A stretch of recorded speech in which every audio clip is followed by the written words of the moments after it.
Alrighty. Happy Wednesday. Happy Woden's Day, Odin's Day. The All-Father smiles upon us, hopefully. My goodness. Lots of stuff happening in the community lately. Yeah, welcome. Couple small things that have happened in between. If you're not on the Discord, uh, I have a wiki now for Galdor that I'm working on, which I'm very excited to have, so I can share with everybody. Very bare bones right now, but we will fill it out slowly but surely. Lots of information there to to bring over. I have all my links together in a card now, so that's exciting. A little bit more organized for everybody. All the commands are there, so if you want to see them, it's like that. So that's everything so far that I have online for this stream and, the world and everything pretty much. So it's all in one place, which makes it nice and organized and much easier to just link over to people when they need it. So, good stuff there. I also actually need to change this baby out because I updated my Pantheon circle here because we were talking about for a while that we needed to. One second. Here we go. We needed to update the order of the gods in the cosmology. I think it was this one. Yeah, so I have done that. The idea was that the closer the gods were to Galdor, the more oversight they offer in between Melora's help. So, yay. So that's done. Hanali and Lyra. We've got, love and community and rest and peace being the... Hi, Eekster! Welcome in! Yeah, Hanali and Lyra being the main uh, people to offer an eye towards Galdor when they have a moment. Then you got Tamora, Beret, Mayer, I think is how I say it. Bahamut, Lydia, yada yada yada. Yeah. On the opposite side, and though it doesn't necessarily mean he has no say over Galdor, Gond is kind of the opposite of the whole vibe, even though he's very important. Mistra, very much the same. Just it's not that the people don't work hard, but, they, maybe they don't work as hard as those two gods would prefer them to. So, so yeah, it makes more sense now. Now it's just a matter of filling out every single god's own plane, which will be a lot of fun, honestly. I look forward to that. It's not going to be relevant for any time soon in the actual game, but it will be really fun to figure out what each god's domain looks like. um, yeah, so it's cold today. It's cold in Florida. I'm not used to it. It got down back to 30s last night and the night before, and I don't appreciate it. It makes it really hard. Yeah, it is. It's just cold in my house. My house is concrete, so it's just sucks all any warmth at all. So even opening the windows just brings in more cold. It doesn't get any warmer if I open the windows, so yeah. It's great for the bills. I don't use my heating ever. I just sleep under 16 blankets, so you know, it's it's cheaper that way. So I love the winter for that very reason. um, let's see. I also let me see if I can do this correctly. Hang on. There's a friend of mine. No. How do I do it? Shout out. Shut up. There we go. There's a friend of mine that I've been watching for years and years and years. If you are at all into weird, like, underground, not necessarily all underground, but super cool, like, punky rock music, or Japanese punk rock, or any of that kind of weird stuff, my friend Kaigoon is back to streaming. Not regularly yet, but his first stream after a year was yesterday, and it made me so happy. They fuel my work days throughout a lot of my working from home, and I absolutely love everything that they play. So hopefully that worked. Yeah. So please go and follow them because they are just awesome. He currently is in Japan, uh, and they moved to Seattle. But they're so good. They're so good. He's adorable and just super super fun to listen to. All vinyl. He DJs all of his own stuff, and he doesn't have a camera set up yet. He had to move everything over to Japan, and he only has a couple wet records, but every single one to me is a banger. I love that old, just crunchy punk. So highly, highly suggest check him out if you need that kind of energy in your life. Hopefully the streams come back in a more regular schedule sometime soon, but right now it's very, very bare and very, bare, very bare bones, and it's just the music. You just focus on the music in there, and that's what it's all about anyway. So, highly recommend. Super fun little stream. So, um, right. So, happily got my Pantheon set up. The wiki, which I'm very excited for. Hang on. There we go. It is, again, we're going back. I'm a list and text person. I'm not really good at the bells and whistles stuff. Like, that's why I don't use World Anvil, and I haven't really looked into Obsidian fully, which I probably should. I don't know how easy it is to work, but most of those have, like, paid versions, and they lock stuff behind paywalls, which I understand. I do not fault them for that. However, I have zero money. I have zero money to dedicate to things like that right now. One day, yes, it would be amazing to have a website fully dedicated to Galdor, but ain't got that right now. So I had to, it's not exactly the most exciting thing to look at, but it was easy to set up, easy to link to y'all, and you can see everything from the home page and like look at everything that you need to know. So I'm still moving stuff over from my Notion to the wiki, so some might be empty. So beg your pardon for that, but I will slowly but surely start filling it up and making it look a little bit more complete, or at least full, as we go. Hello, husband. Welcome in. So yeah, I'm very excited to be able to share stuff directly with you guys, so you can actually look at my wiki and know what the fuck I'm talking about, because I barely do. Hi, baby. And there's Thumbs. Say hi. Hang on. Full cam for Thumbs. Full cam for Thumbs' face. Hi. You look so orange on the stream. My goodness. This is my good boy. He's very cozy today. I can't believe he left the warm box. I'm amazed, frankly. We have a space heater in our bedroom, which we turn on in the morning when we're getting dressed and stuff. And so that room is warmer than all of the other rooms, and usually they stay in there until much later in the afternoon. But looks like he's decided to grace us with his presence. Probably because he heard Mommy talking, and he's just like, what are you doing? Asher, of course, is still over there. I got some more bits and stuff on my background. It's fucking as chaotic as I want it to be now.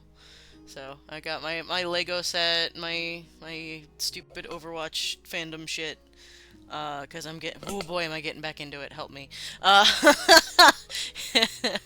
It's a problem. Oh god. I gotta make sure my hair doesn't stick up. There we go. So yeah, lots of stuff happening. I'm trying to keep stuff like adding cool stuff. We got emotes now. We've got the wiki now. I've got my links set up, so I'm very excited with everything that's as we're growing and figuring more stuff out that I can offer you guys to harken back to or check out.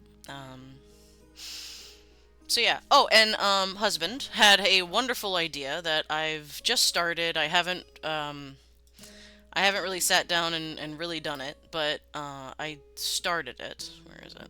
Hang on. Do do do. Here. So he brought up this morning that because I have so many references that I want to make with this world and harken back to, I always bring up Stardew Valley and Minecraft and yada yada yada. He he suggested I list those things out and specifically list out the parts of them that I want to bring into Galdor and why I chose them and what I want from them, which was a brilliant idea and it will help me focus my brain. Here, wait, oh, I'm on the wrong screen. There we go. So I've just started, obviously. I've only seen one Ghibli film, or Ghibli, I believe, I think it's technically a soft G, because in Japanese it's Ghibli, but of course we've Americanized it, so it's Ghibli, or Ghibli, but I always read it as Ghibli, but what are you gonna do? So I have my beginnings of the list, and hopefully I'll find more as we go. But it will help my focus at least, and when I'm explaining it, I can like show what I mean and yada yada yada. Maybe eventually I'll include like visual representations in here and stuff, which would be excellent to harken back to. But yeah, like I said, for Ghibli, I've only ever seen Spirited Away, which oh my god, fantastic film, amazing movie. But I really, really want to watch the rest of them because I know for a fact those are the things that I want in my world. I went to the wiki.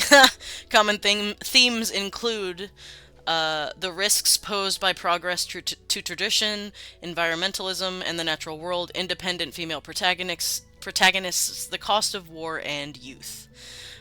So all of those things, can be harkened back to in my game in one way or another.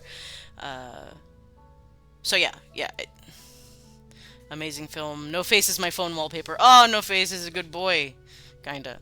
He's a good monster. I love him. But I know I'll love Kiki's Delivery Service, even though I've never seen it. I know for a fact anything with a witch, I'm in. I know I'll love Princess Mononoke. I know I'll love Howl's Moving Castle. Uh, I don't know much. I know Ponyo looks really cute, and apparently is a very popular film. So that'll be fun. Oh, I also moved all my books over. So hang on, I gotta go back to the full face game again. So I moved that ugly ass printer down below. What are you doing? Thumbs is going after something under the furniture. I don't know what he's going. What are you doing? It's a leaf. He got a leaf. He's a great hunter. So yeah, I've got all my way too many RPG books plus a couple others in there to kind of fit up here. Yeah, that's a lot of books. Moving those around this morning was a workout, let me tell you. So I'm thinking that me and husband will now be gaming our own games in this room anyway. So I went ahead and moved all the stuff that will, or at least all the books. All of the stuff is elsewhere in a cabinet. But yeah, this is a lot of money that I won't say that I regret it because it has fulfilled a lot of great content. This stream, for example, all this from here over, I'm great with. All this is great. It's Wizards that until they really start making some better business decisions, they're not getting another dime from me. And I don't think I'll even pirate their shit because I got 5e. I'm set. Like this is enough to fulfill years and years of gaming. And then on top of that, I have about 10 other RPGs here at least. Then I have literally thousands of like mini and solo RPGs on my computer. So there is no reason for me to ever spend money on an RPG book again. Though I do love me my random table books, and all of the third party people that make amazing shit, even though 5e is garbage. You know, now that the new gaming license is out and that's figuring itself out, I'm excited. But I'm happy to have them. But as D&D and Wizards is firing 1,200 people or something recently, this January, and they are also doing a new edition. So they say anyway. Who knows? But I got all I need. I also have a bunch of 3.5 books that I could reference back to if I really wanted to get back into the crunch. So yeah, I'm set in regards to giving Wizards any more money. So I just don't see them as being intelligent with that particular business venture anymore. So can't trust them with it. I'm happy to have them. I'm happy to be able to reference them. But yeah, that's gonna be it, I think, for the D&D side of things for me personally. Personally, of course, I don't judge anybody for how you spend your money. You choose how you do.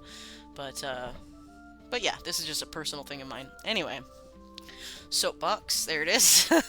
I still gotta work on a soapbox emote. Should be relatively easy. I have some old advanced D&D. Oh yeah, we used to have a couple of those. We gave them over to David over at Barebones, so he's having fun with those.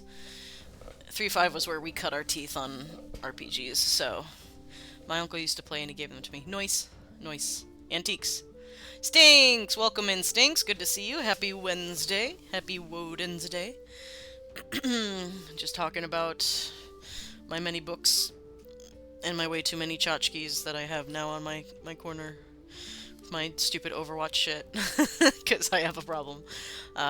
Speaking of terrible business ventures, Blizzard, fuck you. I like your characters. I will take them and make them my own. Fuck you. Thank you for introducing them to me. Yeah. Anyway. So yeah, let me go back. Here we go. There we go. So yeah, now I have a page specifically for my references that I want to harken back to. What was my world's equivalent to Wednesday again? Because happy whatever it is. It was, hang on. Where's my calendar? One sec. Seasons and calendar. What is it? Wait, where's my actual calendar? Have I not uploaded the actual physical calendar? Certainly I have. Oh my god. I guess I haven't. I'm an idiot. Hang on. I have it on my Discord channel for the group. I know that. Hang on. Oh, rookie mistake. Where is it? 1, 2, 3. It's Harvest Day. Harvest Day is the in between. So happy Harvest Day to everybody. Yeah. I should specify those too. And I will upload the actual calendar. Although it was I think it was because the calendar is for this year in game, so uploading the calendar, although it doesn't really, whatever. Yeah. So happy Harvest Day. Anyway, so I have my reference page now that will help me keep the focus in regards to what I want to harken back to. I don't know if I've told you this, but I use it's oh, thank you. Those are your primary projects. Okay, good. Thank you for telling me. I appreciate that very much. I will do my best. Forgive me. I probably will harken back to they, because that's usually my pronoun for chat, unless I know them personally. But I will do my best to remember, so I beg your pardon if I misspeak and say they instead of it. So, but thank you for telling me. I appreciate it, and I will do my best to remember if I refer to you.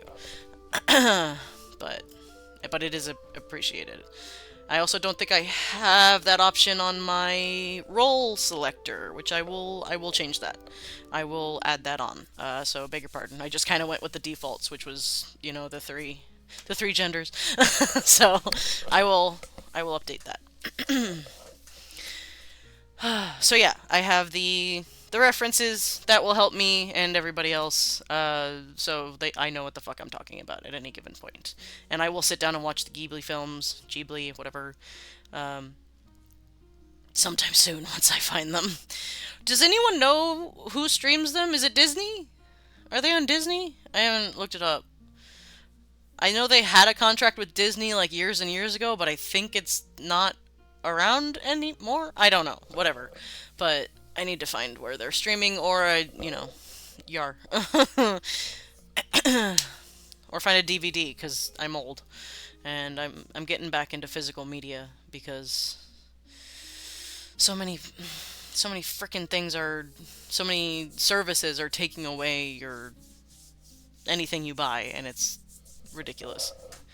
Anyway, 123 movies, man. Okay, I will check that out. I have another one that I go to called like Six Movies, which is pretty good, but I will check out 123 movies. Oh, also, husband, I did not tell you, we had ants in the kitchen again today. There was another hole. I covered it, hopefully. That's it. And I put the honey, because that's all they want. All they want is the honey. They almost got into it. I swear to God, they were opening it. But, I put them in a Ziploc. So, hopefully they don't smell them anymore and they go away. But, took care of them. That was fun. It wasn't as bad as the first time, though. There was just a couple starting to make that little line. Pain in the butt.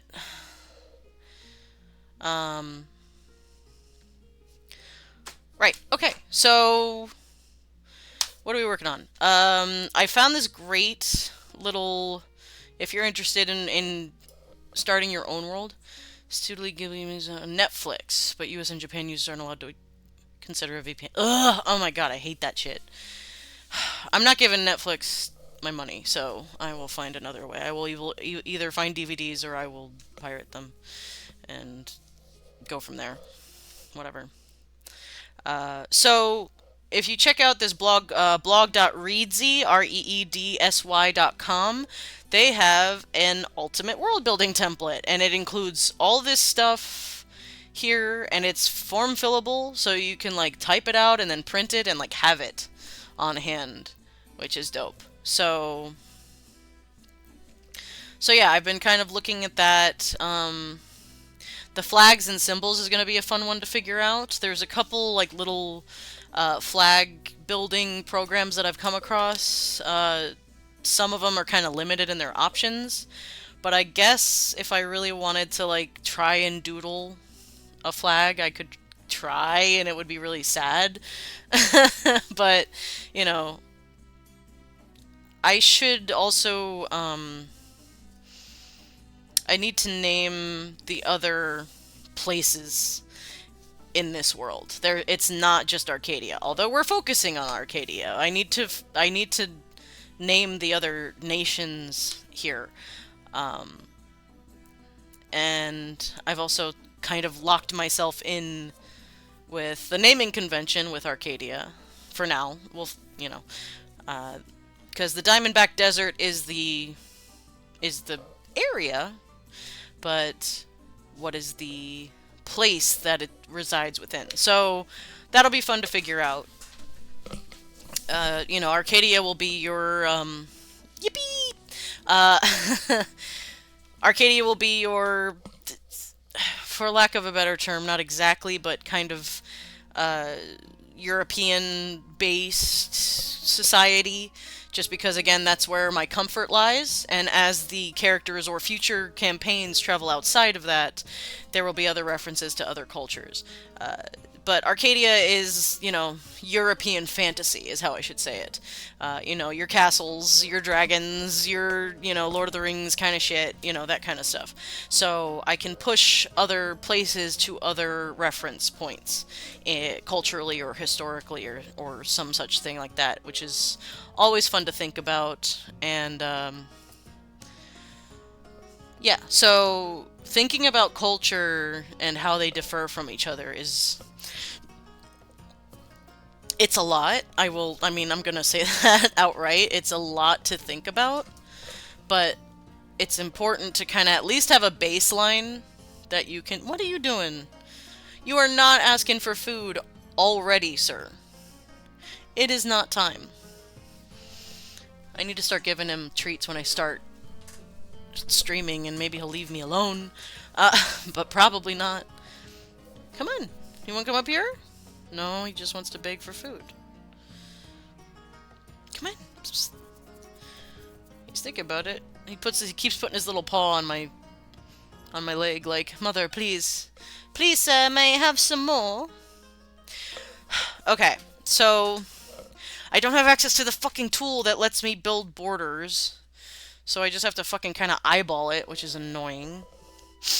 But Arcadia is basically, this edge of the continent, right? So the lines would be kind of going... What are you... Get out of here. So basically where the green stops as far as these borders here and here are gonna be the edge of Arcadia. So plus like a line through these all the way up here. So potentially this and this and this, the desert, are all definitely their own nations, and there might be smaller island nations in the corners, maybe over here, that kind of thing. So, though Galdor doesn't have the problems we do with borders and shit, that's generally speaking, Galdor, you're free to travel where you will, basically. If you fuck up and get in trouble in another country, they'll boot you back to your home. So there's probably still some semblance of awareness of where you come from in one way or another. But, you know, it's it's like that, it's not true, but it's like that Eddie Izzard bit. It was like 200 miles this day and age. I don't even know where I live now. You know, people generally don't travel outside, but something could inspire them to either, you know, work or meeting somebody that they want to spend their life with, any number of things. So, I look forward to making the desert nation because it'll be very interesting, because I'm definitely going Egyptian, because I love that shit. Deported, yeah. You know, deportation's rough in a fantasy realm because they just kick your ass in a teleportation circle and you just get shunted back to the courthouse and you're like, ah, well, there's no getting away now. so, you know, crime is very low in this world. At least, you know, outward crimes that we have to deal, like, not a lot of people get, you know, mugged on the street. And if they do, those people are probably quickly dealt with in one way or another. So, yeah, I'm thinking of making maybe this its own nation, because this is such a huge island. I probably need to mess with the shape a little bit as well. So, like, from here over, and these islands probably being their own thing, could be inspired by either Japanese cultural stuff or Kiwi. Kiwi is always fun. The Aboriginals over in there, the Maori and stuff, are super dope, and their mythology is very, very interesting. And I love reading about it, so having, you know, big, strong, cool island people would be really fucking dope. So, because I unintentionally kind of cut this island in half with the green and the desert, could make for an interesting difference between north and south, basically. But yeah, Egypt, there's probably going to be one of these nations is probably going to be semi-Japanese, East Asian inspired in some way, because, again, I love Japanese mythology. There's probably going to be a couple places inspired by Native American mythology, because that's fucking, if you haven't read Native American mythology, holy fucking shit. That shit, they go hard with that stuff, man. So yeah, and as long as things are taken with, because people, okay, people enjoy calling out cultural appropriation. Yes, cool as hell, amazing. I love Native American mythology.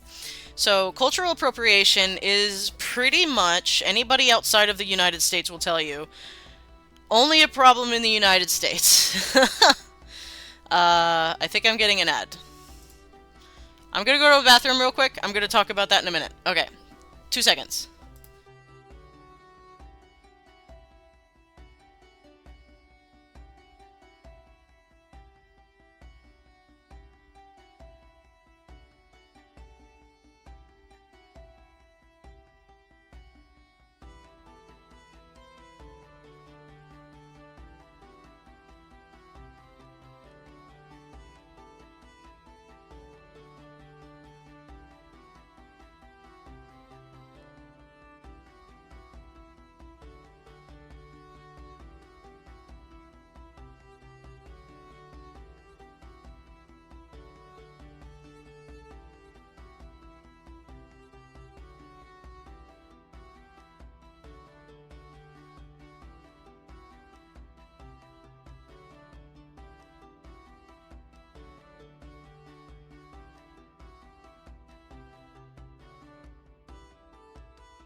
Okay, sorry about that.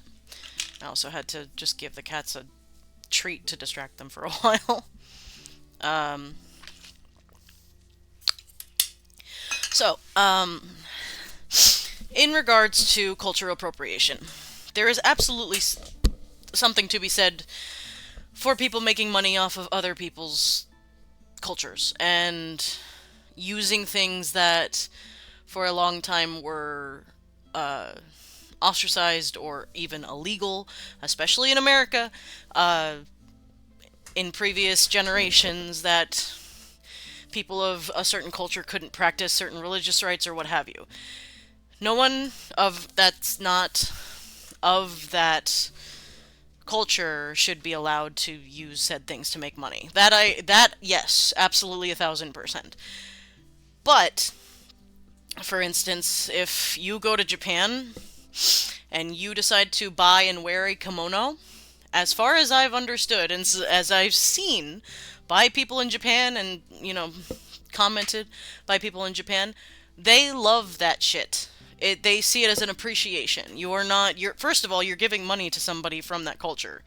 If you're in Japan, certainly. So, I don't see a downside to that. So, so when you're building a world, taking inspiration from a real life culture, so long as it is respected and not stereotypical or made a racist joke out of, is completely fine. All you need to do is do your research, respect it. If you have the chance, talk to somebody of that culture. That is all you need to do. Appreciating and referencing back to cultures that exist is not in itself a racist or problematic action. So please, please, please do not be so afraid of doing so that you shoot yourself in the leg in your own creativity. But stealing it and calling something that you did, that's incorrect. If you, as long as you say, this is inspired by this, here's my thought process, and if there's any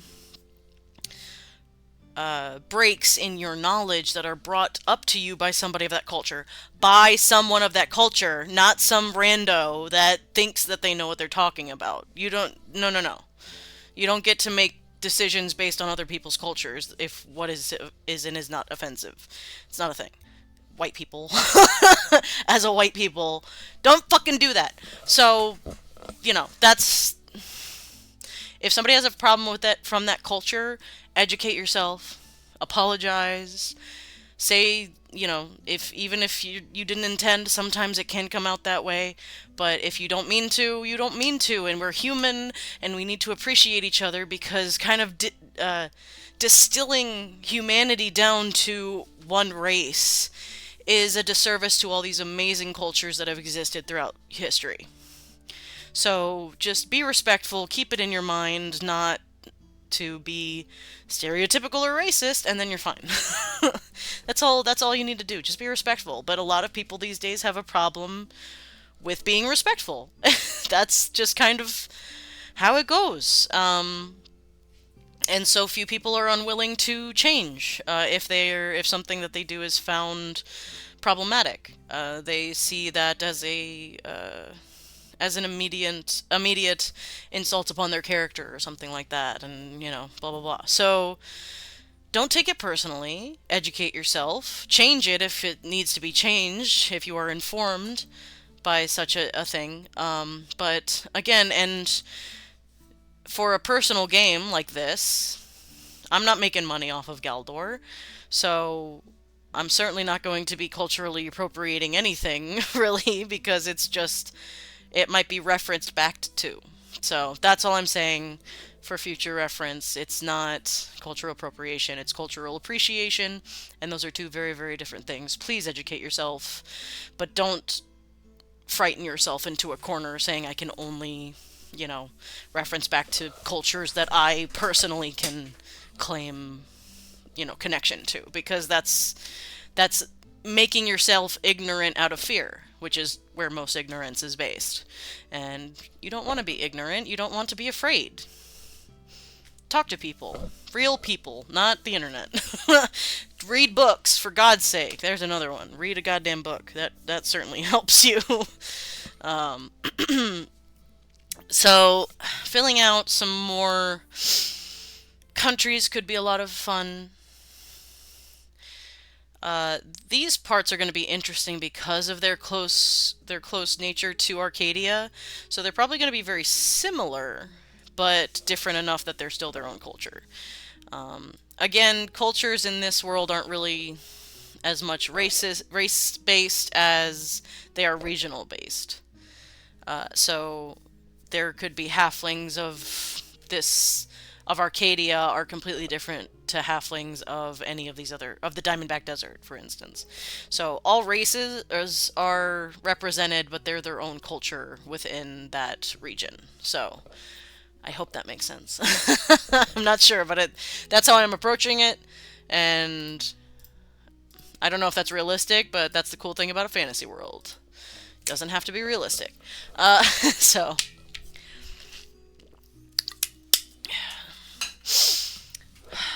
And I've tried to load this up in Paint and kind of make a difference with bordering it out, but it's really hard to do with a mouse. It really is. So, I'll figure out a way to make actual borders of everything here soon. It just might be, getting nose to the grindstone and just doing it in Paint and dealing with the annoyance of it, because it is super annoying.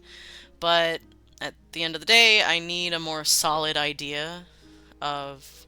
Shorty got them little apple blossom jeans. Hey, Arcane! Thank you. I'm surprised. I think you're the first one to make that joke. So, congratulations. No one else can ever make that joke. You got that. What was the other joke that somebody made the other day? Oh, it's Galdor. I hardly know her or whatever. So we got two of the jokes that those have been claimed. No one else gets any. No one else gets to make those jokes. I got a fucking fly that's like buzzing around me too. Oh my god.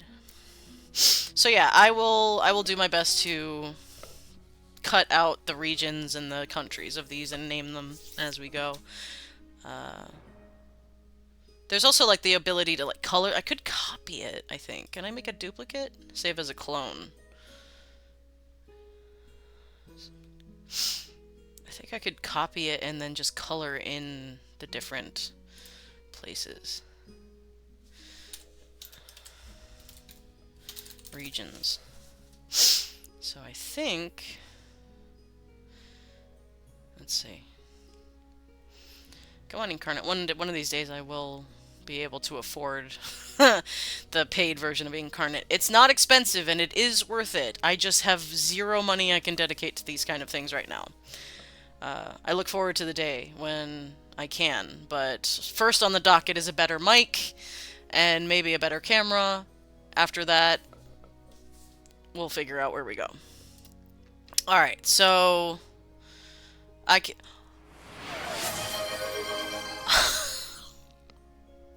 Arcane! You mad lad! What'd you just do? Oh my god. Ah. Thank you for that. Oh my god. Jeez. Arcane! You're fucking crazy. Why'd you do that? Oh, thank you. Thank you for that. I got so many subs now. Enjoy the emotes, the baby emotes. That might be enough, wow, that might be enough now to add more emotes, which is exciting. Thank you. I cannot believe that. I got my sub goal. I did my sub goal! I just said it yesterday! I just did that! I met my follower goal, then I realized I could even do that, because apparently that was the default one. I didn't even know I messed around with that this morning. Pride Dragon! Yay! But thank you. Enjoy your emotes, and that's crazy, that thing that you just did. Now I have to do another sub goal. I'll have to start making, like stretch goals or whatever to do stuff. I need ideas. What would you guys like to see? I can't believe you just did that. Thank you, Arcane. Oh my god, you're the best. Oh my god, I'm sorry. I didn't expect it. Have you tried Wonder Draft? I haven't. My boyfriend got an older version of it by other means. And although it's not amazing, it does have something like Vector Tool that you can use or reach. Oh, okay. I'll consider that. I will consider that. I'm always open to try new tools, even though I'm really bad at learning image editing software. So for some reason, my brain cannot deal. Like, this is just luck at this point. And I still have some with this particular map. I think it could be a lot better. But it's interesting to look at, and the way it is built does present a lot of interesting potential, not issues, but like, you know, situations that could prove themselves to be fun to explore in game or in stream, whatever it may be. So so yeah, it's good, but it's not great. It's, you know, the best I could do with my skill level. So hopefully I can learn more image editing stuff and go from there. Oh my god, sorry, I'm still just... You knocked me back, Arcane, goddamn. Thank you so much. Wow. Yeah. If you guys have ideas for, like, sub-goal, like, rewards or something, I don't know how that all works, but I could figure something out. Either specific videos I could make, VODs that you can reference to, if you guys have an idea for, like, a quick game that me and husband could sit down and play together and record, if that's something that interests you, just, yeah, let me know in the Discord, I guess, if you have ideas. I'm always looking for ideas, because I'm making this up as I go. So so we're figuring it out. But yes, thank you so much, Arcane. Yay, new goal met, and onward and upward, I guess. Wow. I appreciate that very much. Uh, yeah, also get that in before there. Yeah, there's some clues that Twitch might up their prices for subs here soon, unfortunately. So, because they've already done it in other countries, so we'll see. We'll see what happens, but keep that in mind.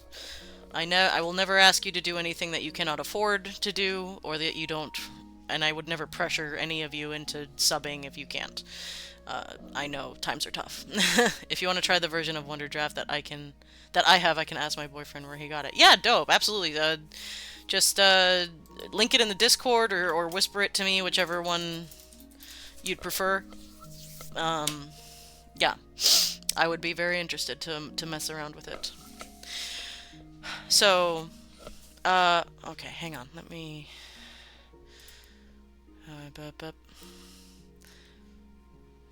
Okay. All right. Let me see.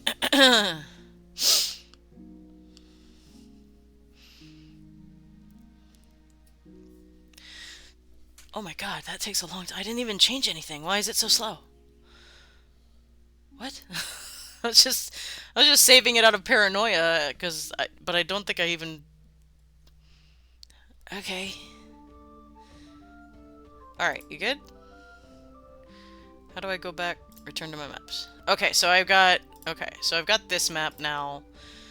So in that, 1 second. Okay, there we go.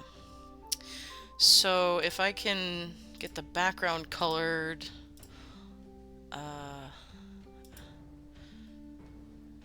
is there like a?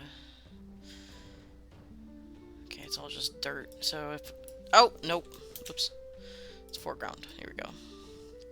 So if I color it all one color for now.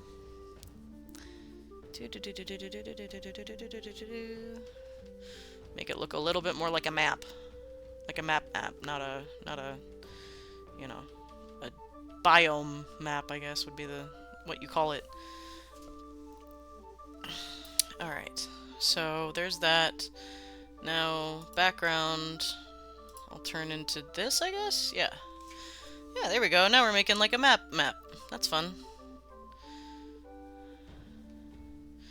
Kind of gives you a little bit better view of the shape of the land and everything, which is a good thing to have.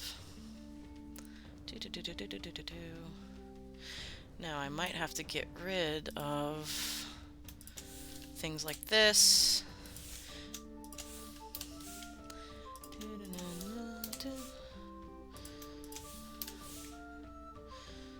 Okay, get rid of trees and hills. Oh my goodness.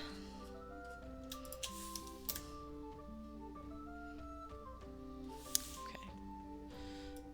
I'm in a similar situation where I don't have a lot of money to spend on these tools, even if I'd like to. So my boyfriend tried to find these tools so I could advance on my things, and hopefully soon we'll be able to purchase some of these tools. That's, yeah, exactly. Like, and I understand that, you know, pirating can prove to be a problematic practice, but in my experience, and this is completely my own experience, generally things that I pirate at one point or another, I end up buying. I'd say with the majority of things that I pirate. That's just my experience. I just think so many companies nowadays, like with fucking, god damn it, with video game companies being what they are and not always delivering, I think a lot of us nowadays, with the economy and the state that it is in, are a little punch shy on what we spend our money on. And I don't think there's anything wrong with that. And though some companies have done good work to like preview things and show things and what they're delivering, a lot of them don't. So I don't fault anyone necessarily for pirating as long as they end up supporting the people that made it if they like that thing. That's just my personal outlook on it. And I don't think it's an inherently, excuse me, immoral thing to do. I think it's even a necessary thing to do nowadays, because never more have you needed to be wise with the way you're spending your money, because it's expensive. To live, it's expensive.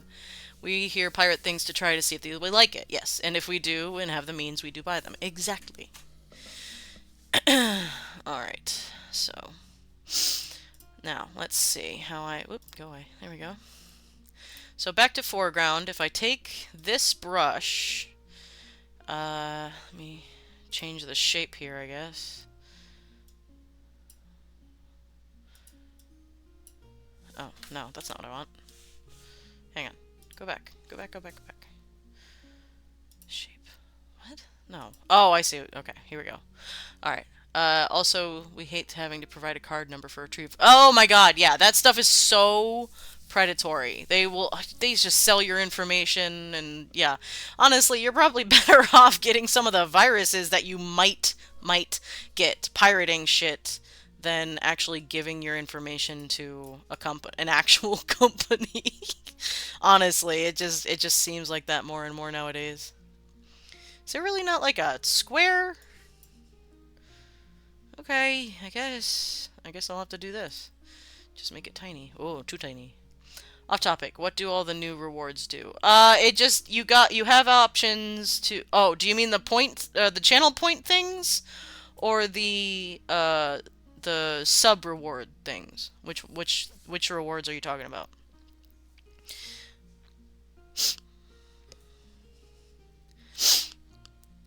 Okay. And Galdor, or okay. The channel points. Okay. I added a couple channel point reward thingies. Hopefully the prices quote unquote are fair. I don't know. I always forget how many points you get as you watch. But channel points you get as you watch a channel and do events with them, like raiding, you get extra points and stuff like that. So I have one that's called like shinies, where I'll show one of my random shinies, either a gem or some random knickknack that I have, because this is kind of my knickknack room. I don't know if you can fucking tell, but like I will pick one of them at random, either over here or back there, and I will show it off. I also added a tarot one. That's just for me, because I like to pull in tarot cards, and I'm trying to learn tarot. So if you want me to pull a tarot card for you, I will do so. I don't have my tarot deck right next to me right now, but I will grab it if you get that. What are the other things that I do? Guide the raid. That's if you spend the 500 points, you can tell me who to raid at the end of the stream. Because sometimes I forget to raid people, and I want to do that because it helps build the community, helps introduce you guys to new cool streamers, that kind of thing. I'm not going to specify any specific type of streamer. I would prefer to keep in the D&D world building world, but you know, anybody that you think is cool that you watch on Twitch that you think deserves the extra views, do it.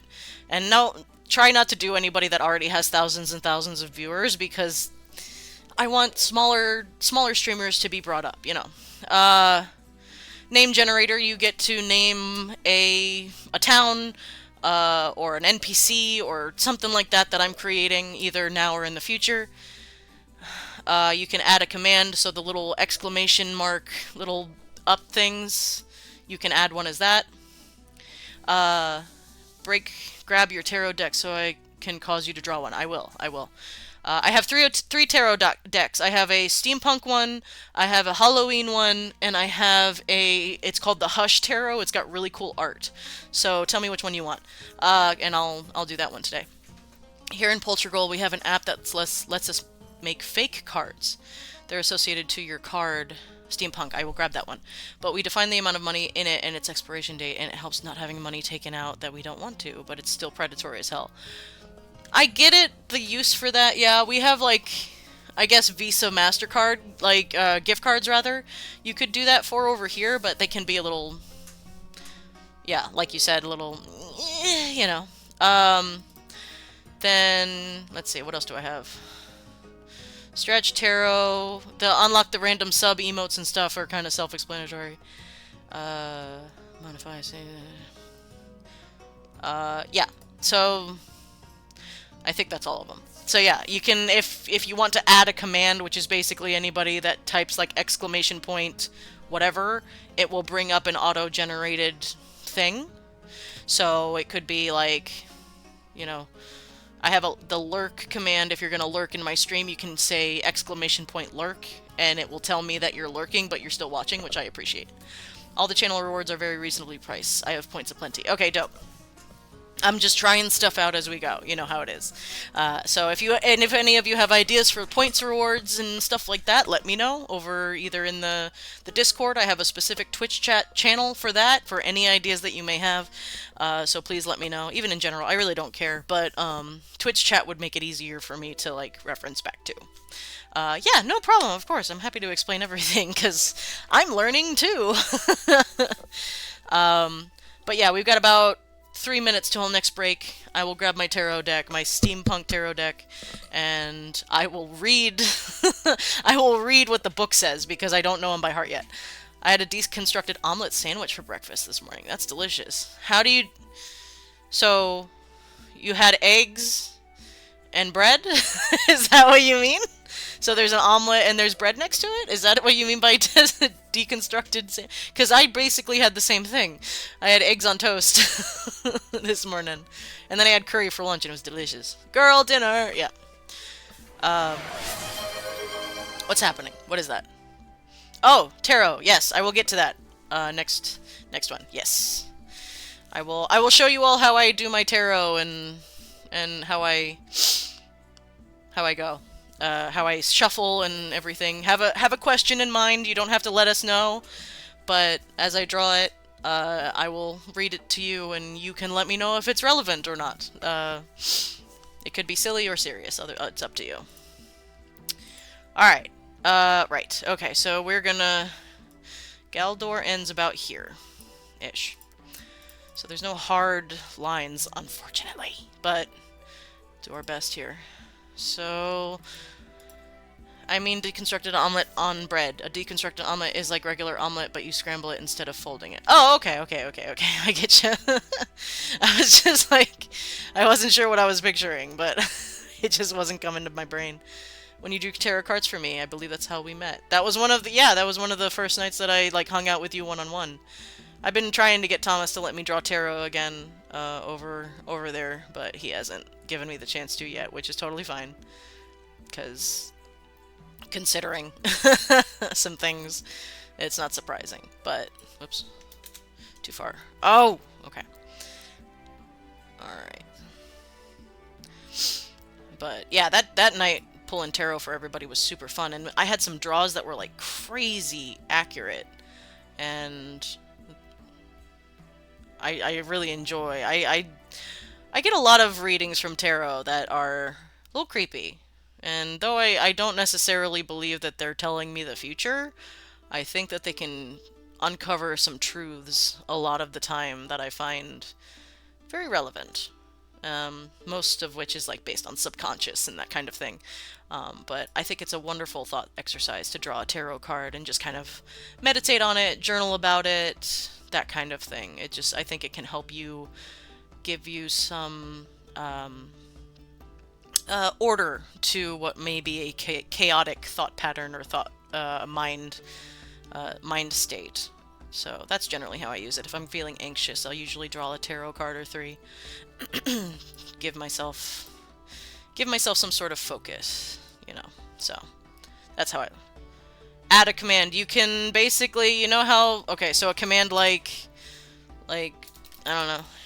Here's one of my commands. That gives me all my... So if you want to add a command where you type in, like, exclamation point, whatever word, and it has an automatic thing that comes up like that, I will add that, and it will be there for you to call back to or other people to trigger or what have you. So, yeah, if you redeem that, you let me know what command you want, and I will add it. I might not always be able to add it for that stream specifically if I'm in the middle of, talking, but I will add it, at least before the next stream. Okay, hang on. I'm losing my place here. Alright. Alright, this goes down like this. Here we go. Yeah, I guess all this then. So yeah. Any ideas that you guys have for emotes or anything that you don't have to spend channel points on, you can just let me know in the Discord and I will do my best to make it happen.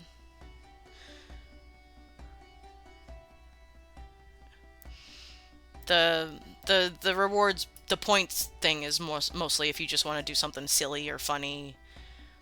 But if you're seriously thinking of something that can help the channel, then I'm not going to make you redeem your points for it. If there's something like you legit think that will help the channel as it is, just let me know.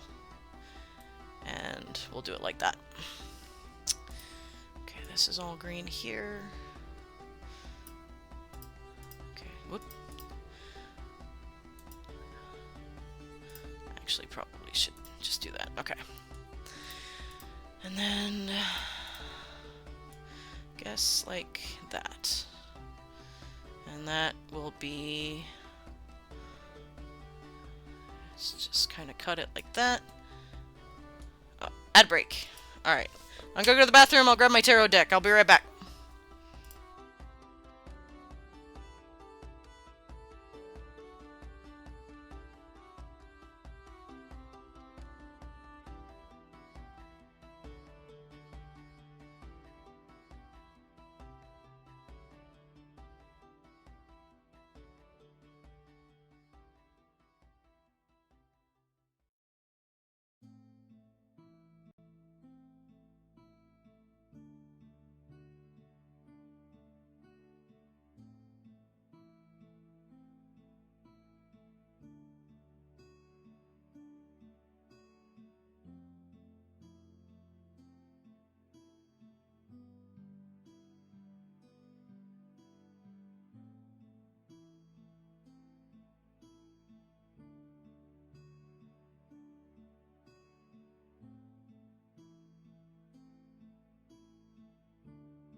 Alright, let me go to full face cam for this. Alright, because you want to see the art of the card.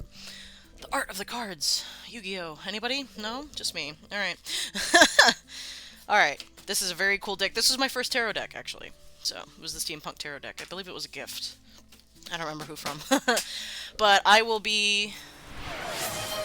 spicy. I will add that.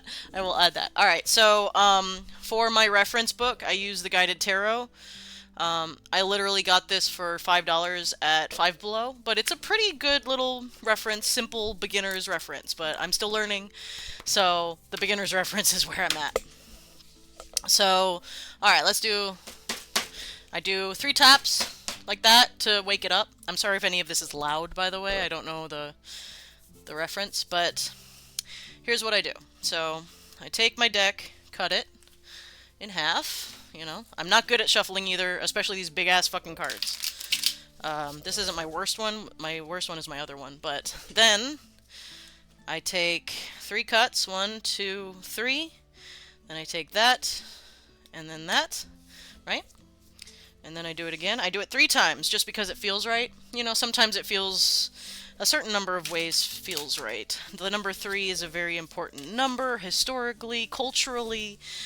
Depending on the culture, it could be positive or negative. you know, that kind of thing. So 3 times just feels right to me. So, go. And then one more time. And usually when I want to pick a card, I will either... I still have this little fly buzzing around, driving me nuts, so... Ruin my calm. And then... 1, 2, 3. There we go. Alright. So, that's how I shuffle. And then, how I do it generally is I'll either spread them out across and kind of meditate and kind of focus my energy. This is witchy shit. I know I get a little woo-woo sometimes, so beg your pardon. If you are a logical person, you're probably not gonna like how I approach some stuff, but I believe in energies and stuff. But the way I will do it today is how I started, and I think it's generally pretty accurate. I will sit here and I will shuffle like this until something hops out. A single card, usually. I will ask for a single card. If multiple cards fall out, I will put them back and ask the deck, please, just one card, because I see it as the universe... Whoa. How'd that happen? Okay, well,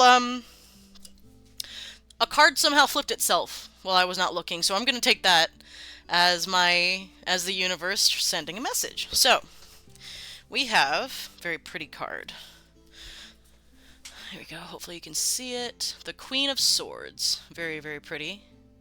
I love the art of this. I forget the name of the artist. I'll have to look it up. So, let's look up the Queen of Swords, because I don't have the deck book with me. I don't know where it is. I accidentally flipped a selection of cards here. So, she's super pretty. Alright, the Queen of Swords. Swords is an interesting suit. It can be rough on ya, so prepare yourself. So, upright key meanings for the Queen of Swords. Decisiveness and honesty. I don't read with reversed meanings, just so you know, because right now I'm just trying to learn. Maybe eventually I will figure out reversed meanings, but I'm just trying to learn the basics at this point. Elemental combination, water and air. Water signifies the Queen's connection to love and emotion, and her place in the suit of swords connects her to air, which represents communication and wisdom. Feminine energy of protection, fairness, and balance when making decisions and speaking the truth is held within the Queen of Swords. Queens in the tarot represent feminine energy that includes receptivity, honesty, and compassion and love. Please remind yourself that tarot and a lot of witchy learnings are based upon kind of outdated ideas on gender. Please just, if they say feminine, just say receptive or, something like that, because it doesn't necessarily have to mean female. That doesn't really make sense as much anymore. So, keep that in mind. The Queen of Swords represents the element of water and air, yet there is very little water in the card itself. Just a faraway stream. This is based on the old school Rider-Waite deck, by the way.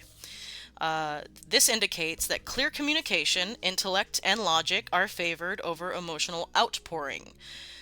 This queen is seated on a sturdy throne, welcoming anyone who seeks her counsel, yet she holds her sword of truth in front of her, making it clear that she will not hide her thoughts and opinions.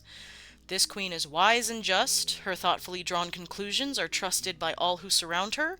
To remain in balance, she is open to hearing the opinions and ideas of others. The general reading, the Queen of Swords can represent an actual person who embodies these characteristics, including yourself, or energetic presence of intellect and wisdom in your life, particularly as it relates to decision-making. This card asks you to approach complex situations by formulating a logical response instead of an emotional reaction. Use your intuition to guide you towards who or what this card represents in your own life. So, there. Then there's general readings for, like, romance, career, personal, and reversed. So, there's your general reading for the Queen of Swords. So, it's a very pretty card. Cool. Thank you for being the first tarot person for redeeming that. I do love reading tarot. It's a very useful tool. I generally use it as kind of like a journal prompt kind of thing. I don't think it can tell the future, but I do think it can tell us what we're thinking without us realizing what we're thinking. It's a good tool for the subconscious, I think. Anyway. So yeah, I hope that is helpful to you. Maybe I'll do like streams for tarot in the future or something. We'll figure it out. Be fun. Alright, so all the green here is Arcadia. I will also add the spicy command. Hang on, do I have that up? Hang on. Oop, hold on. Hang on. Eat hot chip and lie. That's Nightbot.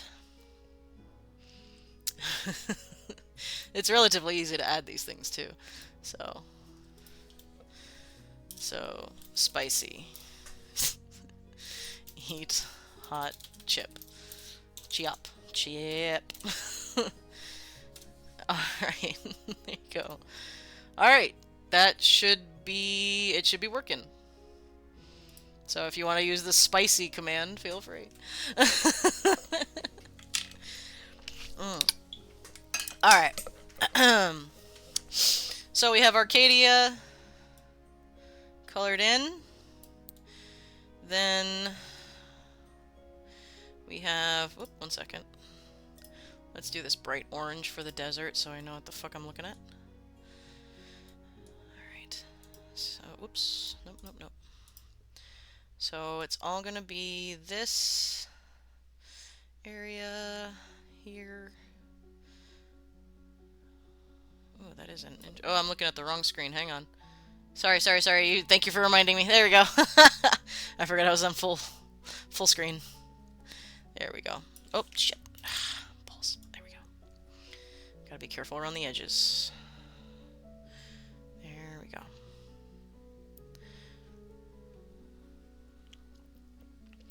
Here we go. And then the desert kind of goes all the way, whoops, all the way to the edge that way. So we're gonna do it like kind of straight across like this. Whether or not, I mean, this will be, I'll mess with the edges in a minute to make them make more sense. There you go. Eat hot chip and lie. All right. So there we go. I'm gonna mess with the edge here. Let's say there we go. Let's say that this lake is like the edge of the desert nation, whatever we call it eventually. Just to kind of mark it. We need to make landmarks that, you know, denote the edges of each of the regions, which will be a fun little exercise. So we'll figure that out in the future, make it not so even, make it interesting to look at. There we go. Alright, so there's we've got Arcadia, we've got the desert area. Although this is, I did say, this is regional, this is not necessarily biome stuff, so I actually might need to do this a different color. Hang on. Alright, so I want this island to be its own thing, so I'm going to color it this color. Let's do that. There we go. And I guess we could make all these islands to the right of it part of it as well. Or should they be their own? Is that enough islands to make an island nation, do you think? Like this could be like the Caribbean, basically?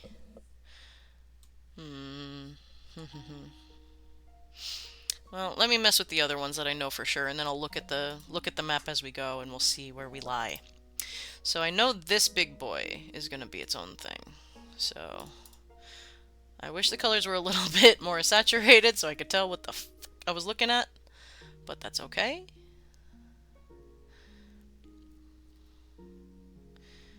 go.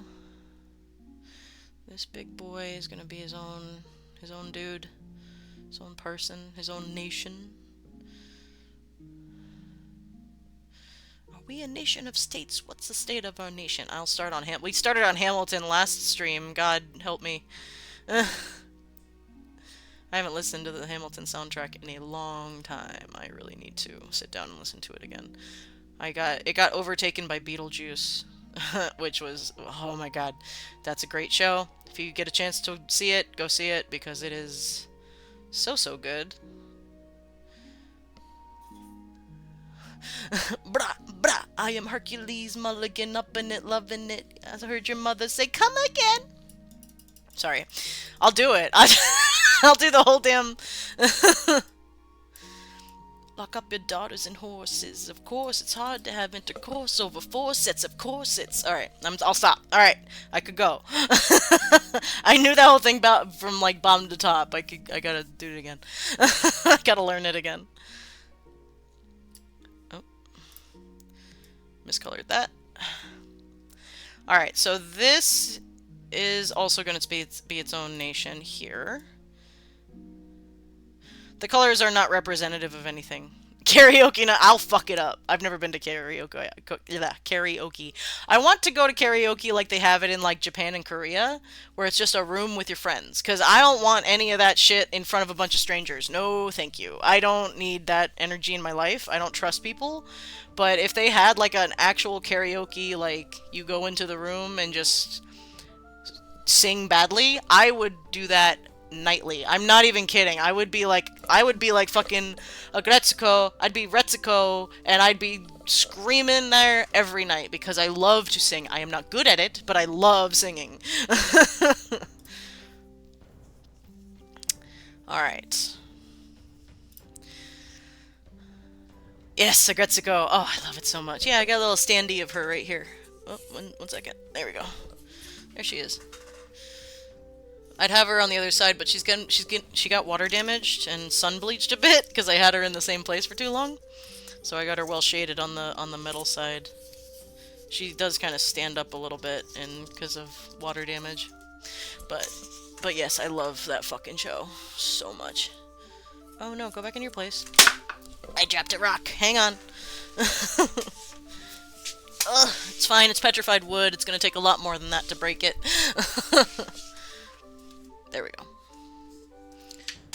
Oh my god. That's fine. I'll get that later.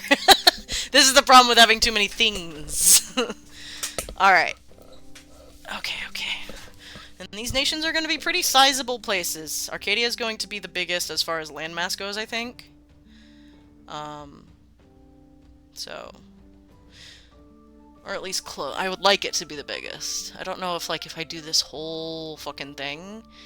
If that's gonna... Actually, let me make this island kind of part of it as well, because otherwise it's gonna get awkward as far as border arguments go. So just do that, and then a little bit more green on this one. There we go. That makes more sense, I think.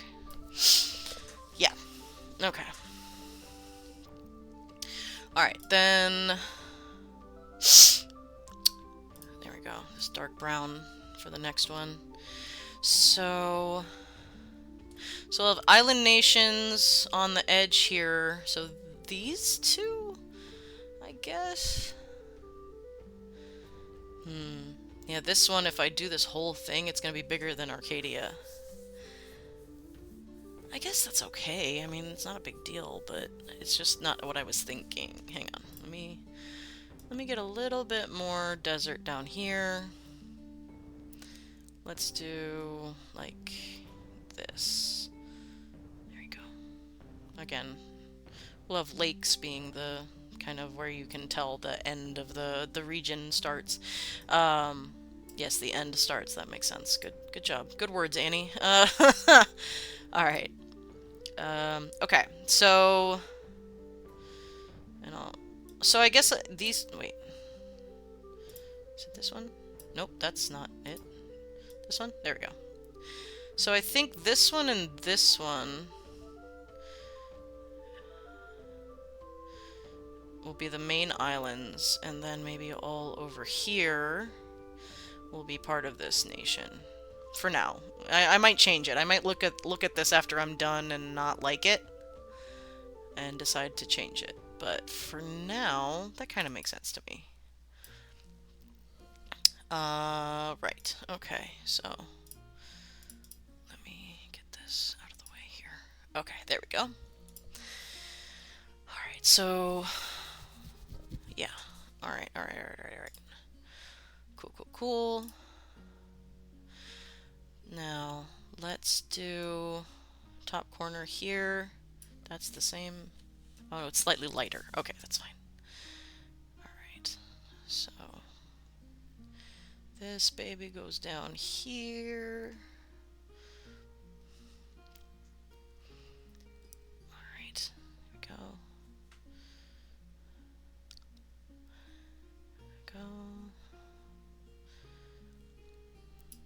And let me, add that, and then a couple islands off here could be interesting to have. Alright, do I want all this like that side, or do I want this one to be its own thing? Welcome back, Stinks.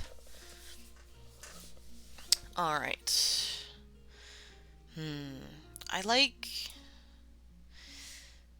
Okay, let me color this big boy in, because I'm thinking this is gonna be its own thing as well. This might beat out. This might be... Arcadia is still like the main culture of this world. Arcadia is supposed to be the oh, what's it called? The oh, I've lost the word. The Fertile Crescent. There we go. The Fertile Crescent of this world. It's where the first peoples began. In that the Fae started here, and after they were cleared out by Melora, then Melora restarted with the Elvish people, and all the other races came in quickly after that. So Arcadia is still kind of the main area. Potential discussion for stream. Why the center of Galador is burned out desert and what's being done about it may satisfy some of the viewers looking to ask about what happened when the Fae got recalled and some of the damage done to the world. By the way, it's a tree. Yes, the world is a tree. Here we go. Yeah, originally I had just said like, oh, it's the highest point of the tree, and so it gets more sun than the others, and eventually it got burnt out. But tying it back to the damage done by the Fae, because like I've done the timeline, the Fae only happened about 1,500 years ago in this world, right? Which is why we don't have any crazy technology, or anything like that in this world. Because it's only, the 1500s if you want to, compare it in that way. There we go. But there we go. So yeah, so what we know about deserts in our world is a lot of them used to be underwater, strangely. So although that's not really a thing here, it could harken back to a dramatic change or swap in the environment of the area. So, hang on, let me get this last one colored in so I can focus on the discussion, and then I will talk about it. So, alright, this is going to be the last nation, and I'm going to take a look and see if I like it. And if not, we will see what I can change to get an idea. That's too light. That does not. Let's do white. There we go. Just not because it's an Arctic. It might be Arctic. Who knows? But I wish these were like a little bit more primary colors, like your old school maps. So I know. So it didn't look like it was biome based, because it's not. But I'm doing what I can with the tools I got. So we'll go from there. All right. So I like the idea of like smaller island nations on one side. Alright, so let's see. I like this area here of these islands. Whoops. Um, like this very, it could be like your Mediterranean area, which would be kind of cool. So what if, like not, again, not as far as region or nation, but like if I screwed with the biomes on the other map, if this area was less desert, less deserty. Secondary discussion for long stream from Discord. Cultural and racial barriers are a common divider in our world and fantasy world, so it's going to be a large but hopefully fruitful task to consider how those gaps can be brushed universally as a way to minimize and unify the people of Galdor. Have we done anything with Minotaurs yet? I have a Minotaur character planned, spoilers for my players in the chat, but I do have them one planned. I should figure them out. It's I gotta do more race building. Maybe we'll do that. So if I do, because I love the Mediterranean region, who fucking doesn't? So having this kind of be a more verdant part of the desert, like the Nile, like how the Nile is that stretch of green amongst the desert, would be really fucking cool. So here, let me take a look in doing that. So if I color all this in green, just the edges though. So maybe most people in this region live here. That's fun. I like that. Okay. Can I suggest something to do with Minotaurs? Yes, please. Absolutely. Any help you can offer, I am happy to take. Alright. So right here, there's a nice, fertile, verdant, kind of Mediterranean-esque, kind of Greece and Italy and all that beautiful... God, I want to visit Italy so bad! Kind of area. So, super fun, super interesting part of the world to build. Maybe I need to mess with the shape of the islands, because they're a little basic right now, so hang on. Let me see what I can do.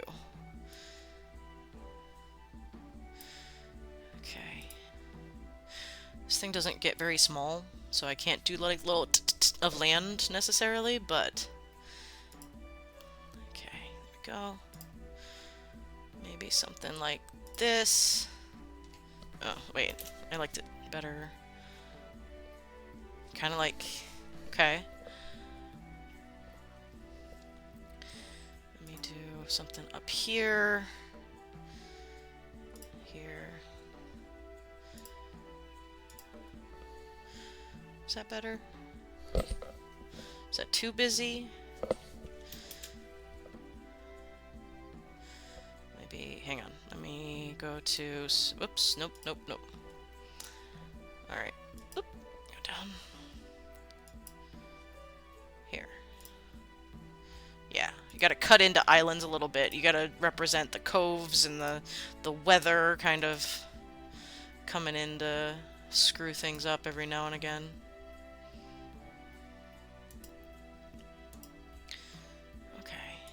Interesting. Yeah, cutting it up is... Ooh, that's interesting little shape. That just made it go away, didn't it? There we go. No! I can't make this any smaller, so I have to be very specific with my clicks here. Kind of an XP from one of my older worlds, but maybe Minotaur culture has a heavy emphasis on tailoring. Minotaurs in the world could be more akin to yaks, with really thick and fluffy fur that they regularly cut and use to make textiles and clothes and such. I love that so much! It just, oh my god, I love that. Yeah, because although hunting and things and skinning and tanning and all that kind of stuff still has a place in this world, having a race of people that are sentient and completely okay with, like, using their fur as clothing would be very, very, very fun. And just, and a lot more interesting than just, oh, we hunt these things and skin them. Yes, I love that. That's a great idea, Stinks. Just trying to make these a little bit... Stop fucking erasing the whole island! But, yes. Evandale! Hi! Welcome in! Good to see you! You streaming today?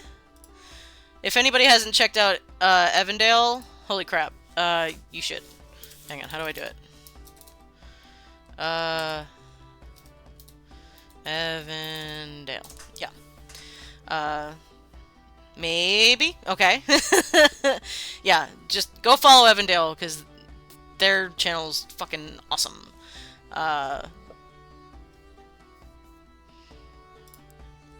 We are just doing some map work today, because I'm really bad at it, and I'm trying to make my world a little bit more interesting to look at.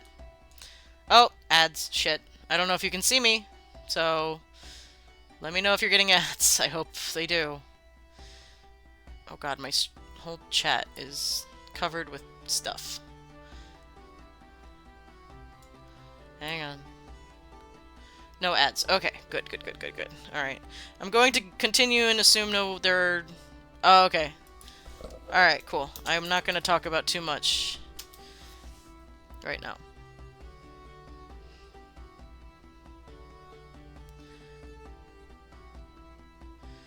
Alright, I can't see my fucking chat.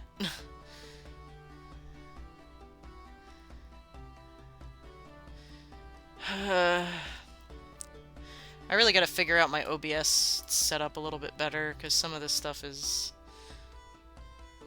kind of jank. Here, you go over here. You go over here. You go over there. Can I make you? Can I move you? Cannot. Son of a bitch.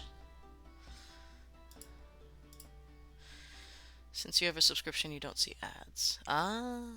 Okay, so that is how it works. Alright. Cool. I never know what fucking services charge you for ads and shit anymore. So begging your pardon. Go away. How do I make that go away? It's fine. Anyway, I gave my gecko some crickets, and he didn't eat them all, so now I have like 5 male crickets screaming in my room. I didn't know you had a gecko. I knew you had a snake.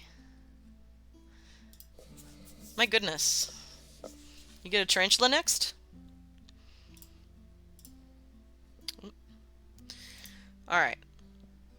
Gecko's name is Stanley.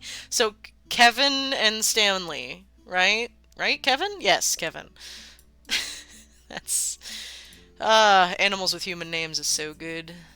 In honor of late Stanley. We love him, man. Eat the crickets. That's true, you could. Just cook them up in some butter, a little bit of spice. Delicious. Galdor, we eat bugs in Galdor.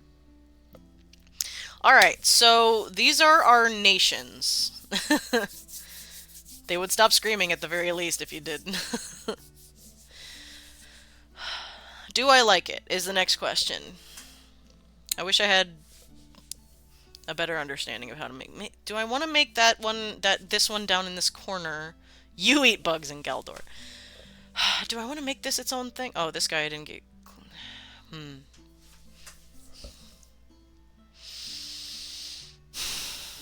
What is it? Something... They're like shrimp, kinda. Oh, God. I don't think I've ever had crickets. I think my dad tried to make me do it once, but I didn't do it. I probably should. Shrimp is bugs. Shrimp is delicious bugs.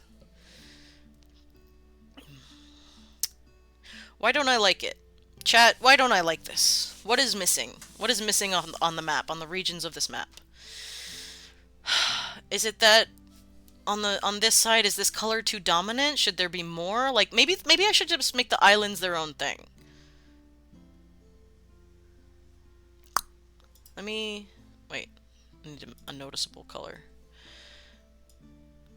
I probably can make these islands a little bit more interesting looking as well, so I'll work on that in a minute. But let me take a look at how I feel about this. And we'll go from there.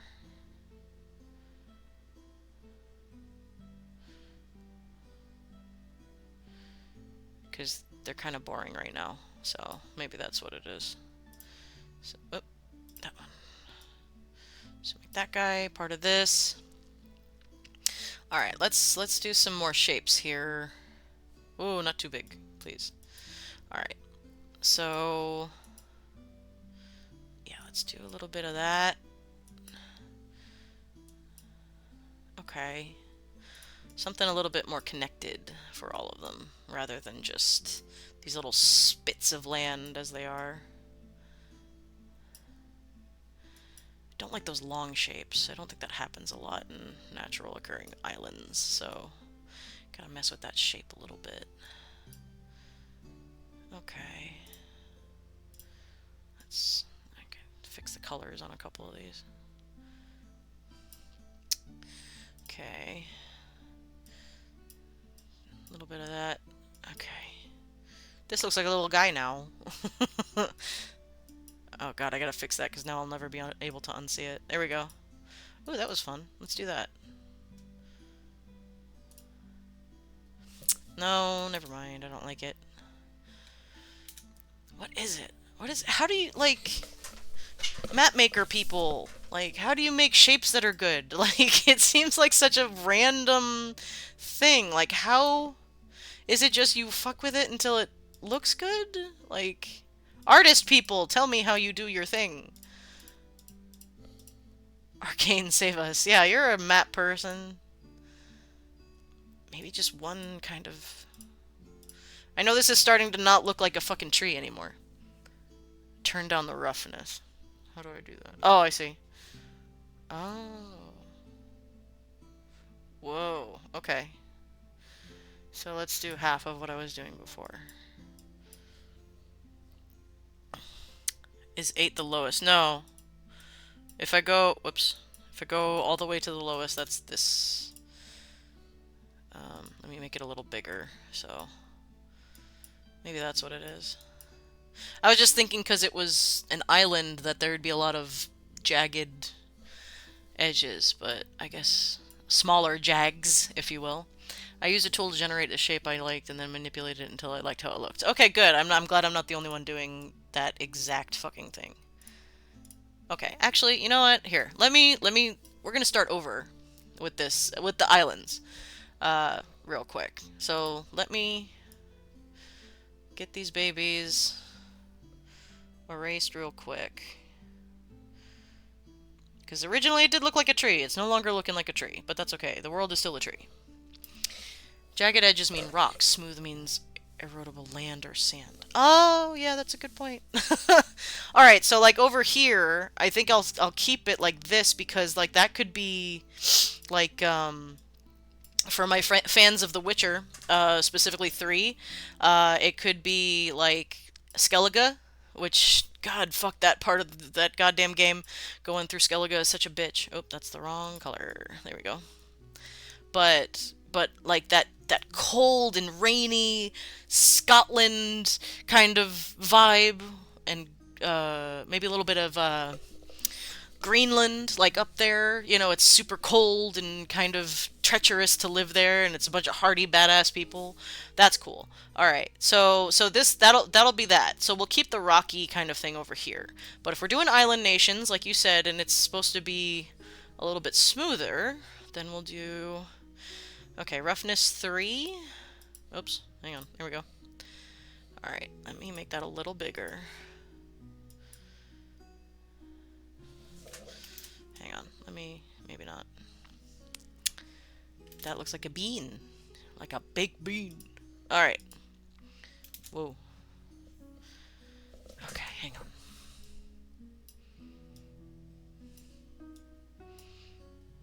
No. I was thinking about doing like one big long island, but I think I've done that enough on this map. So let's do a bunch of little shapes, just kind of there. Oh, nope. Did not mean to move my wrist that hard. Oh, that's not really working, is it? Roughness 3 sounds like Minecraft enchantment. It's true. It's true, it does. Come on. Okay. Alright. Maybe smaller. Okay. Alright, here we go. Yeah. Alright, so these are going to be my starting shapes, basically. Boop, boop, boop, boop. Oh, there's even a long little one over here that I missed, but that's okay.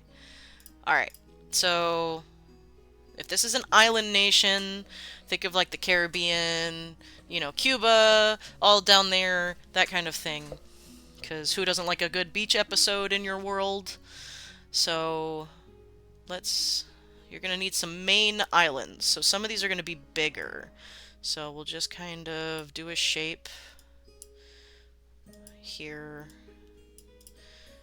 I'll cut into them later, because I'm learning that with Incarnate, like, sculpting and putting things down like this is great, but it's when you cut into them with the subtract tool, or whatever you want to call it, makes it look a lot more like an actual landmass. That is what I'm learning. So you gotta start with a basic shape. This is doing this. I'm pranking all of you. I'm doing that. Or is it that? It's that thing that the youths do. Alright, so let's mess with that. So let's do like 2 main islands in the center, right? What if I do like a yin-yang kind of thing? That would be fun. What if I do like very rough yin-yang, but it's still there. Kind of like the Cyclone Islands or something like that. Not Cyclopean, although we could fucking have fun with that, let me tell you.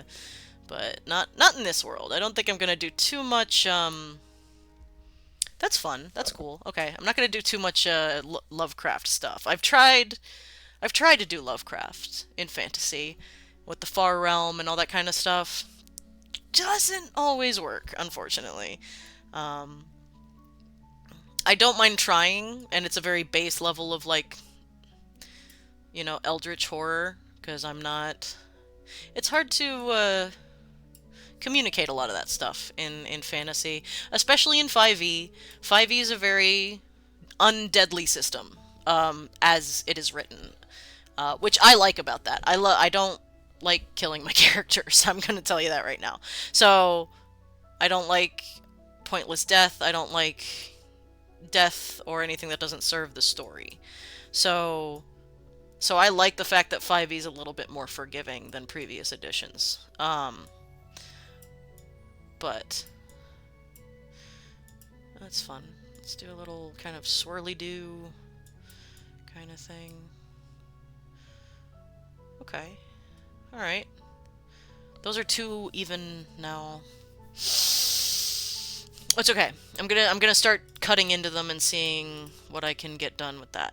So I might add more, but you see how, like, when I start like cutting into them, that's when they start looking real. Like, I don't know how else to say it, but they start looking like actual places that could exist. Pathfinder is a very deadly system, yes, and I love it for that, but I can understand it being a turnoff, especially for these kinds of stories. Yeah, I have been in games where death happens. You know what happened to every single one of those games? They stopped after that. And that is not because of any drama at the table. That is because everyone in the game lost drive.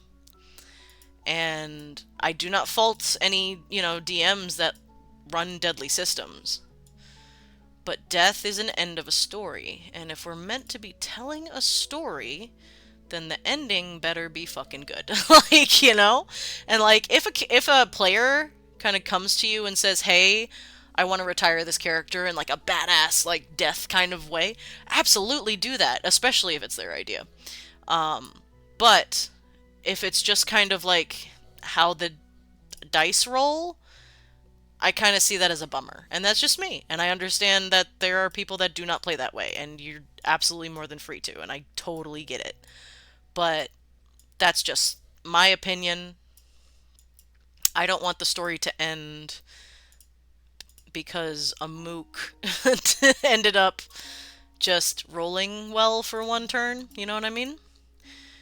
Now, if your players make silly decisions and deserve it, that's another story. And, like, if you can, like, make them quest for something to bring them back, if they really want to bring that character back, that option should always be available. It shouldn't be easy, but it should be available. So, character death should absolutely be seen as a chance to tell a story, a catalyst, or something amazing to occur thereafter. Yeah. I don't think that the death of a character by some rando is a good catalyst for the story, but if you're in a boss battle, especially a boss that has something to do with that character's backstory, then you've got some possibilities there. So that's the difference there. Like, but if you get fucked up by a bear in the woods, that's kind of, you know, I want my characters to feel heroic, and that's not the most heroic thing. At least, not always. Could be, but it's not always. Alright.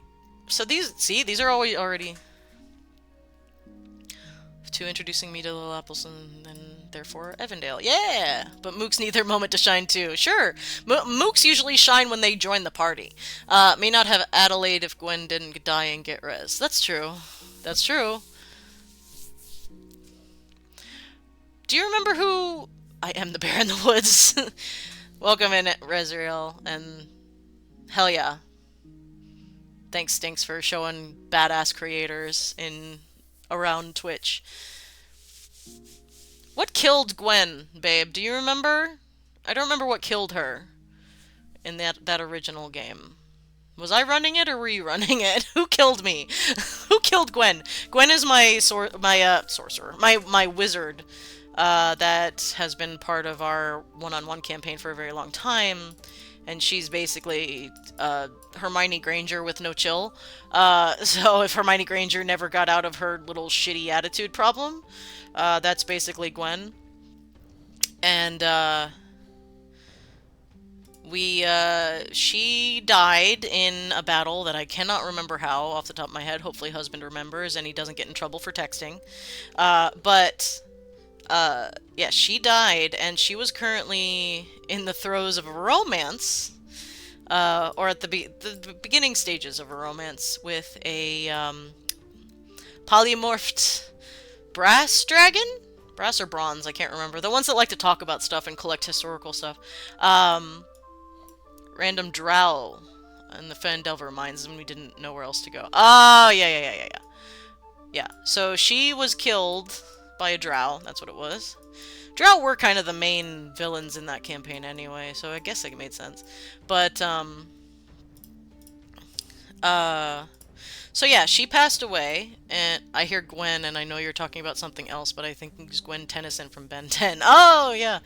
Never really watched that show, but I think I know the character you're talking about. Isn't that a sister or something? Anyway, it's a Gwendolyn Embercrown. She was the daughter of a noble battle mage. The Embercrowns are well known for their abilities throughout history. That's Ben's sister, okay, yeah. And she was the newest daughter to a brilliant pair of wizards. Her mother mysteriously disappeared, and her father, till about she was 19, Gwen basically never left her house, and she was just a total shut-in loser. She was she knew magic and stuff, but she just had never really gone outside of that.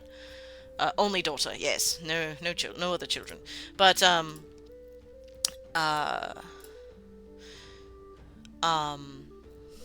I lost my train of thought. Till she was about 19, she just stayed inside and researched and read books, and then her father went, "I'm gonna go find what happened to your mom. Get out." And she basically shoved her at a paladin of Bahamut, and the last of her line, yes. Shoved her at Bahamut, at a paladin of Bahamut, rather, and, then they went to... Oh, Gwen is Ben's cousin. Oh, okay. Well, either way, yeah. No, we're all nerds here. All we do is actually. Great show if you haven't watched it. No, go back. That one. So And they went out to Phandelver, and anybody that knows the Lost Mines adventure, that is what our beginning of the Lost Mines of Phandelver was. So she was killed by a random drow, and she was rezzed by the dragon that she was currently romancing. And she's not a bard, who knew? I'm a huge Ben 10 nerd, I should have known that. That's alright. And the dragon, Cyprian, bless, he sacrificed his ability to be a dragon, basically. He was stuck in his human form for the rest of his life, and he gave that up to bring her back. He traded Bahamut, basically, for her soul. Also, I love the names Gwendolyn and Rowena. They have ageless quality. Yeah, Gwendolyn's a great name. I like it. It sounds so nerdy. So yeah, that was a fun story to tell, and now Gwendolyn is now married to three different men. And they're aware, don't worry, they're poly, and she has three different daughters, which each of the men, and she's very proud of that. Who knew the wizard that had social issues would be the one that ended up polyamorous? But, what are you gonna do? I just kept introducing dudes, and I was just like, I would like that to be my husband. Okay, cool.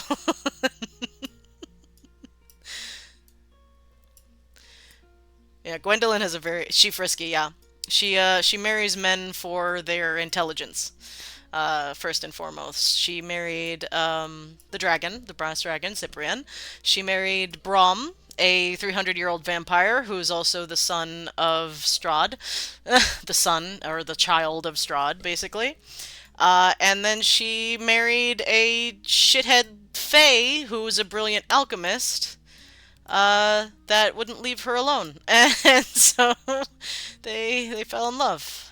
And that's where our second adventuring party came from, which is her three daughters and another tiefling boy that was kind of in their same age group in that town in Phandalin.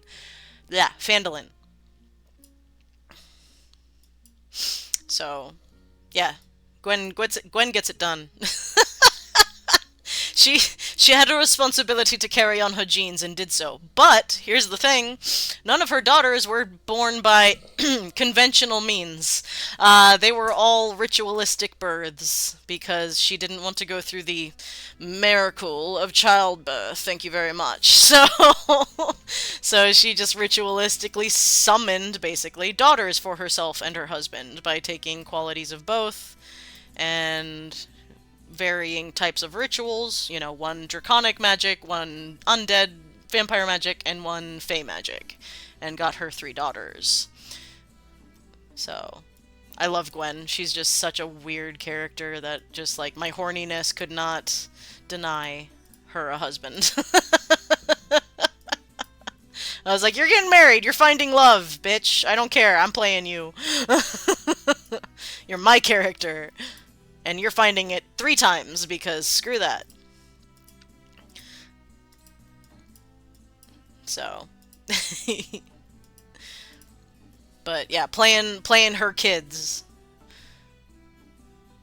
Real time pause. Oh yeah, be real. Oh, be real. Okay. Is it? Oh, I have my things off. Can you see me? I don't know if you can see me. Hang on. Did my be real go? Yes, it did.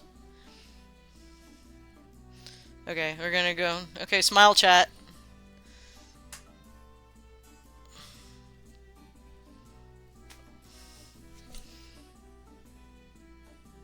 There we go.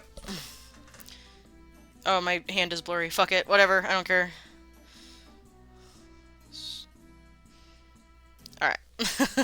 Reckless Oath game is best game we've played so far. Yeah, I'm quite proud of the adventuring name as well. The group name is the Reckless Oaths. My entire face is blurred. That's usually how it goes for me too. Yeah, I was really proud of that. The Reckless Oaths, based on a book that I absolutely love. So, But yeah, they're fun characters to play. We tried to play the daughters a couple times beforehand, and it just never caught, and we couldn't figure out why. And it was because they needed another character in there that was a foil to them. So we made this Van Wilder kind of kid he's like cross-classed into 3 or 4 different classes. He's 3. He's a bard, he's a sorcerer, bard, paladin. And he's supposed to be a disaster, and he absolutely is. We created him as a disaster, and it's very funny. And we needed him to kind of, because all of the girls are so capable because they were raised by Gwen, and Gwen is this crazy perfectionist kind of mother. So because they were all raised by her, they were all very capable, and it was hard to challenge them. Speaking of ritual births, I have this concept for a character I think might make a cool NPC. Go, I want to hear it. Go. Yes, please. But so yeah, we gave them this disaster boy he's capable, but he can't decide what he wants, and he has all of these expectations because he's been surrounded by adventurers his whole life, and he had never gotten quite the guidance that the girls had gotten. So so he's just kind of there, and then he, very much like Gwen was, is forced to leave home with the girls because he needs to experience the world, even though his background is folk hero, because he's famous in Phandalin, but he's never left Phandalin. So what does that matter if you've never left where you're from? So we went ahead and made him, and we were quite proud of him, our dear Tolerance, a grand illusionist who could not bear children by traditional means, so he created a living, breathing child out of quasi-physical illusion magic. Ooh, kind of like Pinocchio, but more magic. Being the adapted nephew to Z is also a big plot point. Yes, my rogue, who's another adventurer that I play in another game that husband runs, that's Zidoni. She is a swashbuckling rogue cleric of Tamora. And she's a disaster, but she refuses to admit it. And she's got a tragic backstory that I won't get into here. But, and she's, at this point, very rich tiefling, and she, she was very proud to be, contacted by a cleric of Tamora in the town that she was visiting at that point, and he was like, "Hey, I need your help." And he introduces her to a couple of humans who had just given birth to a tiefling boy, and they were ousted by their family for it, saying, their family believed them to be devil worshippers and so on and so forth, infernal magic bullshit, yada yada. And they didn't realize that that could just happen, and that is in the write-up for tieflings, that sometimes if your bloodline way back decided to fuck with devils, then sometime in the future, after generations and generations of humans, one could just show up and be born a tiefling. And that's what happened. And the sweet human couple asked her for help, basically, because they were accepting of their son, but the rest of their family wasn't. So Zidani, being a super rich, super guilt-ridden adventurer, gave them way too much money and said, "I'm going to personally take care of this child with you. Go to Phandalin, where she was based at the time, and I will meet you there, and this child will want for nothing." And that was true. And now Tolerance grew up to be kind of spoiled and a little, sheltered. So like I said, he's got a lot of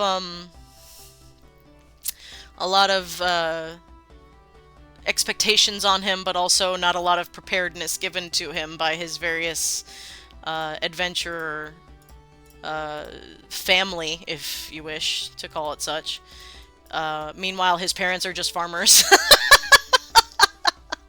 who have no idea what any of this adventuring stuff is, but they support their son for wanting to be an adventurer, and so he is. And he went to Adventuring Academy, based in Phandalin, run by Gwen, and stayed there for, like, Van Wilder. He stayed there for like 5 years, and 7 years even. God, even more. I don't know. And eventually was forced out. Because you gotta love it. Because the boy was refusing to move outside of his comfort zone, if you will. So, so yeah, that's the story of the kids and Gwen, and I love them so much. Oh, ad. I'm gonna go to the bathroom real quick. I will be right back.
Alright. So, already, this looks more like an actual world.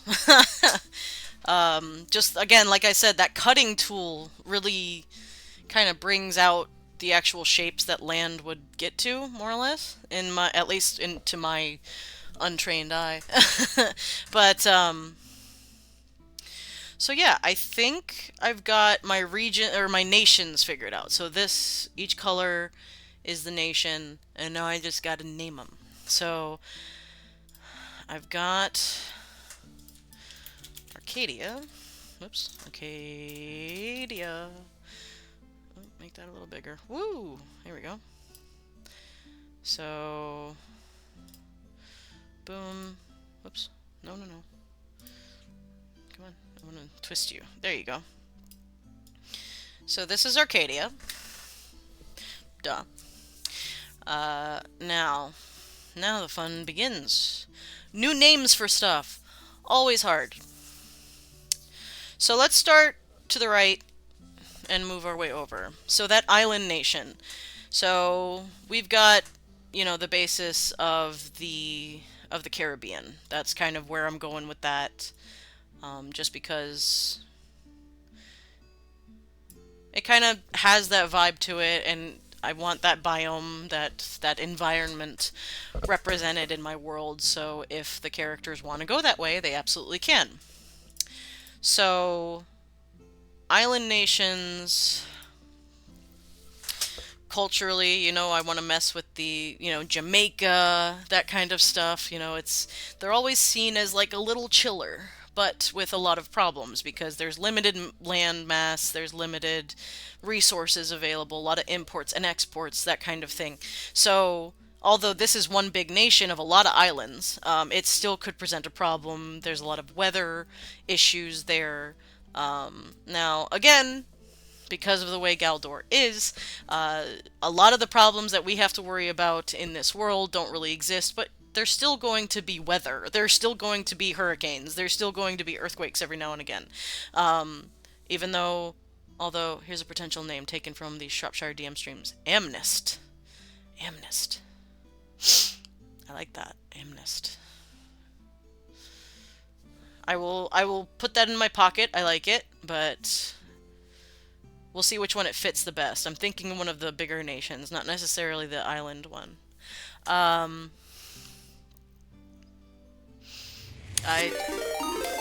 Woo! We got a raid! Holy crap! The playmat! Hello! Welcome, raiders! Holy shit.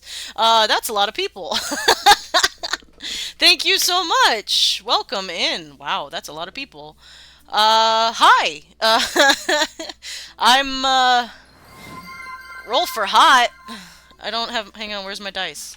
Oh god. Let's see how hot I am. Hang on! Hang on! Wait, which dice do I use? My metal dice. Hello! Welcome. Thank you for the follow. Go eat! Thank you so much for the raid. I got a 6. So not too hot, but I'm happy. Wow, thank you so much. So many things happening today. Wow. Welcome, raiders. I'm enjoying Incarnate and world building. I will. Thank you so much. Thank you, thank you. Hi, we are currently working on some world building for my homebrew world of Galdor, for my campaign of Overstory. One second. If you want to check out any of the information in regards to that, hang on, let me get all my little thingies up, and then I've got a wiki, for Galdor itself, you want to check it out. But basically, saying that Galdor, as it says there, is a tree. The world is a tree, ladies and gentlemen.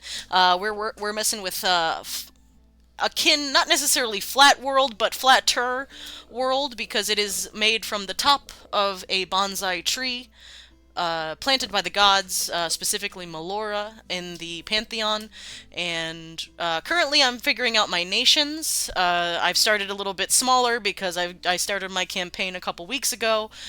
Session number 2 comes up this Saturday, very exciting. Galdor is a cozy, comfy kind of place where most of the systematic issues that we face in this world we do not have over here, because sometimes I get burnt out on those kinds of stories as a DM, and that's how a lot of my campaigns have died in the past. So, every now and again, you need something a little comfy cozy. So I wanted a world where that could happen with semi-regularity, while still presenting some dangers and intrigue for the players themselves. I do not stream or host actual plays just now, at least not in Overstory. Perhaps in the future we will, with me and my husband. But for now, Galdor is my baby. Yeah, 70 people. Oh my god. Okay. That's a lot of people. Welcome in. Welcome in again. I greatly appreciate you all coming in and hanging out. Yes, that is my husband. If you have any questions about Galdor or me or what the hell I'm doing with my life, good luck finding an answer to that, because I don't know. But, yeah, feel free to hang around, and we meet up here not just because we watch me world build. Is Galdor flat, though? It's kind of like... Here, wait, I have reference. Hang on, wait. Hang on. Here's kind of the idea. And this is really badly drawn because I'm not an artist. But here's a general reference for Galdor itself. As soon as Incarnate... There we go. Alright, so I know it looks like a mushroom cloud. Please forgive me. The world is a tree. So, what you're looking at here, all of this, is the top. Up here. I don't know why I'm pointing like you guys can see my finger.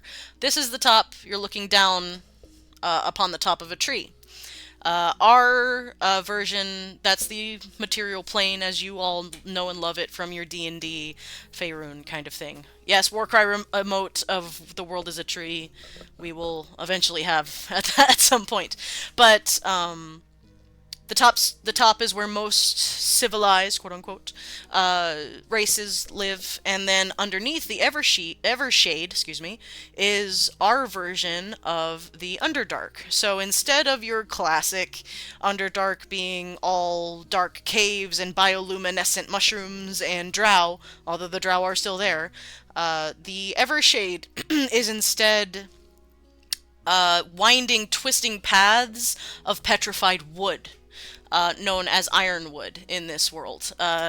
Ironwood is used to make many things gently because it is the tree that you're mining, and everything is respected in this world. And then from there on, you get connected to the Celestial Garden. The Celestial Garden is a circle of 12 plots, 12 on top and 12 on the bottom. On the top, you have the lighter, quote unquote, side of the Pantheon. They all have their own equal split up. One second. Their own. Hang on. There we go. There it is. No, not that one. Here we go. They each have their own plot that they are given specific control of to create their own plane of existence at.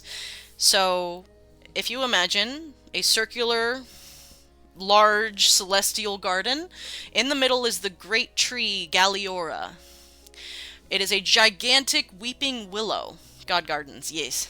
It is a gigantic weeping willow that holds the sun, the moons, and the stars within it, and it overhangs the entirety of the garden. So every single plane that you see there, they share the same celestial look. The stars and the moons and the sun are all the same for all of the planes.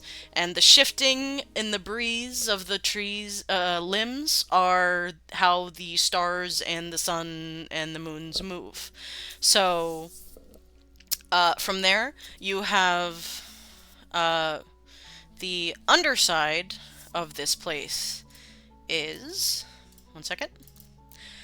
Galadros, the root of all things. The roots of the tree had to go somewhere. They went to the grave. The darker side, the grim pantheon, as I have named it. I forgot to mention that, actually. I have names for both of the pantheons now. Hang on, where'd my wiki go? I lost my own wiki. Wait a second. Hang on. I'm still... Please forgive me if I seem a little all over the place. Yeah, Grim Pantheon and... Nope. That wasn't it. Hang on.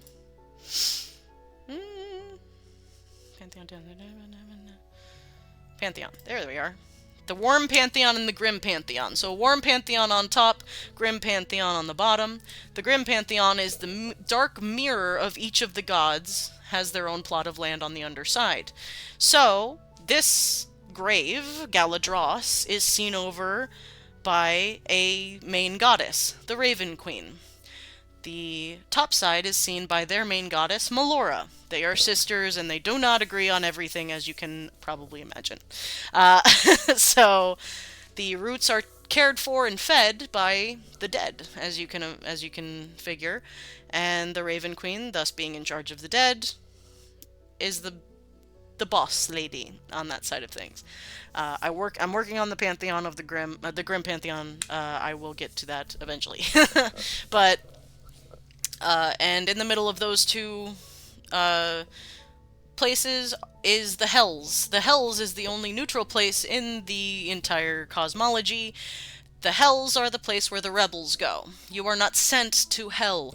Well, at least unless you really mess up, but you are, generally speaking, demons and devils, both, I'm kind of putting them both together, you choose to go to Hell.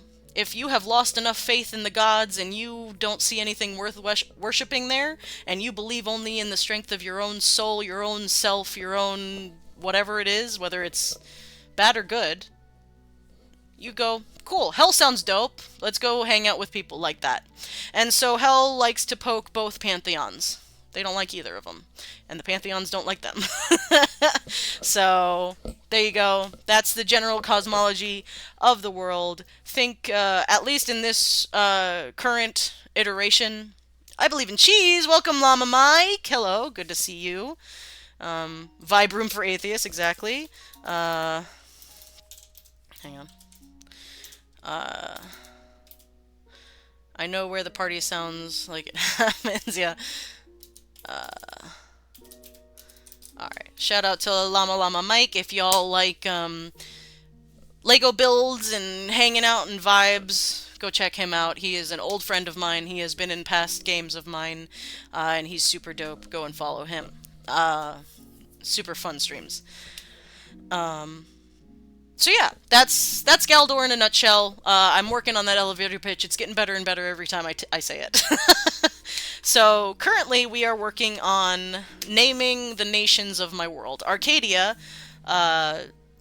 is the main nation where the players are currently starting. It is the verdant, beautiful, fertile crescent of this world. The Fertile Crescent being where the first peoples, Lama Lama Landia, where the first peoples settled here. The first peoples, the precursors in Galdor, were the Fae. They were created by Melora because Melora did not understand the general setup of how life should work. And so Melora, being the life goddess that she is, created a race of people that couldn't die. And while that is a beautiful thought, unfortunately, even though the tree, as it was, Galdor, the world that she created, or at least she planted, was a beautiful thought, there is still limited resources. So when she made a unlimited amount of peoples that continued to breed and not die, that started to damage her tree. And so Melora was faced with the decision to rid the world of her immortal children, not kill them, she just put them somewhere else. We'll get to that in a minute. And the Raven Queen assisted her in creating an end to the cycle. So the other gods and everybody kind of came in on Galdor, and they all have a say in it. Damn tree wretches eating up the world, basically, yeah. So the Fae are now in the Feywild. Now in this world, the Feywild is not the just simple lighter side mirror of the material plane that it is in your Faerun cosmology. Instead, the Feywild is the dream space of Melora. So it is still a mirror, but it is a rose-tinted glasses mirror of the world as Melora would have it. And since the only place in the universe that doesn't have limited resources would be in the mind of a goddess, she decided to put them there. The only place that she could make sure that they would never have to die. So they don't. In a mirror to that, the Shadowfell, being the dark mirror to the material plane in classic Faerunian outlook, is the dream space of the Raven Queen. Very much the same, where everything is kinda dead. But, you know. We're living in the Melora Matrix. I like it. More or less, yes. And Galdor is the material plane where all races are represented, some of them introduced by gods from other planes, some of them finding their way here accidentally through unknown means, and it's our big sandbox playground based on cozy, happy, witchy shit. We're doing, if you want reference, I have Ghibli films, I have all of these things, Stardew Valley, Minecraft, Legends and Lattes, if you've read that book. If you haven't, highly recommend it. Little Witch in the Woods is an adorable little game that I got on Steam not too long ago. Ryutama is an adorable RPG based on anime that is more based upon the journey than the destination or destruction of creatures. And Wander Home is another great RPG, you should check it out, that I can't describe in just one sentence. But first and foremost, Galdor is cozy. I'm trying very hard to not call back one fish, two fish, red fish, blue fish. Yes. I'm trying very hard in this world to not call back to classic fantasy systematic issues. We do not have income inequality in this world. We do not have racism in this world. We do not have a lot of other things that we have in the real world or in other fantasy worlds. Everything is generally okay, if you will. It is not a capitalist society. It is a full community-built and loving place that sometimes, every now and again, people can come in and kind of rile things up. But Galdor is a place where egalitarian, yeah, what's the word? Meritocracy. There we go. So there is still nobility in this world, but nobility, instead of being based on soldier service or whatever you want to say, uh, nobility is strictly people that have helped the most in their community, and not through loopholes, not through tax cuts, not through any of that shit. No, no, no, no, no. Actual, provable help to your community, whether that be through invention, if you've invented something that has, by and large, fixed or helped society in some way, or if you've solved another issue that was popping up elsewhere, studying, anybody that would, in our world, that would win the Nobel Peace Prize, they're now a noble. And not because they have money, but because they care, and because they are capable and free with their abilities, their time, their knowledge, all of that stuff, basically. I have invented heated toilet seats, long may I reign. I mean, you might have minor nobility there, depending. There is, at least in Arcadia, there is a singular queen, Queen Caspia. She is the last fae of the world. She is immortal, as you can imagine, and she is truly a queen chosen by God. She was left there as the leader. If you want to think of how I invented doorknobs, that's useful. If you want to think of how Gandalf from Lord of the Rings and the other wizards, they were all angels sent by God to assist the races in taking care of the world. Imagine if Gandalf was actually a king and was allowed to rule a place. That is what Queen Caspia is. She is a not omniscient, but pretty damn wise and capable leader that does not warmonger and does not have the general problems that past kings have had in our world. So, now, I know some of you might be saying, how the hell can you have adventures in a world like this? If everything's fine, what are we fighting against? Excellent question. In the hero's journey, the classic storyline that has existed since the beginning, since we were sitting around campfires making up stories to make us no longer afraid of the dark, there are many things that a person can fight against. They can fight against nature, they can fight against the system, they can fight against themselves, and they can, find people will find conflict no matter where they are. It doesn't necessarily have to be some systematic issue that they're fighting against. So there are still monsters here. There are still people to save. Though it just might not be from a bad mayor, necessarily, although that does happen. But it's a challenge for me to allow the players to fight for your right to party, more or less. It's for the players to be heroes. Good triumphs in this world, but there will be odds for good to push against. If you're looking for a lot of logic, sorry to say, a lot of my world building, at least at this juncture, this world is only a couple months old, so you'll forgive me if I haven't thought of every single thing. But as of right now, Galdor is based off of my deep, deep love and growing up with the 80s and 90s fantasy, where as far as world building and describing why things are the way they are, the explanation of because magic was enough. Sephi! Hi! Welcome in! Glad you can make it. So, Jesus Christ, today's session was cool. Yay! I'm glad. Hell yeah. So, if something doesn't have a description or a reason for being that makes logical sense right now, for now, the description or the explanation will be because magic. Pollution doesn't exist here because magic. I now have 3 NPCs the party's attached to I can murder. You're evil. So Stink, stop. So yeah, hopefully I've described everything, every initial question that might come up, but if you have any further questions on Galdor, please let me know.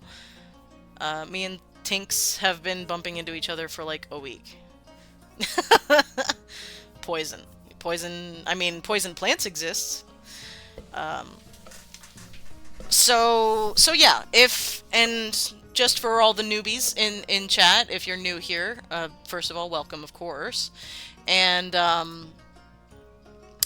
we are here specifically to my world is just kind of the jumping off point. It's kind of the background noise that you may need. Safi is anti-wifey style. Yeah, I don't threaten NPCs. I love my NPCs. But sorry, I lost my train of thought.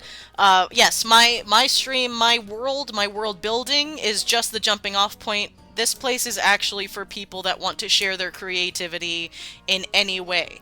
Whether you're drawing pictures, whether you're writing scenes, whether you're creating homebrew or creating other worlds, I want to hear about it. Please tell me about your cool characters, your cool worlds, your cool ideas. I want to hear all of it.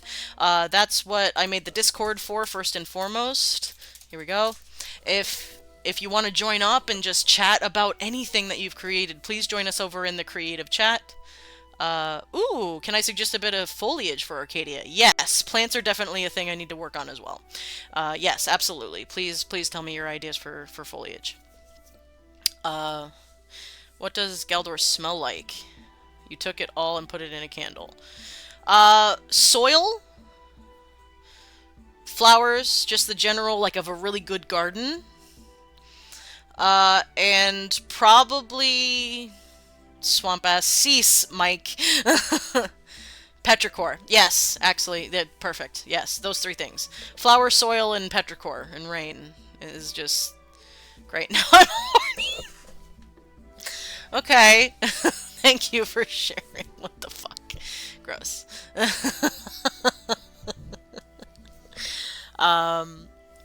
So yes, that is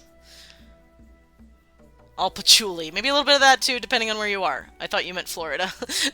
Oh yeah, no. Florida just smells like standing water.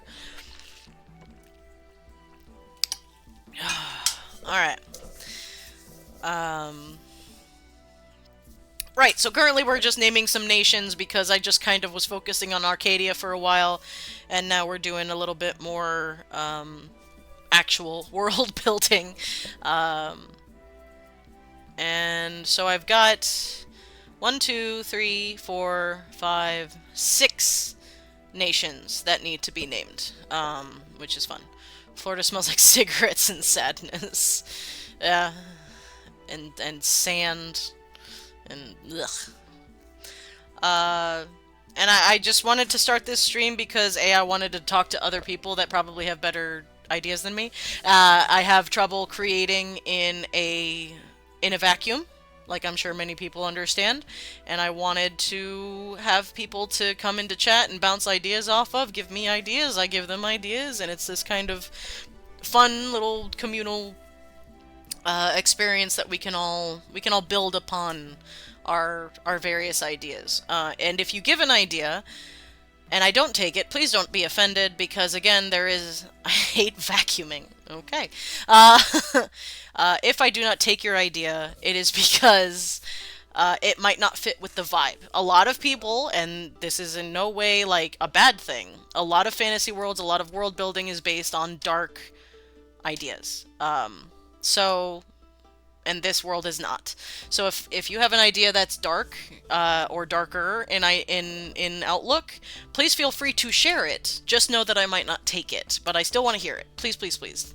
Because Galdor is not the only world I'll ever create. So you might, inspire something in me, or we can just bounce ideas off each other if you're creating a darker world.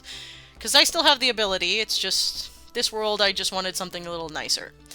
I made a type of tree that thrives in snow. The roots go far and sprout up into bowls a foot off the ground. Those container hold snow that falls, and during the long period of rainless spring and summer, the snow melts and the water is stored in the bowls, and over time they take the flavor of sap and become a delicacy for the locals. They rake the flavored water and replace with fresh water. Or they take the, I assume they take the flavored water. Like honey water, I love that. Yeah, sweet water, you bottle that shit. That sounds awesome. That's a great idea, yeah, absolutely. Okay. Now, whoops. Birds love it. Oh, yeah, that's true. And now... want to eat one like Willy Wonka. Dude, everything in Willy Wonka sounded so good. Fantasy name generator. Every DM's favorite tool. I'm just gonna kind of go through. Bird bath tree. Ooh, yeah, that's true. Aw, that's cute. Birds, you say? So... okay, I'm done with that one. I think I'm done with that one. Oh. Did I make changes? Okay. I don't remember changing this particular one, but maybe I did. Like a wind chime tree. Yes, wind chime tree. Oh, add.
Mm.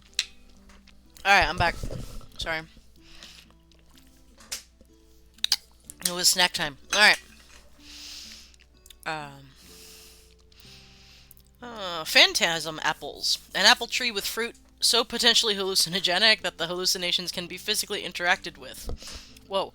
Microdosing the fruit's hallucinogen can help with trauma and chronic pain, and lucid dreamers can make significant use of the apples because they can control the hallucinations through sheer force of will. That's dope. I love that idea. Constantly on fire tree. You had me at hallucinogenic. That sounds awesome. I love that idea. Fantasy shrooms, yep. Alright. So let's start with the what was I saying? I was gonna start with the island nation way over here. Adraria is pretty cool. Ashium's cool, but I don't think I'm gonna use that for that. Ubra. Atria, Athai. Athai? That sounds like something that the players could really have a good time with, so we will not do that. What did you think of the idea? Brilliant! I love hallucinogens, especially if you like have if you have the what is that spell? Phantasmal Force, I think, in D&D, where like you make them see like their greatest fear, basically. That could be like part of the spell. You know, you throw the apple at them, or you make a potion, or whatever, you know, whatever it may be. That would be a great way to explain how that spell works. Um, but yeah, I love that idea. Upelstein, Upleestein, boy. Okay. Smois. Alright, these, I don't know if these are particularly hitting, so hang on. Let me see, what's this one? Matonk! Alright, I gotta look at it again. So this is the nation that we're naming. This one way over in the corner here.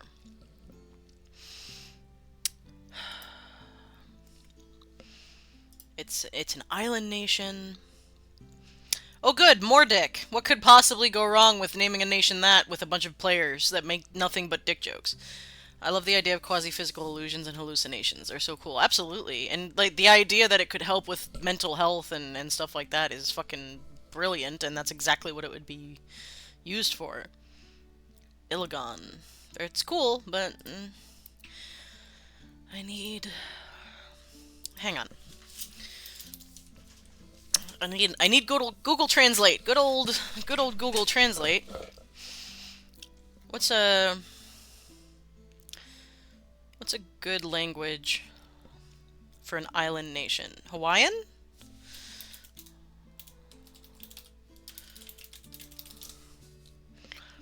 Alright. So, please name someone more dick. I'm not. It's gonna be a bad guy. I am the great Mordic! Yeah, you are. Alright, what's a good word for the basis of a nation? If it's islands and beaches, you know, we have, you know, Florida was named after the plentiful flowers of the area by the Spanish. Um, Same. Sand. I mean, sand. I don't think it's gonna be anything interesting. One? Really? Sand is called one. Okay, who knew? Or own or something. I don't know. I don't speak Hawaiian. uh, what about edge? Lihi. Lihi? Lihi. The nation of Lihi. Lahai? Lahai, probably. Uh, One. Oh, it's One. Okay. Yeah, that makes sense too. That sounds like a city name more than a nation name. Again, don't expect me to explain why that's the case, but that doesn't sound like a nation. It sounds like a city. One sounds like a city. I don't know why. So maybe we'll name that. Maybe their yep, capital. Cliffs. Yeah, I'm thinking more like the Caribbean as far as island nations. So probably not a lot. I mean, there's still probably going to be mountainous islands, like maybe to the south is where uh the mountains are, but like these are going to be the main two islands of this nation. These two right here. So I did kind of, well, at first, imagine a lucid dreamer eats one of these phantasm apples and you see him just start to climb walls that aren't there. Oh my god. As if they were there and suddenly he's at the tippy top of a tree that one normally couldn't reach to the top. That sounds like a whole new type of magic that would be really fun to introduce to a world. Uh, so I did on that side, I did kind of start those two main islands in the shape of like a yin yang kinda. Kaulike, Kaulike, Kaulike, Kaulike, Kaulike, Kaulike, Kaulike. No, it sounds like calico. Not really going balance. What else? Something that I'm trying to think of, like, what kind of culture I'm going for. Hawaiian's going to be in there. Jamaican's going to be in there. You know, any of the Caribbean islands, Cuba, Haiti, any of that, it's all kind of going to be shoved together and mixed together, and it's as one culture. That's kind of what I'm going for this. Just sun and sand, and, you know, people look at it as super relaxed, but it's not all the time. Um,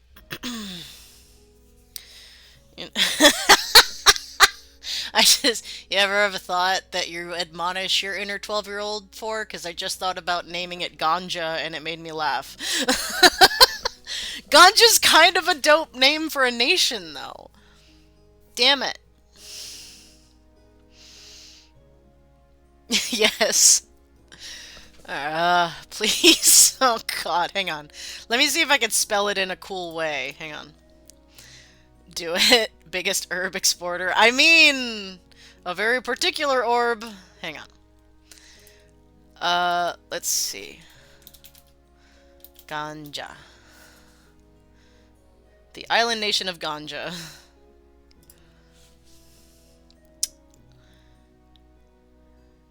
Do we like that spelling? Do we think we could do something sillier with it? We'd land Ganja man. Can't make observations like that around Llama. Yeah, I think it's Llama's fault that it even happened. Like Llama's infecting me by being in fucking chat. It's your fault. Or their chaotic spirit. Well, I have many. Yes, there are many in the chat. Tis always chaotic here. But I'm gonna go ahead and blame you, Mike. We jammin', we ganjaman, ganjaman. Uh, Phantasm apples are a deep shade of purple. The wood is an array of colors similar to rainbow poplar. Oh, I love rainbow poplar. I love that tree. It looks like Play-Doh. I love that fucking tree. It's such a cool tree. If you want to see a dope-ass tree, look up the rainbow poplar. Alright, the fucking nation of ganja, because I'm actually 12 years old. Alright. There, done. Great. Alright. Alright, so moving over to this big island nation, the two big islands. Weedland is canon. Oh no.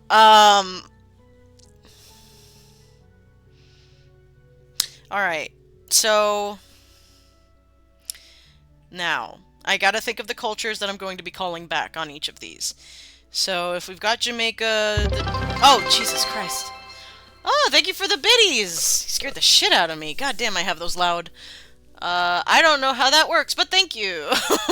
I appreciate it very much. That's my first biddies. Ganja lives. Alright, so... Now, moving over, it's still an island nation. But it's not free jump scare. Yeah, for real. It's gonna happen every time. Oh, Asher's flipping out in the corner. You can't see him, unfortunately. He's attacking the table. Hi, sweet boy. Do you want to come up and be on camera for a minute? Oh, he winked at me. I'm gonna take that as a yes. Let's see if I can get him to cooperate. Hang on. Come here, buddy. Come here. No, don't run! Oh, he ran away. Psst, psst, psst. Come here. Come here. Come here. He's coming. He's coming. Hi, buddy. It's okay. He's camera shy. Hang on. Come here. Come here. He really doesn't want to be on camera. I gotcha. I gotcha. Cat. The smoke-a-nose. Hi. He's so hard to see. Keep your eyes open, because nobody will be able to see you. This is Asher. This is... Ow! Ow!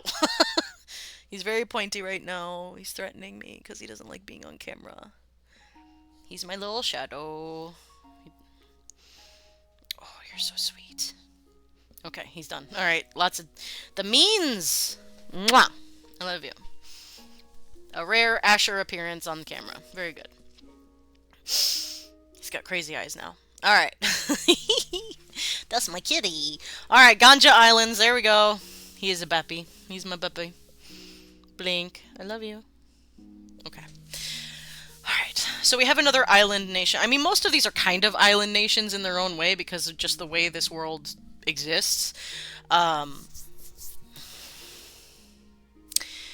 So I'm tempted just because of the shape of it. This looks kind of Japanese. It kind of looks like Japan. So having something kind of based around East Asian kind of ideas. So we could do, again, because I like shoving a bunch of cultures together, you know, Japanese, Chinese, you could do Indian, all that kind of, you know, all the Asian countries kind of put together. But I could also do, because I was thinking of doing, weed smoking geisha. We've moved away from ganja. Ganja's done. We're now naming the next one. We're not doing no more weed. We got a whole nation dedicated to weed. I will build that later.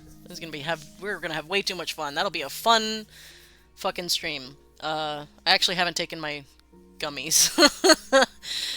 Opioid time. I'm not high enough to talk about the weed today, I guess. So I could do Japan, China, Asia, that area, or I could do New Zealand, another island nation. You know, North and South Islands, which would be really fun to look at the mythology of and educate myself on the Maori and all of their outlooks on the land. So that could be a possibility. Cherry blossoms are awesome. I want nothing more than to see a cherry blossom tree in bloom in real life. So bad.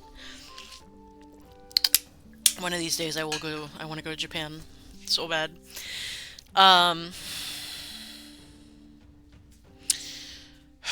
Looking at the shape.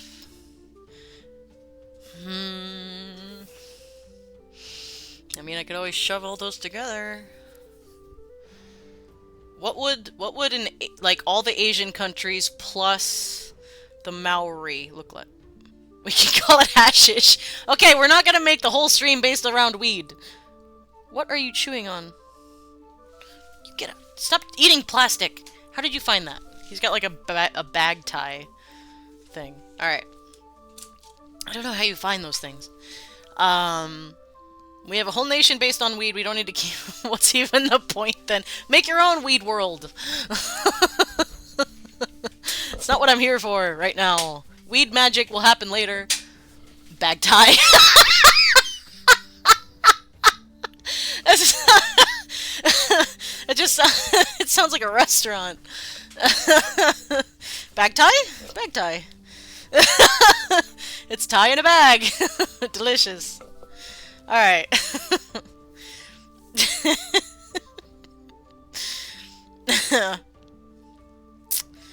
What? Okay. So looking at all of those cultures, alright, so let's take all of the Asian my very, very limited, their biggest export. Jiashan could... Jiashan? I know, I'm very unfamiliar with how pronunciation works in Chinese. Could be a good name if we want to go Chinese. It's simplified for summer.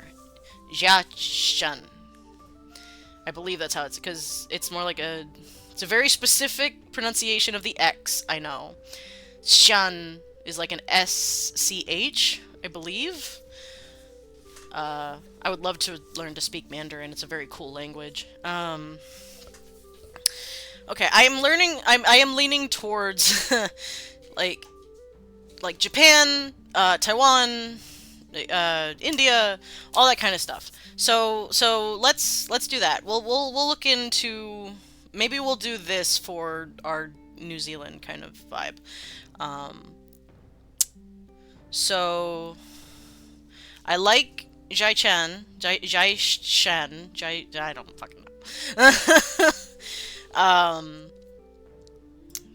hang on, let me fix this color here. It's kind of bleeding into. All right, let's do. I like the idea of summer. Let me see what summer is in Japanese because I don't know off the top of my head. No, that's Javanese. What the fuck is Javanese? Summer. Natsu. Okay.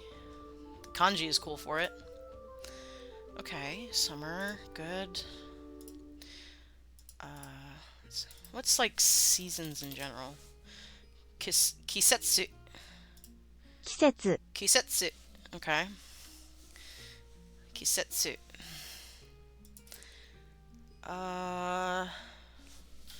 What is spring? I should know this. Haru. Yep.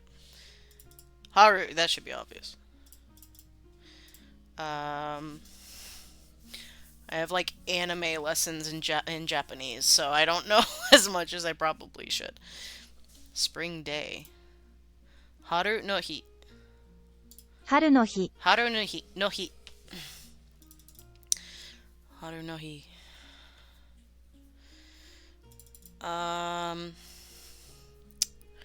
What's okay? If we're taking all of those things together as a culture, which I'm sure would offend several of those cultures. Kamehema. Hot outside. I do not mean to make any, assumptions about any cultures or offend anybody of said cultures. But I do want representations of various world cultures in my world because it is meant to be very, very diverse. So I'm just trying to imagine if all of those countries kind of were shoved together and made peace and like what culture would look like in that situation. So in most of those cultures, a connecting idea. Aside, there's tradition, of course. Tradition is a huge part of pretty much all of those cultures in one way or another. That can be said about a lot of cultures, but I think it's a little bit more on those cultures. If you watch Asian American comedians, you probably know what I'm talking about. So a huge focus is on tradition. Spirituality is also a widely accepted kind of thing. In general form, of course, you have Shinto, you have Buddhism, you have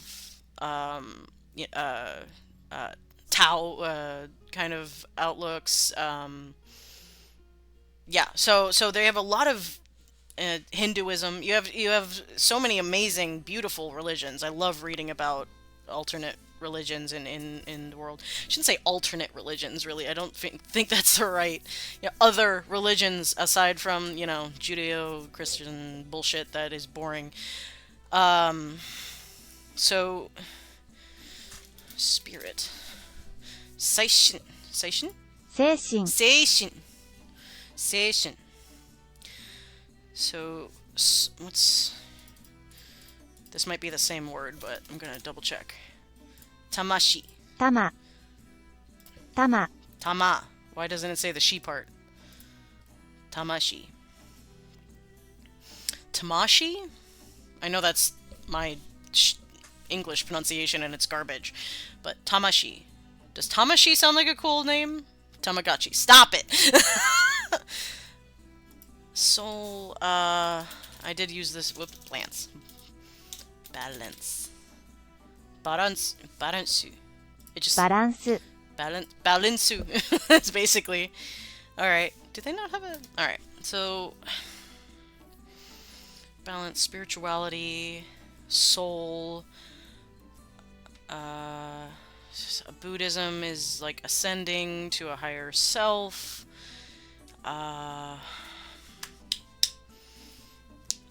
Tradition.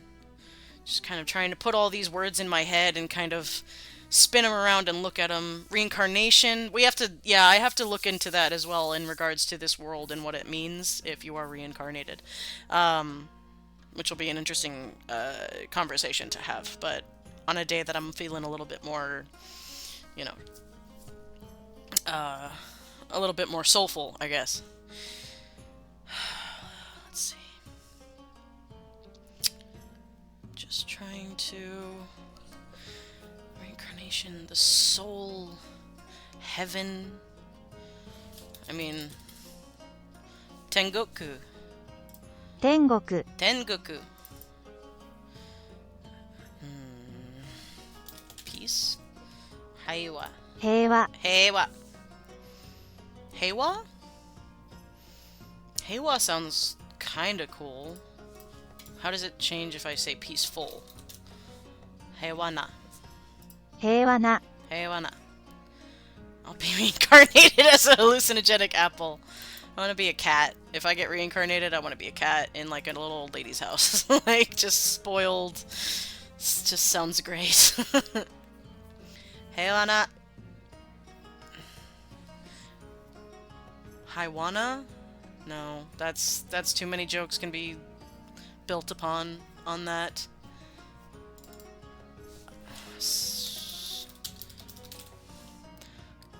硬い地面、 Katai jimen. Katai. Why do you hate joy?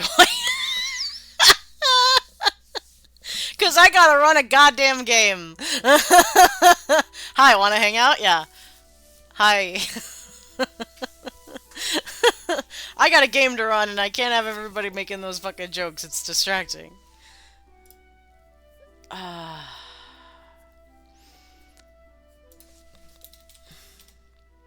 Key. Key. That was my clean version. Yeah, nice. Shizukesa. Shizukesa. Shizukesu? Guess. Japanese for tranquility. Shizu. Hang on, let me. Quility. So I know how to pronounce it. 静けさ、 Shizukesu. Shizu. She's a kisser. God damn it, Mike. No, that won't work. She's a kisser. God. She's the joke name filter. All DMs need pregame. Like, I have to. I'm here to play test it for you. I mean, that's basically what it is. God. I'm trying to... What about garden? Niwa. 岩、 Niwa. Niwa.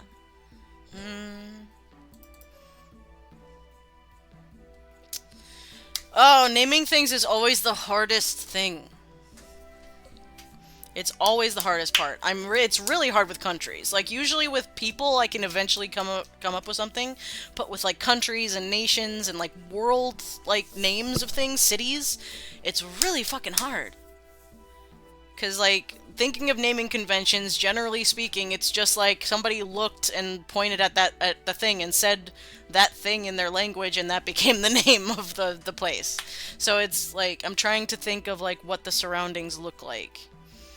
Obviously, everything in Galdor is very verdant and gardens and beautiful. And what's... Passu... No. Because in Japanese, like, sometimes they have words like that, where it's just kind of like the same word, but in a Japanese accent. So, you know, let's try Chinese. Maybe Chinese will give me something. Or Mandarin, rather.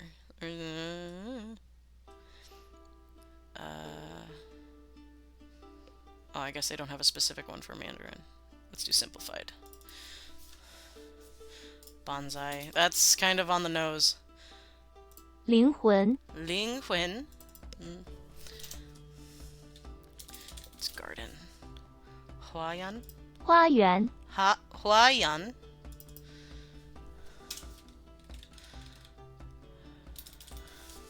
Shu. 树、 Shu. Ni hao. Ni hao, Kailan. Shenguo.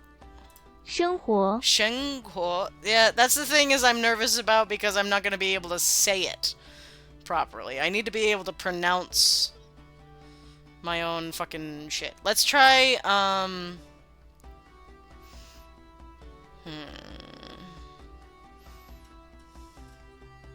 Let's try Hindi. जिंदगी Zindagi. That's a good one. Because the Indian culture is very cool. It's problematic in parts, but it's a very cool culture. As far as spiritual, I'm like, usually when I talk about culture, I think about religion and like culture outlooks on the world rather than, problematic, marriage practices and things like that. So, we're gonna take the good parts of the culture, generally speaking, of course, without ignoring too much of what makes it that. Garden.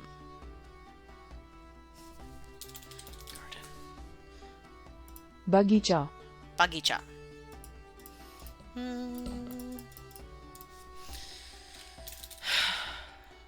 No, path is just path. Okay, interesting.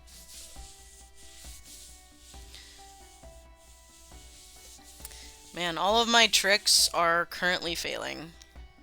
Usually this is the thing that allows me to name something, but it's not coming.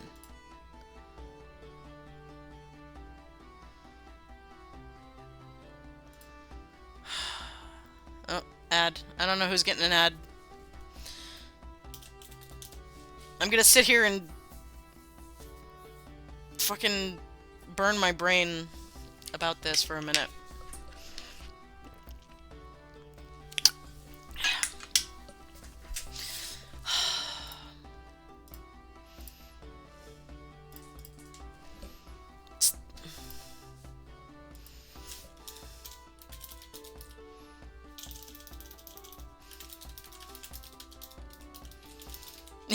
Pondering your orb, yeah. That's what it feels like.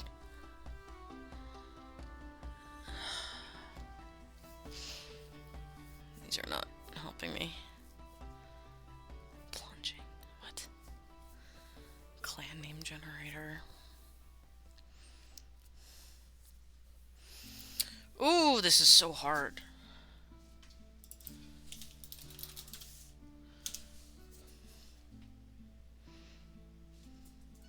Yeah.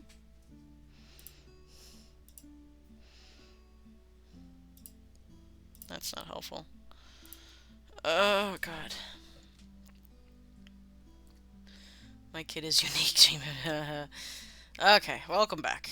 Anybody that had an ad. Hopefully you're back. Because sometimes my timer is a little off, so beg your pardon if I start talking and you're not here yet. Oh my God. This is not helping me. Alright, nope. Pinterest is of no help. Oh, God. Alright.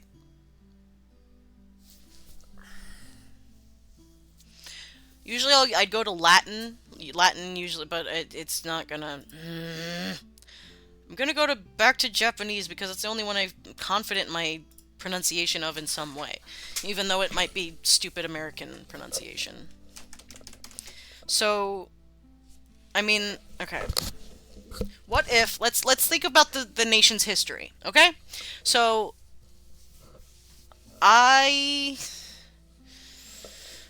Okay.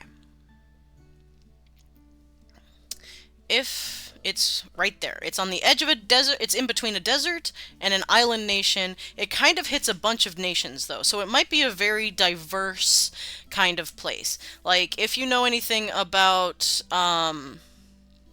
like, places that are kind of outside of the typical, like, Hong Kong is generally speaking, more acceptable than, mainland China, that kind of stuff.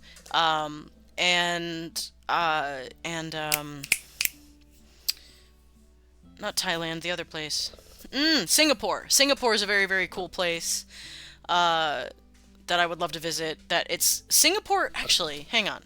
Singapore, because of where it is kind of a mishmash of, like, Indian and East Asian. So maybe I should go more towards the Singaporean. Singapore. If I remember correctly. Am I thinking of the right place? I think so. Malaysia, Thailand, or is it Thailand? India, Sri Lanka also. Yeah, Singapore, Thailand, Bangkok, all that kind of stuff. Yeah, let's do. Let me look into Singapore. What country or what language is it? Singaporean that they speak? Is it Malay? Onward Singapore. Largest planning. Okay, so Laos. Okay, maybe Laos. Maybe that's what I'm thinking of. I know there's a country that's kind of like all of those things shoved together. Maybe it's Laos that I'm thinking of. The only landlocked country in... Okay, that's might be what I'm thinking of. They have some cool traditions. Okay. Heart of the Indo-Chinese. Okay, so like Thailand, Laos, all there. China, Thailand, Western capital, largest city. Okay, cool. Tagalog is also a cool language to experiment with. Isn't that a Native American? Native American? Is that what I'm thinking of? Present-day Laos traces its historical and Philippines. Thank you. Lanjang. Because of central geographic location, the kingdom became a hub of overland trade and became wealthy economically and culturally. Okay, thought you were talking about Girl Scout cookies. No, Tagalog. Yeah, no, You had a long day at work, my guy. Okay. So Laos is cool. Let's do that. Lao People's Democratic Republic. The only landlock is very cool. So let's see. 66% practice Buddhism, Thai folk religion, 1.5% Christianity, 1.8% of others. Interesting.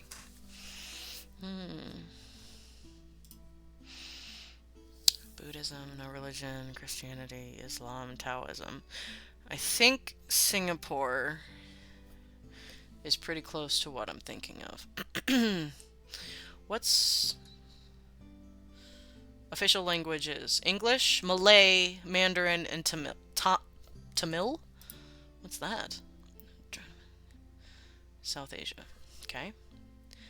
Of the Indian state. Okay, so I think Singapore is what I was thinking of when I was okay. So very cool. If anybody is new to the chat, this is what world building fucking looks like, okay? It is falling down nothing but Wikipedia rabbit holes until you find one word or term or something that fucking gives you an idea for a name for one damn thing, and then you do it all over again.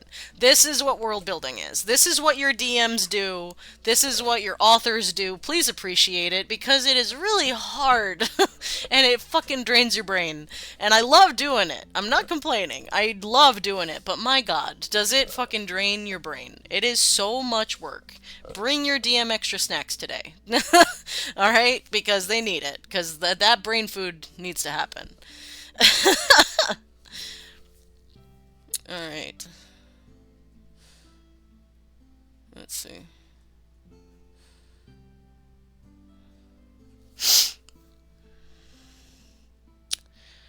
Alright. Is it Singaporean? Or it's Malay? What was it? Malay. Okay. Let's take a look at Malay. English to Malay. Alright, so let's do garden. Taman. Taman? Why don't they have a pronunciation audio thing? That's annoying. Okay. Pakak. Nope. What's my favorite pizza flavor?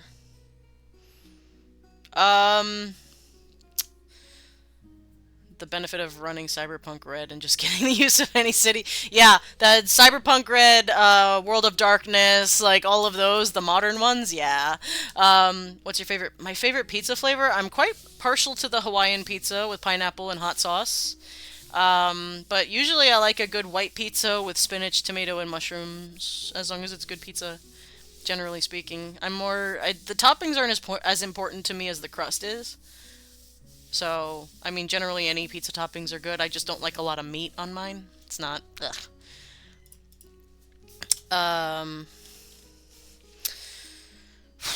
Okay.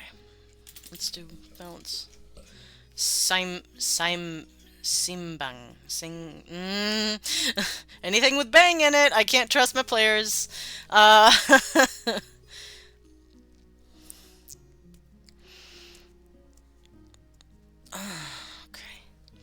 Like chicken pizza. Chicken pizza's like okay, like for me. I'd rather something else.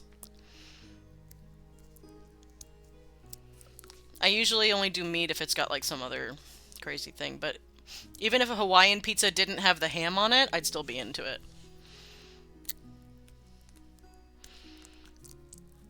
Why must you deprive me of the only jokes I know how to make? I'm sure you'll find a way. Just chicken on pizza. I'm sure there's like veggies, like chicken, peppers, and onions is good. But as long as it's good cheese and good toppings and good sauce, or good crust, the toppings don't matter. Like, or they matter, but they don't matter as much as like the crust and the sauce to me personally. But now I want pizza. God damn it. Yeah, sure, why not? You like barbecue pizza? I don't want to hear it, babe. It's all in the dough. It absolutely is. Barbecue pizzas is. Okay. Kahoot. Okay. Malay might be a little bit too much for me. Well, yeah, barbecue chicken. Yeah, gross. Disgusting, actually. Damn it. Okay, I'm not coming up with anything. I'm gonna have to find something else. I'm throwing that away. We'll move on. Let's do this. It's not just barbecue sauce and cheese. It's still gross. Barbecue sauce does not go on pizza. It's icky. Egyptian. Wait, is there not an Egyptian? Whoop.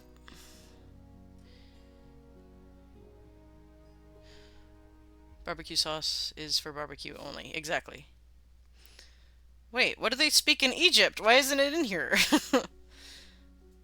What?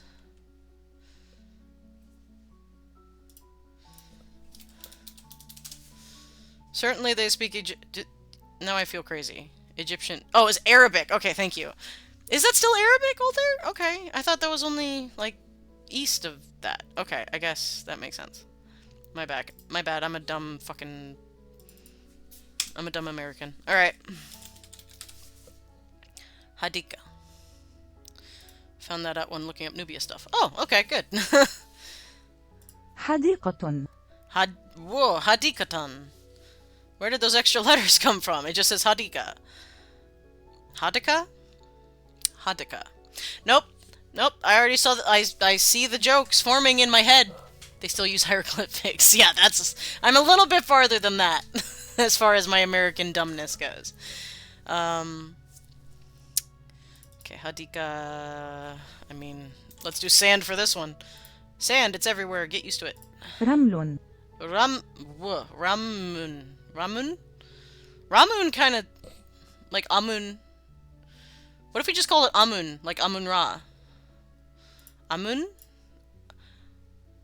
Hang on. Amun could be the base. Ramen. Stop! This is your country!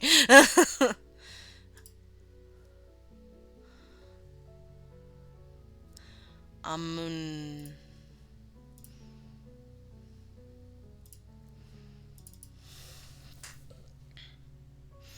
Amuna? Nope. Amuna, no. Namun. Namu. Eat kelp. Yeah, give me some Egyptian shit. What sounds cool? My country! These colors don't run!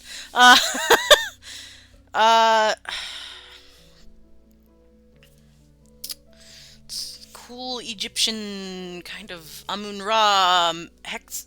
I only know the gods.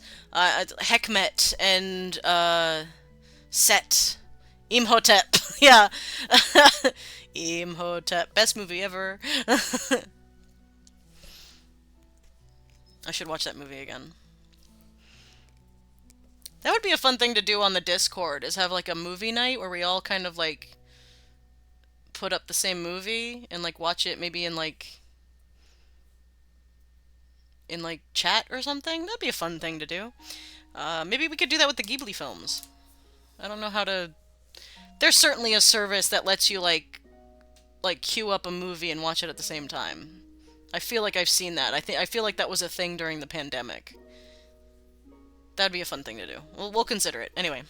Yeah, Osiris, Horus, fucking ancient Egypt. Give me the gods. Wait. Egyptian. Egyptian. I put a W in there. That don't go there. Egyptian. Oh, gods, idiot. You know when your brain goes faster than the rest of your fucking body and you just forget how to do things? Aker, Amun, Anhur, Aten, Atum, Bennu, Geb, Hapi, Horus, Kepri, Tamaya. Tamaya? I like Tamaya. Sounds like Tamora. Tamaya. What does that mean, Stinks? Al-Shems translate to Sunland. Ooh. Hang on. Wait. I lost my map. There we go. Tia and Tamara. Jesus, that's a callback. Let's... Tamya? Tamya. Sister, sister! Tamiya? Nah. I like the two A's in there. Tamaya. Tamya. Is it Tamya or Tamaya?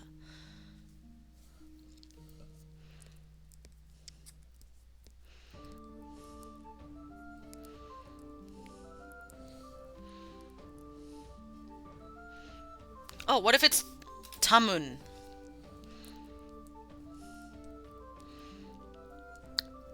Ta-amun, so like land of God. Or land of, you know.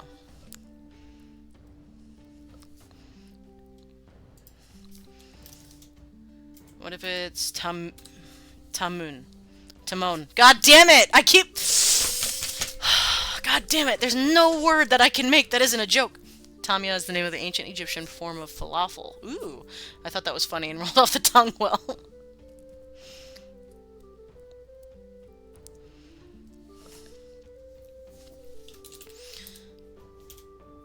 Ta'amun. Yeah, maybe that's what it was missing, is an apostrophe. Falafel.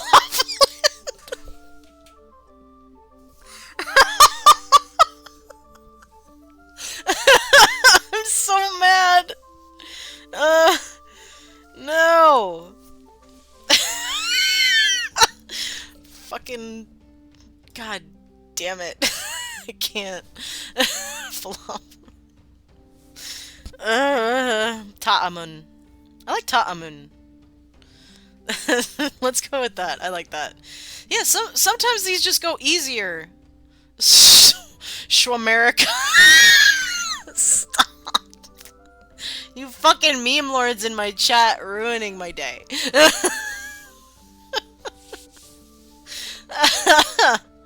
I hate it. I hate it. I just see the worst fucking amusement park is Falafel Land and Schwamerica. Like, it's just like, come here and eat stuff, I guess. Like, that's it. Ugh. I'm so upset. Alright, god damn it. Ta'amun. I like that. Alright. See, why does that go so quick and then the other one was just like tripping me up? I don't know what it is. You know, no, actually I think I know what it is. I don't want to sound like a complete and utter weeb every time I say the country name. I think that's what it is. Hey, Steinman! We're naming countries and it's really hard. I think that's what it is I'm stopping myself from naming it a lot of things that I could think of, but because I watch anime and shit, like there's a lot of things that I could go immediately to, and I've also been hardcore into Overwatch, so like, you know. So I'm like, my favorite character is Hanzo, so I'm trying really fucking hard not to reference that kind of shit, and it's driving me crazy. I'm stopping myself from being a weeb. Mm. Cause like you could just name it like Sakura, like just like whatever, you know, cherry blossoms, you know, tree. But again, I don't want to be so basic. What are you looking for? I can provide some Nordic Scandinavian cool words for intro. Well, we just got done with the Egyptian themed kind of, you know, Middle East area in the desert. I was having trouble with the Japanese East Asian kind of place, so we kind of moved on from that. Next, if you want to do Nordic and Scandinavian, I think we're gonna want to go gonna. Wow, wow, my brain, my mouth went far faster. I think we're gonna want. Oh my God, why do I keep saying gonna twice? I'm having a stroke. Beg your pardon. Jesus Christ. I'm okay. Anyway, I think we're going to want to go here for this corner nation up here because I'm thinking of basing this kind of off if you've played Witcher 3 or Witcher at all or read it. It's based kind of on Skellige. I'm starting Japanese classes next month, so I have a few more vocabularies than most. Great! It was all the ganja, yeah. Yeah, and I named the island nation Ganja just for my fucking stoner friends in chat, so at least that's kind of. I guess I shouldn't feel bad if I go weeby with one of with the Japanese names if one of my fucking country's name is Ganja. I guess I shouldn't be so hard on myself. It is your fault, Mike. You did that. It's all your fault.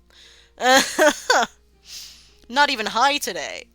Um, Nobody here is gonna judge you. I know I'm judging myself, and that's the main battle you do with as a world builder or GM or anything.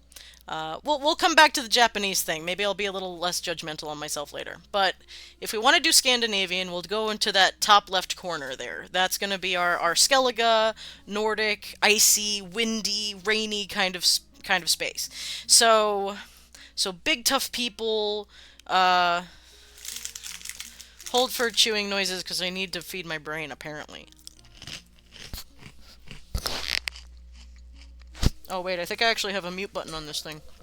Hang on. Tell me if this mutes it. I don't know.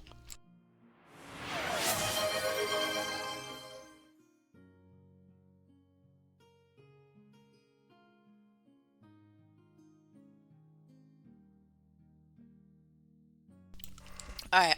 Did that actually mute me? I was talking a little bit. Say yes no matter what. Alright. Alright. I can't hear shit. Okay, good. Alright, good. Now I know where my mute button is. I just listened to a podcast where the snake people prayed to a bad guy that promised them arms. He named himself Murrah.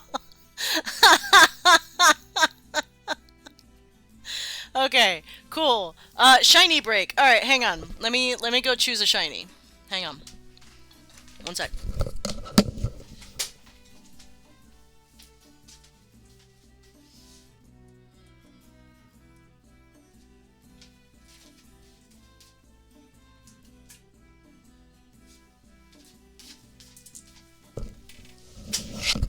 Names don't have to be good. Yeah, I know, I'm warring with myself. Okay, I'm gonna show you these. I got these at a witchy store in a nearby city. I got them strictly because they look like gummy worms, and I want to eat them. I hope Safi's in the chat. Steven Universe was there crying about it. Alright, hang on. Here, these are my favorite ones. I don't know if the camera's gonna do their color any justice, but if you could see, it goes from like purplish pink to orange. I don't know if these might just be dyed glass, but I don't care. They are so cool. Can I? Hang on. Let me see if I have a dark here. Let me put them against something dark so you can kind of see. Oh, that doesn't help there. Yeah, it looks better actually without that. But that's super cool. And then this is my favorite flavor of gummy worms here. Oh, is that not the cool? Oh, focus. How do I? It doesn't have an autofocus, so I just kind of have to find it. And thumbs. Thumbs! Right there. And this one's just a simple green one, but I got 3 of them because they did like a deal, I think. Oh my god. There we go. I know it's hard to see. Yeah. But these are my favorite ones, and again, these might just be dyed glass. I don't know. But I love them so much. Alright, I'm gonna put those right there for now. Alright. I know names don't have to be good. I'm just trying, I don't know. I'm getting too in my head about it, I guess. But, dyed glass is my favorite snack. I mean, these look like you could take a fucking bite. This looks like cotton candy. Arr, arr, arr. I just want to eat it. Anyway, okay, so, crunch, yes. Alright, so, Scandinavian, Nordic. We have, land of... Please explain what you're looking to name. I love naming things. Like I said, this area is going to be based off of Skellige from The Witcher, so it's like a land of rain. If you have a cool word for rain or storm, lightning, ice, wind, kind of stuff, you know, anything like that. Something with its own naming convention, so it should sound like another language. So something like you said, Nordic or something like that would be optimal.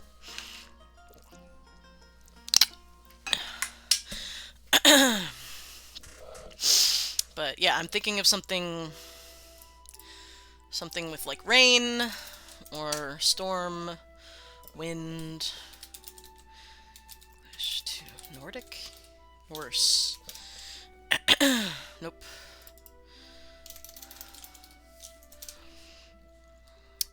No. Norwegian. Okay. What's storm? It's storm! Who knew? I should fucking know that considering. Anyone that knows me knows my last name. You know why I should fucking know that. I'm an idiot. We have a slang for short rain. Etskil. Or skil. Skyle. Skyle. Skyle. Skyle? Storm is Stormvir. Yeah. I should know that. I'm an idiot. Itskil. I like that. Itskil? The nation of Itskil. There's something there. There's Skyle. Clouds are sky. Okay.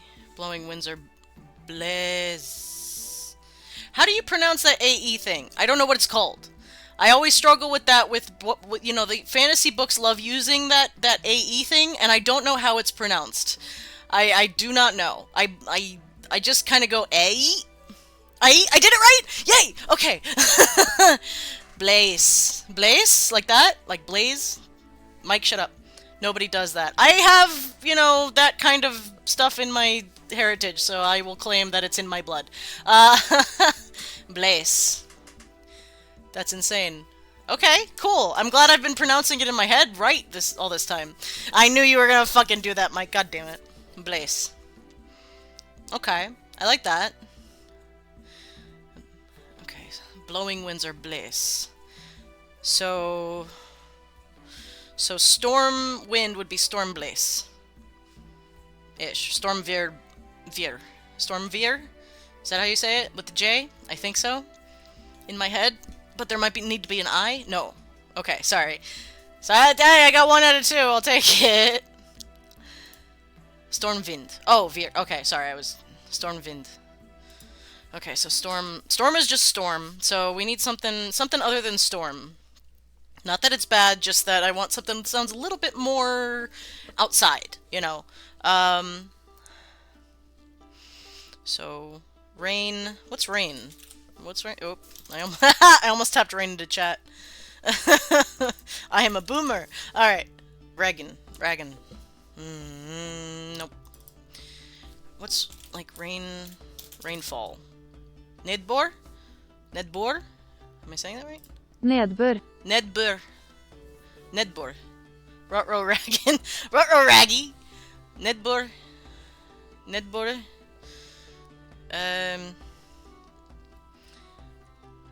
Rainfall. I'm sure they do. They have their own name for the smell of rain, because we have petrichor, but you might just use that too over there. I don't know. That's more scientific name. Okay. Because, like, it's... Which country is it that has... Oh, shit. What's that word? Shit. What's that word for cozy? That became a fucking online thing for cottagecore people. Dragon. Okay. Hygge, thank you. I hope I'm saying that right. I honestly don't know. I know it's like Huga, some people say, but Hygge was how I originally like read it. And I know that's probably wrong. But it's one of those words that I've only read, and I've never heard anybody from that place say it. So I don't know how it's pronounced. Hygge is how I've been saying it ever since somebody, like, that's Danish, not Norwegian or Swedish. Okay. So I have Swedish ancestry. So you know, a little bit of me wants to call back to that.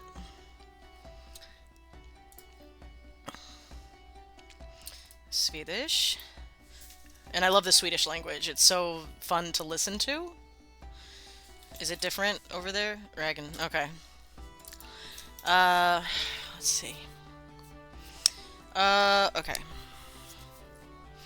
Storm rain. There's a fucking ad. God damn it. Alright, I'm going to the bathroom. I'll be right back. Think of more words.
Alright. It's a little more singing, some grammar differences, but pretty much the same. If I don't like storm, I'll whisper Satansvier or Helvedesvind. Helvedesvind? So, Hell's Wind, is that right? I guess you could say Bige as well. Oh, Bige. It refers to the rain that quickly comes and goes. The G is pronounced Bige. Bige? Bige. Metal as hell. Yeah. I love all the Eastern European languages. They're all so cool. Alright. So, okay. What if we go away from the weather of this place for a minute? What if we do classic Norse mythology? What if this is the place that giants come from? Okay? So we have, you know, Jotunheim, basically, you know, kind of stuff. So we go to the Norse mythology because I fucking love Viking mythology because it is fucking metal. So you know, we have Jotun for the name. Now you're saying building. Jotunheim. Oh, BJ. Oh. So Baije? Building Baije. Okay. I'm gonna learn this language by accident.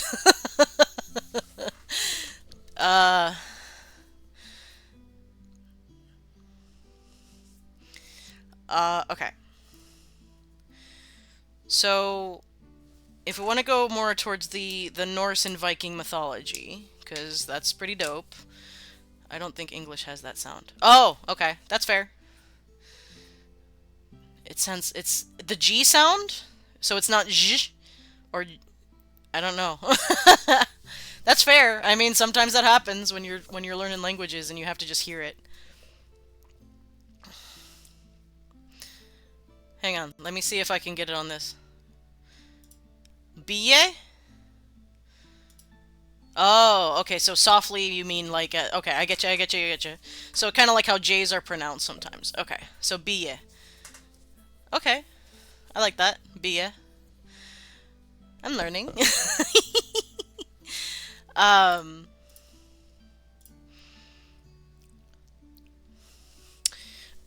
so what if everybody, okay,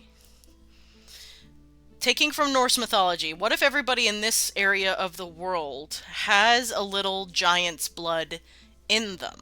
So every race, even though there's still tieflings, there's still halflings, there's still everybody's the same, but everybody's a little bigger, right? Everybody's taller or stocky, you know, that kind of thing. So they'll have dragons. I mean, I will figure out how dragons are BRB train. Okay, cool. See you in a second. So, what if, I mean, tall. Tall. Long. Long? Lång. Long. Okay, it's long. Alright, great. So, giant, what's giant in Jate? Jätte. Yete. Yete. Firbolgs, yes. Those are Celtic, though. Celtics, Firbolgs are from the Celtic. Dirty. What did I say that was dirty? Giants? Big? Is it the big joke? Okay. Everybody's physically... Fuck you. Goddamn dick jokes. Ah! Oh, I forgot to fill up my water. Oh, god damn it. Okay. Alright, that's fine. Whatever. God damn it. But everybody's bigger. Shut up. Okay. I'll forgive you. You're young. You're allowed to make those jokes. It's just I'm 36 and I'm still my brain is still that. You pronounce things very Danish, but look up Swedish words. Okay, yeah, all right. No, you have the gesture emote. Very Danish, but look up Swedish words. Interesting. Interesting. Yeah. I have very little familiarity with any of those. I was learning German for a while, but I was real bad at it. I didn't get very far. I learned how to order coffee. Basically. Café. Like, and milk, which is really hard to say. Florida isn't culturally diverse. Well, Tampa's not bad. And we keep getting New Yorkers, so, like, New York's pretty diverse. Café und Milch. Milch. Ugh. Saying milk in German was so hard. It's such a part of the they're walking here. It's just a part of the mouth that you don't really use when you speak all that much in English. So it's like Milch. Mjolnir is Thor's hammer that creates storms. Yeah, Mjolnir, yep. Mjum Mjum, as they say. What about Mjolland? Mjol... that sounds relatively basic. I don't know if I want to do that. Oh, they wanted you to... They don't like that you said redneck, babe. I identify as a redneck, so, like, I guess most know that word from Marvel by now. Yeah. I knew it before that, but luckily, yes. Okay. Okay. What about, stone or Sten? Okay, great. Stoneland. Stenland. Alright, boring. Oh god, this is hard. So... Jätteblod? Jätteblod? Jätteblod. Jätteblod! Jätteblod. Auto mod flags are the weirdest shit sometimes, yeah. Giant blood, giant people. I mean, that's gonna be boring, but... Oh. Gigantiska människor. Gigantitska. There's more words for rocks. Oh, please, tell me more words for rocks. Say that again? Gigantiska människor. Gigantitska. Gigants. Ooh. Gigantitska. Pebble. Shut up, Mike! God damn it. Let the person that actually speaks the language go. Gigantica Meniskor. Maniskor. Gigantitska. Rock Witch. Rock. Rock. Rock. Rock! Alright. Oh, why did my candles turn off? Hang on. It's actually getting bright enough that you can kind of see them. Or bright enough, dark enough, Jesus Christ. I am awake. Grüß. There we go. Sten Granite Clipper Stenskred. Stenskred is cool. Is that a particular type of rock? I know Goose. Stenskred. Grus is gravel. Okay. Stenskred. What's Stenskred? It sounds strong. It sounds like big rock. Is that Gris is gray. Stenskred. Stenskred is kind of dope. PewDiePie taught me. It's a stonefall. Ooh, that sounds cool. Stonefall? Stenskred. Hang on. Let's see it on the actual map. Stenskred. I hope I'm saying it right, I don't know. Stenskred.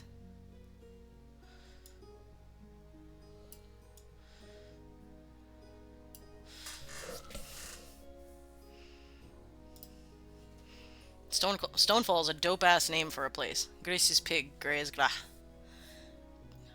Gra? Is that what the little circle means? Oh, I'm learning.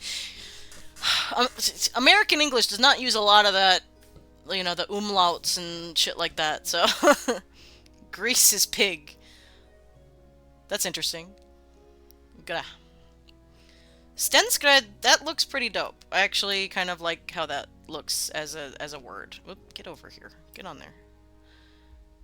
Okay, I think we'll go with Stenskred. I like that.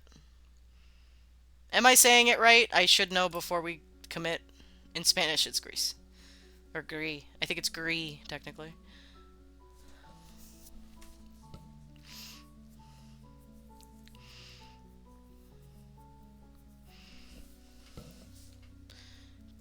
Clint. Clint? Clint? I know the name Clint.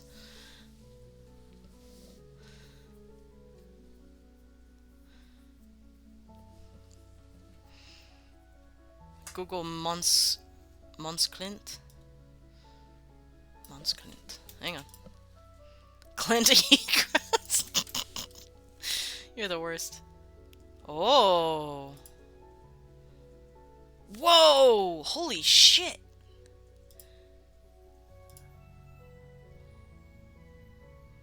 That water is beautiful. Wow. Oh. Oh, what is this cute little house? Oh my god. Or church. Maybe it's a church. It might be a church. There's a painting of it. Ooh, very pretty. Wow, this is beautiful. I just drank hot sauce. Done that. Very pretty. Limestone and chalk cliffs in the Danish land of Mon, in the Baltic Sea. Wow, it's all chalk. Wow. That's very cool. Hey, good hot sauce. You can't pass up, man. That's very cool. Might have something like that over there. How does it not wash away if it's chalk? Interestingly. Okay. Okay, Stenskred. Stenskred, the land of the giant people, basically. Where everybody's got a little bit of giant blood in them. Vinegary twang to it. Ooh, I love vinegar. Alright. So, we've got that big thing at the top. Next, I think. That looks like Swampland. Leaving for a minute. How long do you think you'll be streaming today? I'm gonna be streaming for a while yet, until my voice gives out. Although I need to... Let me go refill my water bottle. I will be right back. But I'll probably at least another hour, if not longer. Yeah. So feel free to come back.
Alright.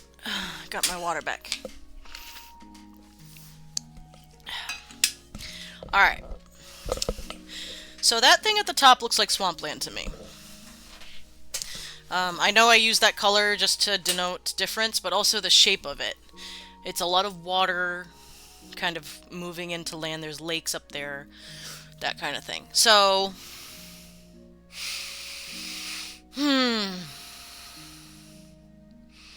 I mean, I'm always tempted to put, like, a Louisiana type kind of place into my worlds, but for an entire nation, not exactly what I'm going for.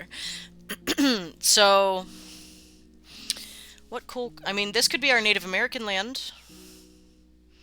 That could be cool.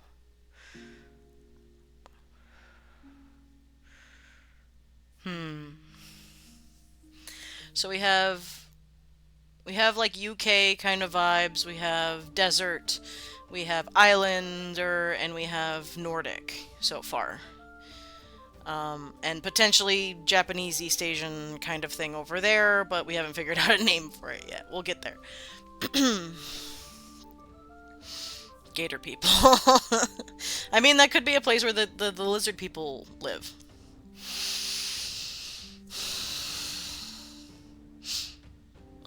No gators. What is that emote?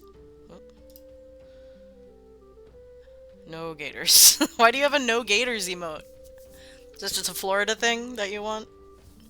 Gators are good! We love gators. We just don't like them in our swimming pools.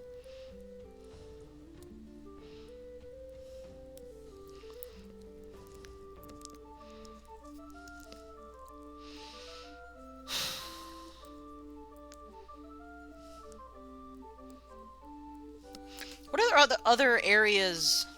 Oh, you went to FSU, that's right. Sports ball, right, that's a thing people give a shit about.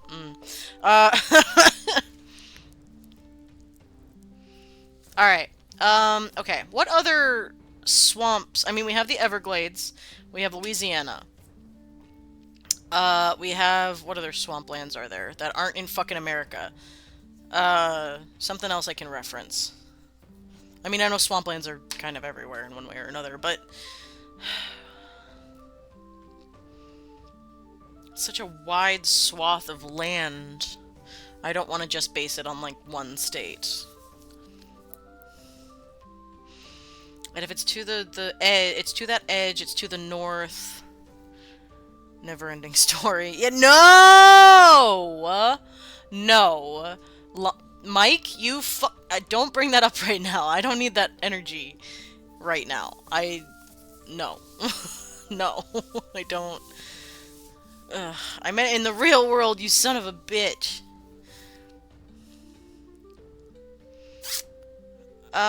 Okay. Big lake areas. I mean, Michigan is, you know, lake country as well. I'm trying to go outside of America.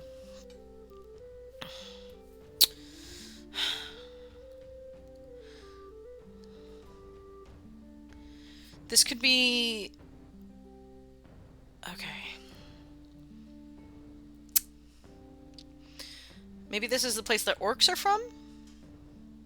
In this world? Orcs and half-orcs are kind of come from this area. So... that means I have to figure out culturally what my orcs look like, because I've already kind of figured out my dwarves. My halflings are kind of got an idea of. My elves I kind of got an idea of.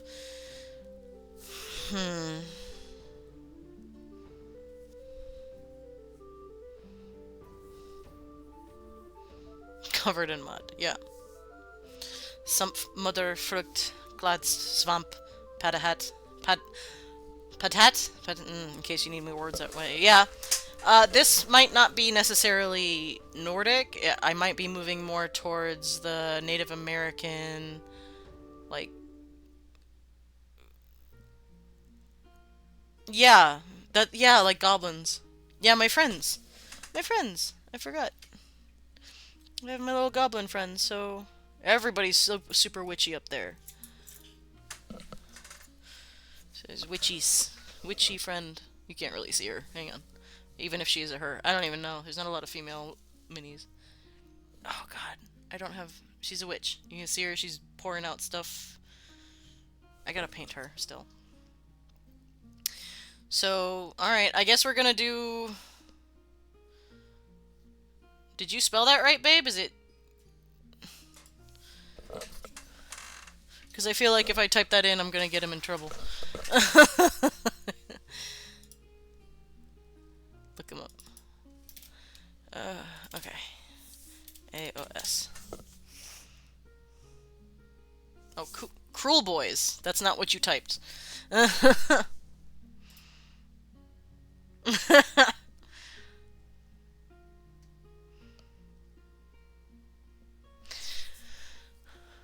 Cruel Boys. Yeah, it got me. I posted a monster in the world building chat. Yay, monsters! Oh, the chat's been going off. Oh, Jesus. I missed a lot. Everybody's posting GIFs. I'll have to catch up on that later. Who's pinging me? What is... if I want to make some food recipes for fantasy based on historical cooking for her noble bright, just ping me and I'll make some. Dope. Give me just a bit of insight into what race likes to do, and so on, and I will produce such. Oh, cool. Alright, dope. The Rot Shifter. Ew. Ooh, I will check that out later. That's very cool. Train again. Lots of trains!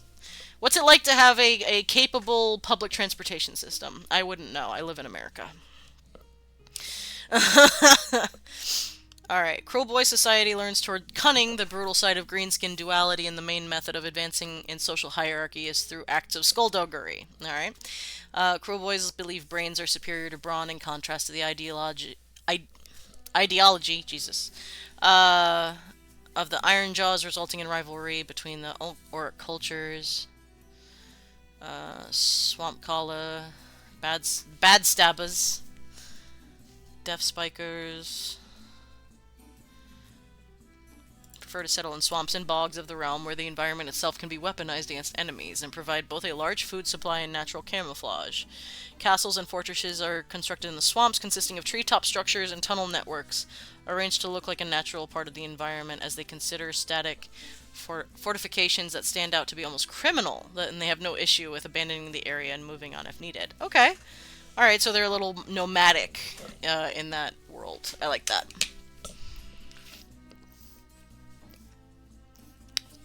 Alright. So... Alright, so here. Let me... Where's... Damn. English... Oops. To Creole. I always end up doing some sort of Louisiana, New Orleans kind of fucking shit. To Haitian Creole. Alright. Let's do swamp first, why not? Magazine. Magazine. Interesting.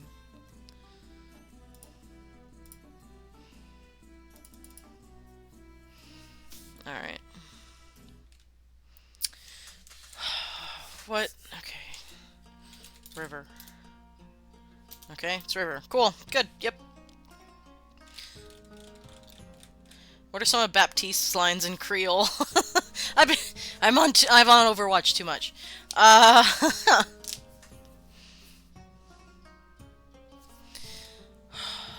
see.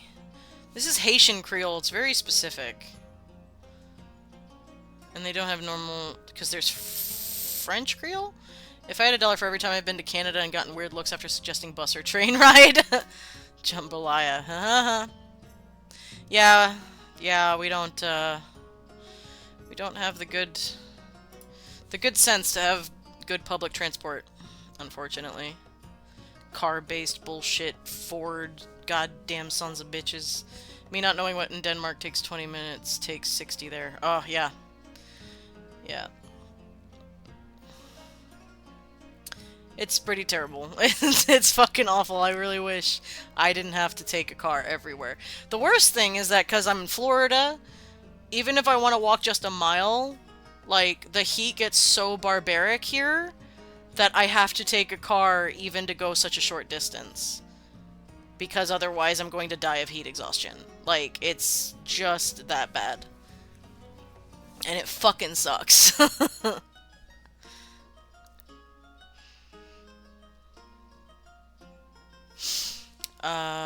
Okay. What are other swamp? Flood. Whoa! Vattenfloodeny. Oh, wait, what? There we go. Talking about trains, I got an apartment. It's right next to a station. Nice! Nice, nice. Inundation. Inundation? Maybe Creole is not the way. What about... Man. Isn't New Orleans Creole different than Haitian? French Creole. There we go. Sorry. Hey, partner. Oh, no, this is like... Suck on the head. No. For anyone that doesn't know fucking Creole, oh man, is it fun to listen to. Can't understand a goddamn word of it, but it's fucking great. Let's go down to Defy Doo and eat erstus and suck the head. Squeeze the tip and les in le bon tem roulé. I don't know what I said either. Le bon tem. I haven't taken a French class in a long time. Laissez le bon. I know that part. Laissez le bon rouler. Rouler? Something like that. Talking about, wow. French Creole is hilarious. It's not really French, most of the time. It's 90% English, and then with a weird accent that's kind of French, and then kind of Southern.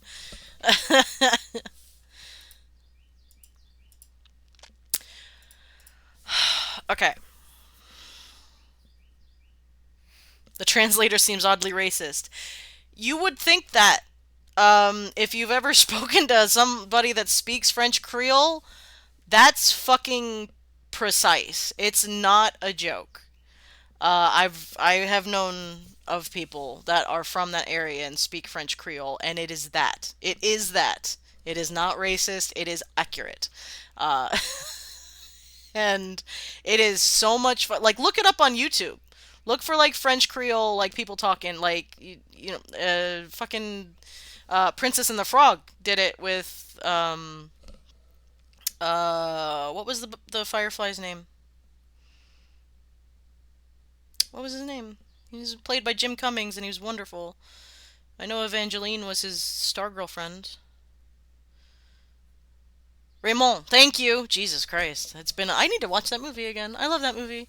But yeah, Raymond is accurate because the voice actor Jim Cummings, who played Raymond, he worked for years, or like at least a summer, maybe just 1 year, but he worked for a steamboat, a paddle boat on the Mississippi in Louisiana. And his boss was that voice. And he's like, I had to tone it down because people needed to understand me, but that is the voice. That is how they speak. And it is a fucking. I love that accent. I could listen to it forever. But.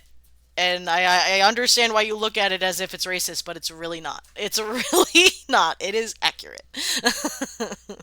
And they'll tell you too.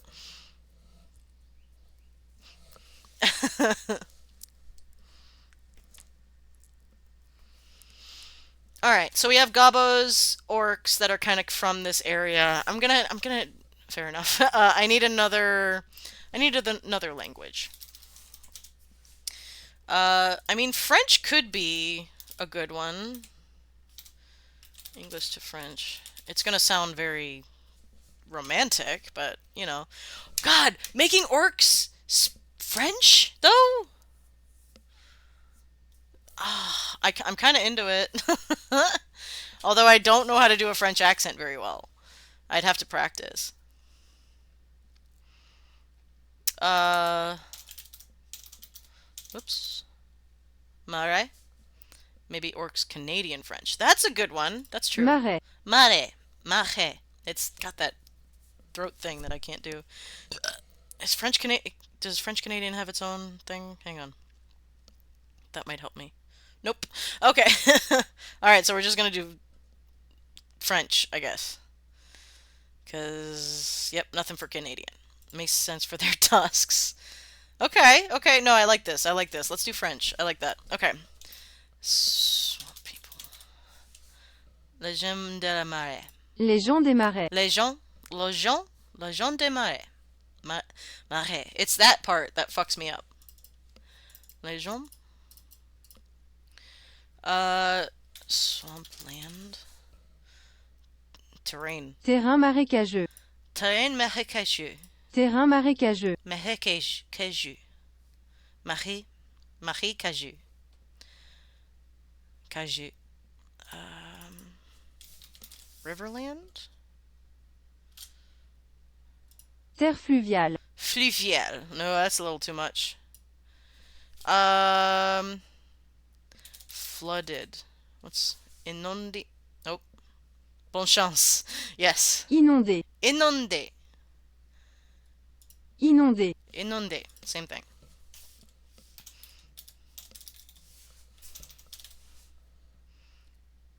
Inondation. Inondation. That kind of has nation in it. Inondation.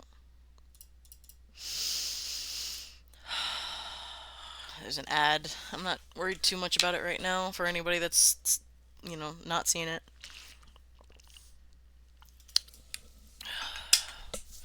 Flood, rain. What's rain? Pluie? Pluie. Pluie. Oh my god. French is impossible to say.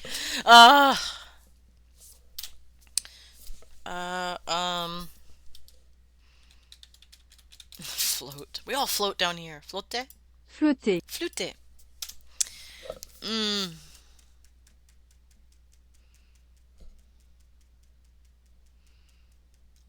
What's a good... Not flood, not river, not swamp. Glade? Ooh. Clairière. Clairière. Ugh. There's a lot of that in that fucking language, and I'm really bad at it.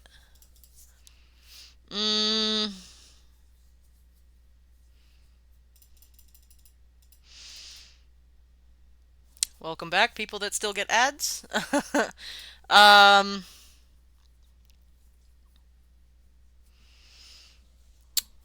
Oh my god. Marsh? It might be the same. Whoop, not March. Les Marais. Yeah, it's the same. What about lowland? Plain. Plaine. Plain! Okay.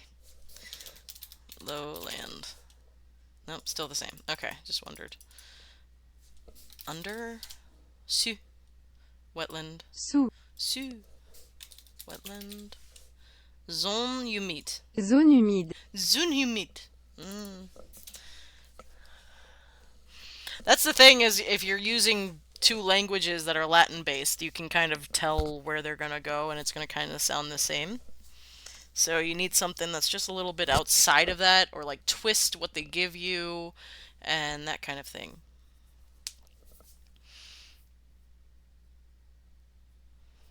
I want something with like the lier, like something at the end, like I don't know what I'm saying, but it's like folier, like something like that. I don't know what that means, but let's see what I'm saying. I might not be saying anything.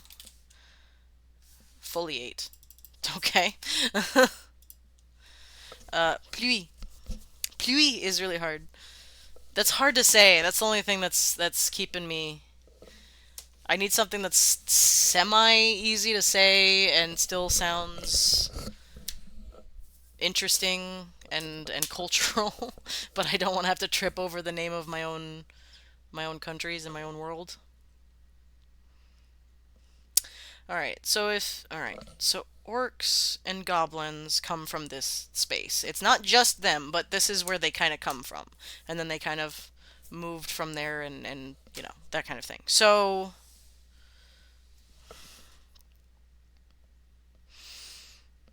The orcs, the goblins and the orcs both would probably be using tribal magic or folk magic. They definitely don't use ceremonial. It's land-based magic. So, what if like it's les gens de paix, Les gens du pays. du pays, les gens, les gens. I think that just means the people. People of the land. Oh my god, this is hard. Les gens. The people of the trees? Tree. What's tree? Arbe. Arbre. Arbe. Oh my god.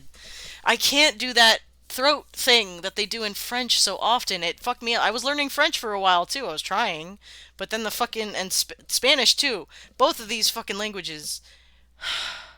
They both gender items, and I don't get it. And then they like the e's and the ahs, and I guess I couldn't get a handle on it. It was so hard, and I kept failing my stupid Duolingo lessons because I couldn't get it fucking straight. And I just gave up after a while because it's like, oh, you don't have any hearts left. Would you like to give us money so you have unlimited hearts? And it's like, no, I really don't.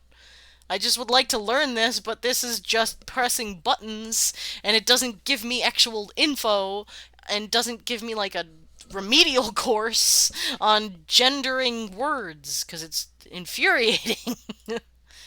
Ugh. Pluie. Plant. Plant people? What about... What's garden? Gardon? Jardin. Yep. Mm-hmm. Fuck. Fine. V. Here's another one I'm getting stuck on, and I don't know why. The Japanese part I understand, but now I'm not sure why I'm getting stuck on this one, aside from the fact that I can't say half of these words, so I might have to go to another fucking language. mm.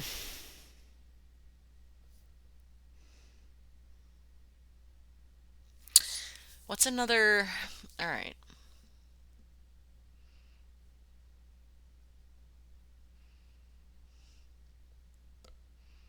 Big Latin. Ise uye.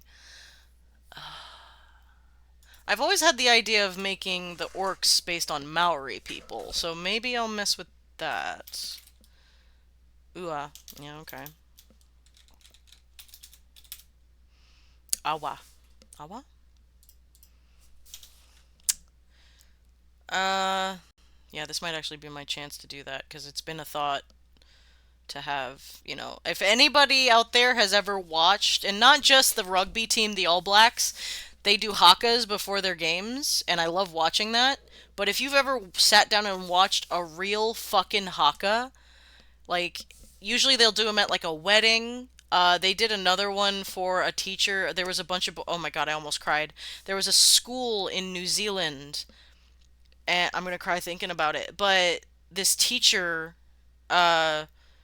was retiring, and like all of the students in this, I think it was an all boys school, did a haka like just in like the school auditorium. And I don't know what it is about watching a haka, but it chokes me up. It is so fucking beautiful and just like raw emotion, and like it is just, I highly recommend anybody that wants to like have a moment, like go look up like wedding haka specifically. Those ones fuck me up. But like the ones with the students, oh my god, it's just this ultimate kind of show of respect and understanding and all this other stuff in their culture. And the Maori culture is so fucking beautiful and so interesting, and just oh my god, I get emotional just thinking about it, because it's just such a fucking cool tradition, a cool art form, a cool cultural thing that isn't appreciated nearly as much as it should be. And I think the rugby team probably kind of made a lot of people see that for the first time. And it's fucking intense when it's a real one. Like, and they're like, because they'll sometimes do it for people traveling into New Zealand, and they'll have a guy like do the full haka. And the haka is first and foremost, from my understanding, it started as like a war cry. Like it's like what they did before going to death, like going to battle. And it's evolved to many, many other things, and there are many, many other hakas that are used for different reasons. But it started as tribes of Maori facing these motherfuckers, and just like, and you're supposed to meet eyes. Like, imagine being a tourist and having a dude just like fucking just beaming you in the face, and like doing this whole dance and stomping and like clapping, and like they stick their tongue out and grimace and like all this stuff. Oh. And like sometimes I remember seeing one documentary where you have to like meet eyes with the guy, and you have to keep his eyes, and you have to like pick up a stick. It's kind of like a line in the sand, and you have to like show your bravery, and then they'll let you in. And oh my god, I would love that experience. I would fucking love it. Oh my god, it's just so cool. And anyway, so Arabre, yeah, that was another one with a lot of the throat.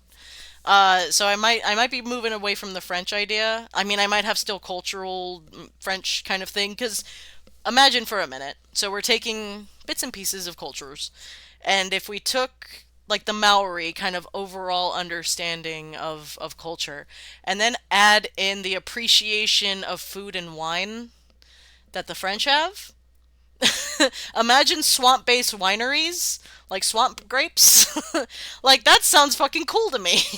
And it sounds like a badass group of people that have to fight back swamps. Like, cause like it could be like the alkaline of the swamp cheese. Ugh. Like, the alkaline of the water makes everything taste different, and like all that kind of stuff. So it's just like taking these cultures that have generally nothing to do with each other and shoving them together, rather than the it's not necessarily colonization like in our world when two cultures come together, but it's just like these two beautiful parts of two cultures or more, and just putting them together is a lot of fun to think of, and like what would that look like. um, Again, with my very elementary understanding of a lot of cultures, this kind of stuff requires a lot of reading to understand what the fuck you're doing. My music stopped. When did that happen? Hang on. Whoops. Uh, there we go. Hang on. We're gonna. I was like, why is it so quiet? I don't know when that actually stopped. Um, Maybe we make the orcs German. I mean, I could bring in some German things, but we already have the Eastern European kind of inspiration over here in Stenskred. So we have like Swedish, German, Danish, a little bit of everything over there.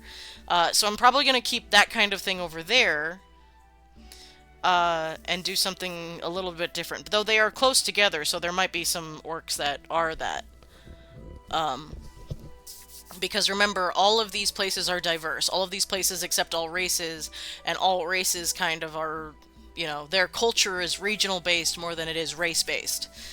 There's definitely, traditions that might travel through, but they might be reinterpreted as you move across the world and your people grow and expand. So, so I'm doing like swamp French, Maori kind of.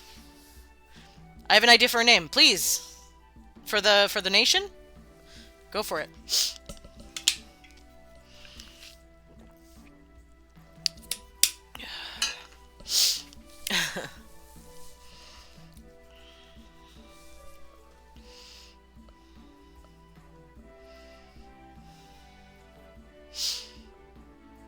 Ruh. Ooh, Turkish for spirit and soul. Okay. It's a little simplistic, but it's something that we could add on to. So we could either have it at the end of a word or the beginning of a word, or the middle, whatever we want. So ruh, or I'm guessing, it is a short ruh, or is it ruh? Or is it ruh? Or rue? I don't know.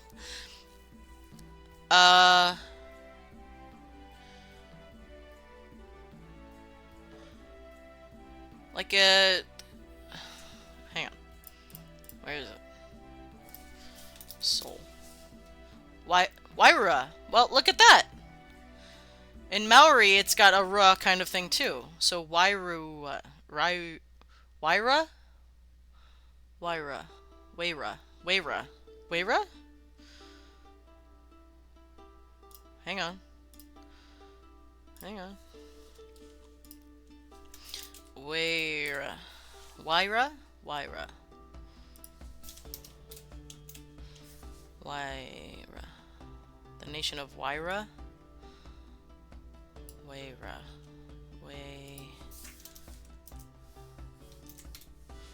Waira? That's kind of cool.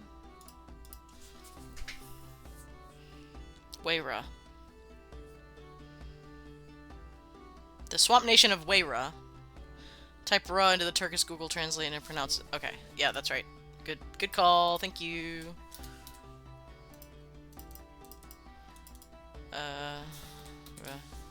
Oops. Ru. Waira.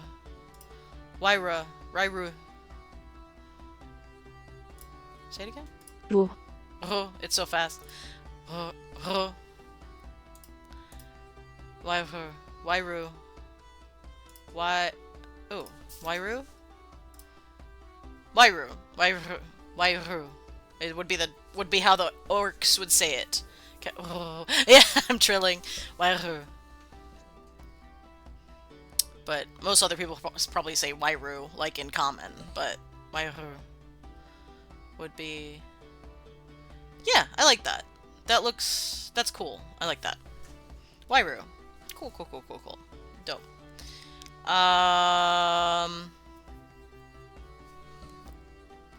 Oh, I spelled that wrong. I'm an idiot. Hang on. Arcadia? No, it's Arcadia. There we go. Sorry about that.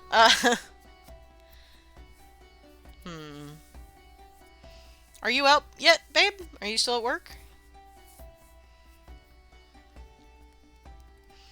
Okay. Okay, great. So we have Arcadia.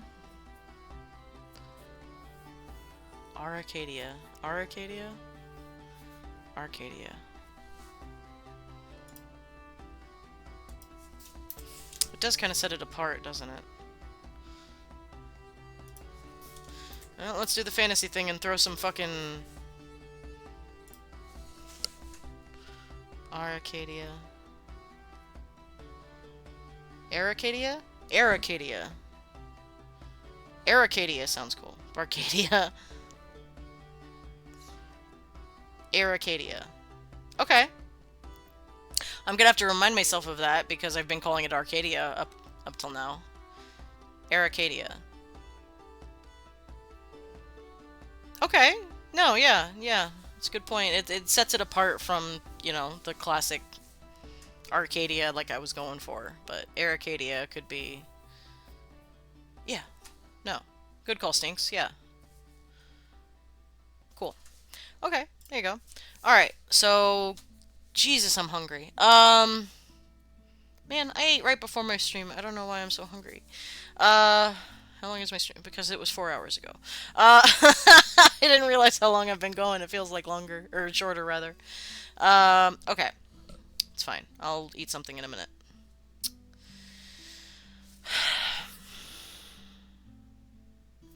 Alright, we've got 3 more places. We have, like, Japanese East Asian already kind of figured out over there. Or we will, anyway.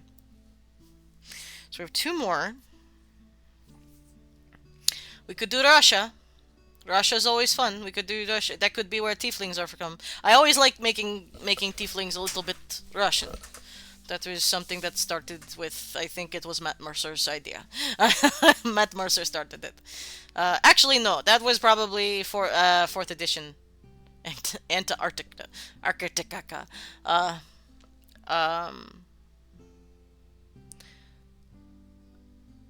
Works for the Russian nation. Yeah.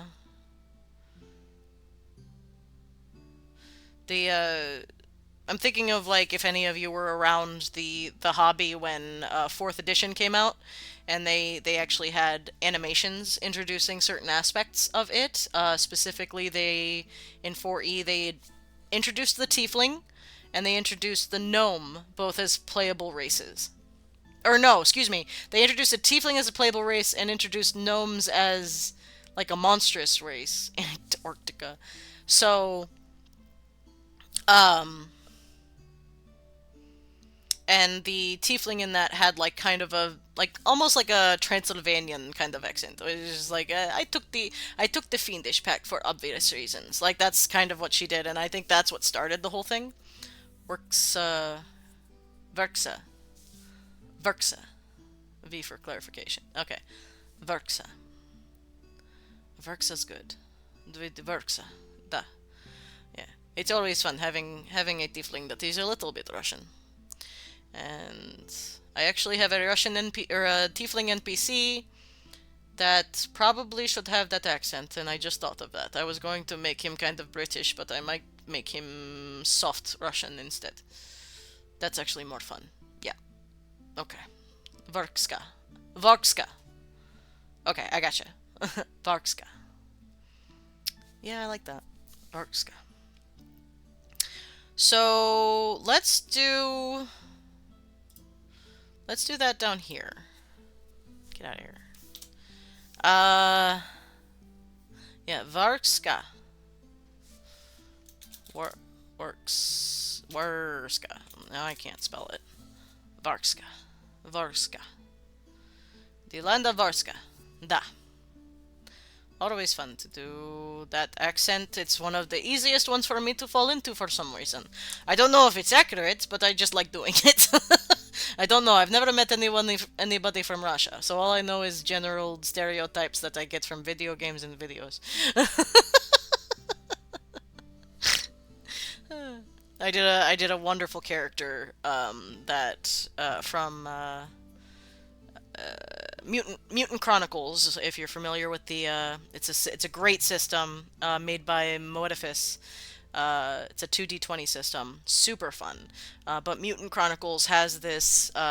It's a future world where corps like kind of run it, kind of like Cyberpunk, but people have left Earth because Earth is this horrible radiated mess, and the only ones that have stayed are the White Star Nation, which is basically the Russia. Like it's just Russian people staying behind and dealing with hyper radioactive giant tiger creatures and shit. So I loved playing that character. She was so much fun. She was this badass warrior, this hussar with bone swords that she fucking wrecked face. She was fucking great. I miss her. I miss playing her. She was so capable. And everybody knows sometimes you hit like a character that you love, but they're not capable either because of dice rolls or any number of other things. So, yeah, Varska. Vorska. I like that. Alright, cool. Vorska. We have, that is where tieflings are from. Generally. There's plenty of other people that are there, but tieflings kind of started over there. Alright. Last one. Oh, excuse me. So we have Western European, UK. We have Egypt, Stan people, Middle East kind of thing. Ganja for your fucking islanders. Louisiana Maori, which sounds like a band name. And then Stenskred for your Eastern European. So we don't have any African-based cultures. Now, I'm going to admit, I don't know a lot about that sort of thing, but I do know that there's oh god, I gotta remember where there's a couple people that I think they are a couple, but they're on Instagram because I've run across them before. And they're specifically trying to fill in that that lack of African mythology and African fantasy base in RPGs. And they're trying... I'm going to have to look them up and see if I can find them again, because I found them years ago, and I can't remember. I found them on Instagram. I'm gonna have to search for them, but I think they were specifically doing a setting book for a world that is based on African kind of mythology, kind of all of those countries kind of mixed together. So that would be interesting to set up. So I could definitely do that. Gula Cola. Gula Gola. That's cool. Makes me think of Gullah Gullah. Gullah Gullah Island. If anybody watched that as a kid, I definitely did. I loved that fucking... I loved that show with Binya Binya Pollywog.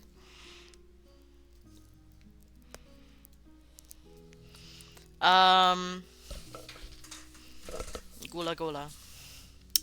I'm gonna... Admitting my own lack of knowledge is important here because I will have to do some research into which parts of the culture, because there's so many countries in Africa. Africa is so big. Like, the maps don't do it justice. I think, like, if, like, somebody... If you ever find a picture of, like, somebody taking America and putting it in the middle of Africa, it is so insane. I watched a Defunct Land episode on it, but I haven't watched it when it was still on air. Oh, they did a Defunct Land episode? I've never watched Defunct Land, but I keep hearing people, like, just singing its praises. So, I should check it out.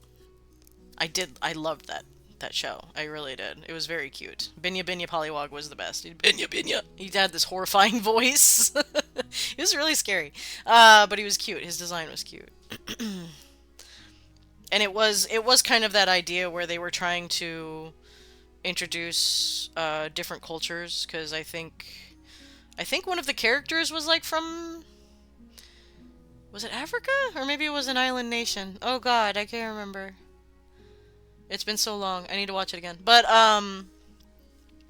yeah, Gullah Gullah was another language for something. I don't remember. Was it? Oh my god, I can't remember. I'll have to watch that episode. Maybe they talk about it more.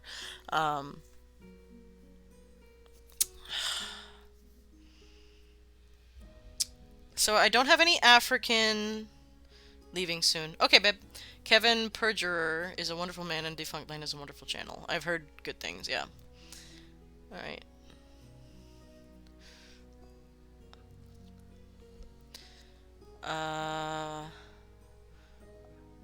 Are you still planning on going to your parents' babe? Okay. So are there any other cultures that... I mean, there's also the... And I beg your forgiveness because I have heard both of these terms are offensive, so I truly do not know which one to use. But I'm gonna go with the one that I was last told was okay. The Inuit people up north. Otherwise known potentially offensively as the Eskimo, but I don't know if that's okay to say. If not, beg your pardon. Fascinating culture as well. Fucking tough fucking people. Badass people. There's every now and again I'll come across a video of people that live in that area, and like what they have to do to survive is absolutely insane. It's so fucking interesting to watch. So that's a possibility, something like that.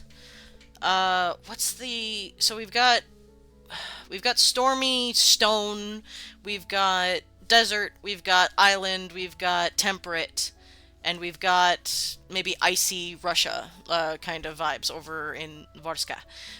So what's an environment we haven't really... Am I missing anything? We've got swamplands. What biome am I missing? Any? Got Icelands.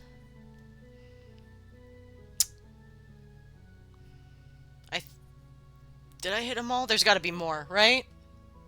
Or I could make one up, like how Minecraft has mushroom biomes. Skylands, no. No, we're not doing the floating island thing. Although that is a classic That is a classic fantasy thing.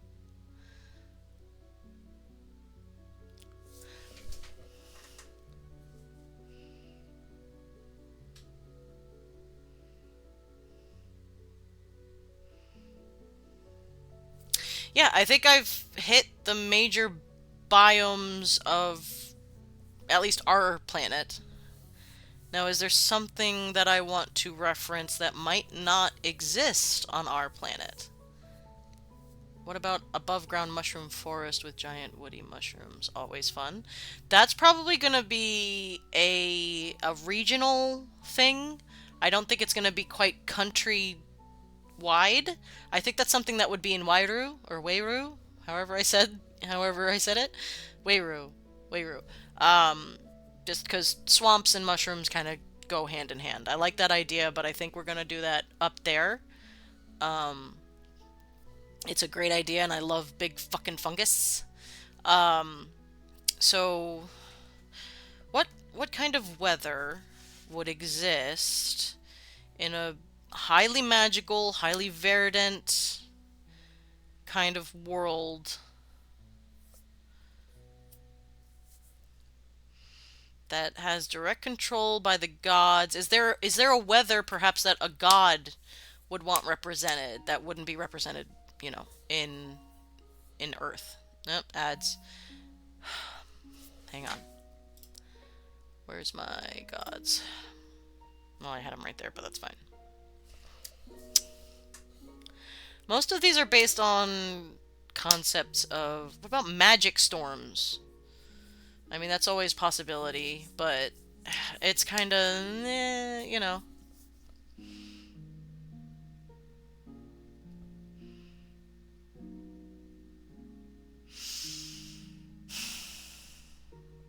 No, I don't think it would be god-based. I don't think that's the way to do it.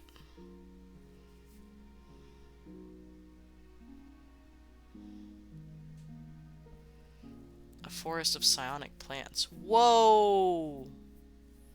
That's a crazy idea. That might be something in Evershade or in the Vale. Because that's just so out there. I don't know if it's going to be necessarily something that Melora would have. I love that idea, though. Deciduous forest, to be specific. Yeah.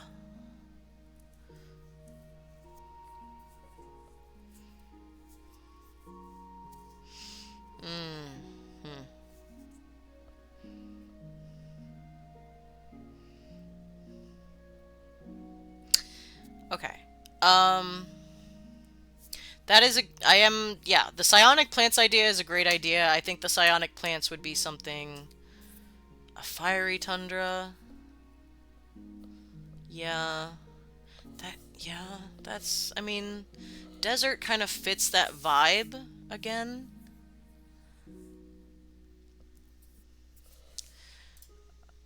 Hang on. Fantasy environments. Let's see. Save me, Reddit.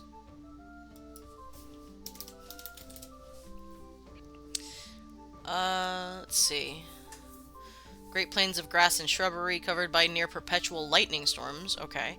One of the natural phenomena that manifest during the storm, which gives the land its name, are tower lights, where lightning, rather than striking once, disperses and stays there, and moves for hours in a manner similar to tornadoes. That's fucking terrifying. Jesus. Tower lights are common enough in the scars that the entire plain is covered by miles of scars of burned glass. The people of the land adjusted their environment by covering the land in protective lightning rods and living in insulated underground houses, relying predominantly on hunting and very limited herding of wild animals. Wow, that's cool. Dark Coast. Open a portal to the Shadowfell. Okay, that's kind of... Central Geographical is an ancient mine that's dozens of miles wide and tens of miles deep. Ugh.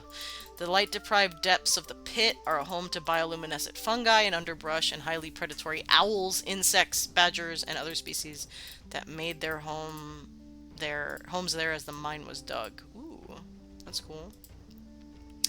Archipelagos. The biggest island is a floating island. Okay. When gods walked the earth and fought there. Doesn't really fit the vibe here. Isle of Ash. Ocean-dwelling nomads who feared the waters that seemed constantly darkened by ash. A rocky salt crystal. Crystals! Yeah, that could be a good one. Big fucking crystals just jutting out of the earth. Okay, crystal biome. So, environmentally, crystals can grow in a lot of different places. Crystals form generally in caves, where they have a lot of minerals to kind of... It's like minerals and water, right? I should know more about this for somebody that owns so many crystals.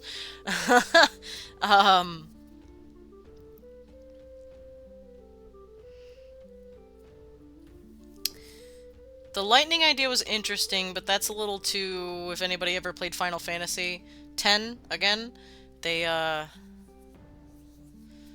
the lightning area that you had to dodge lightning. Fuck that part, by the way. Fuck that part of that fucking game. It was fucking awful. Volcano.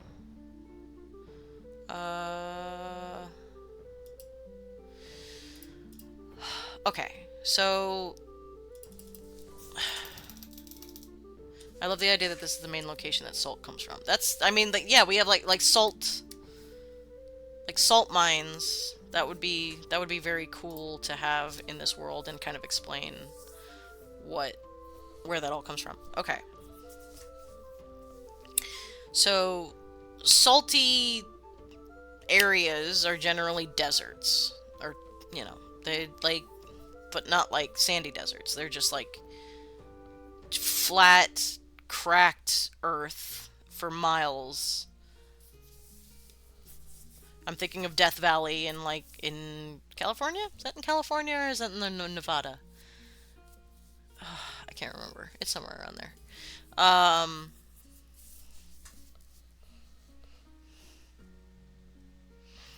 don't think a necessarily Death Valley kind of vibe is fitting for this, but I like the salt idea. Salt and precious gemstones aplenty. Yeah, I like that idea a lot.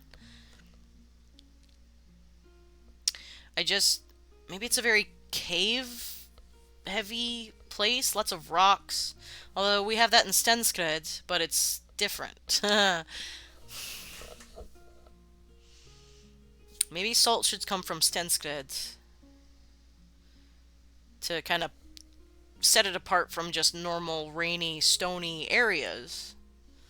It's something a little different than just that.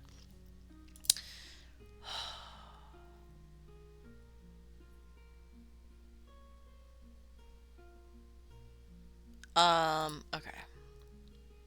I do like the idea of more crystals in the world because it's fun.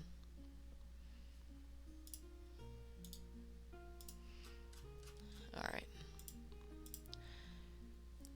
Okay. Hang on, I'm just checking something very cool.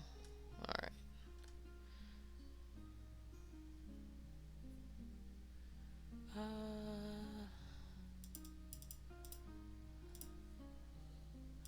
Okay.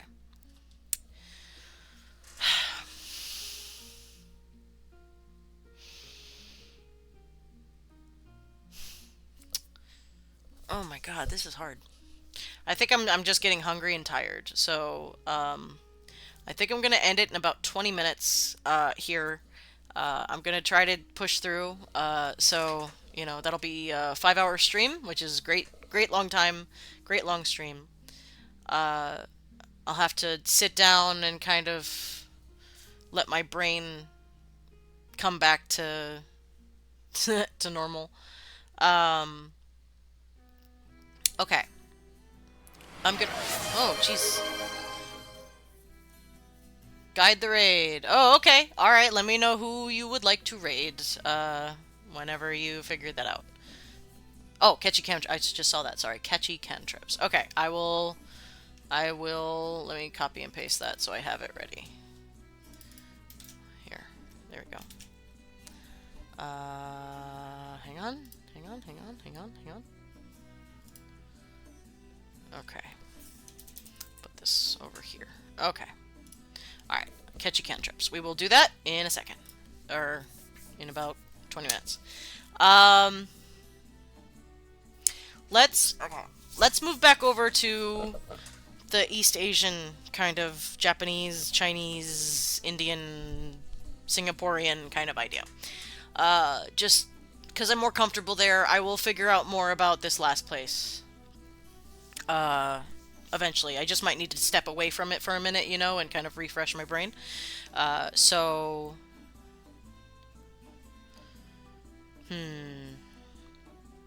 Okay.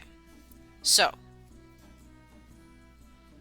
This is a huge island that kind of spans the entire stretch of the tree. So it's going to have so many different kinds of weather patterns. So we can't base the name off of the weather, necessarily.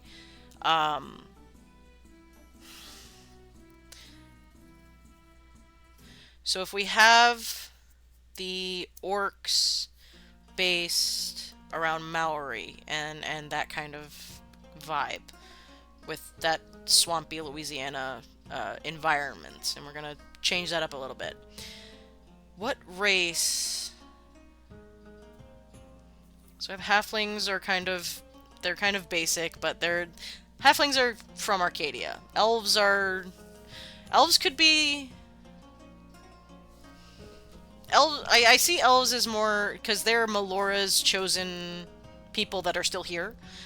So they're a little bit more naturally inclined, you know, people that live in forests, that kind of thing.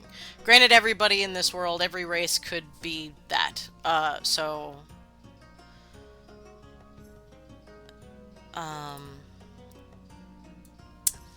Let me see. Hang on. Whoops, wrong button.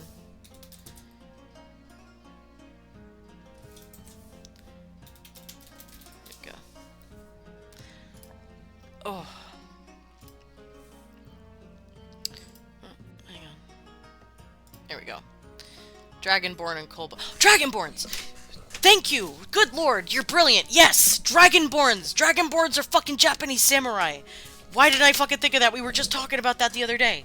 I was just talking about that with husband. We were thinking of new characters for another campaign that we might fucking try because I don't have enough on my plate. Yes! Oh my god, that's brilliant. Dragons, of course. Duh. Yes. Fantastic. Thank you. That's fantastic. Thank you for... See, that's my brain. My brain is shorting out, so that's why I didn't think of that. Okay. Hell yeah.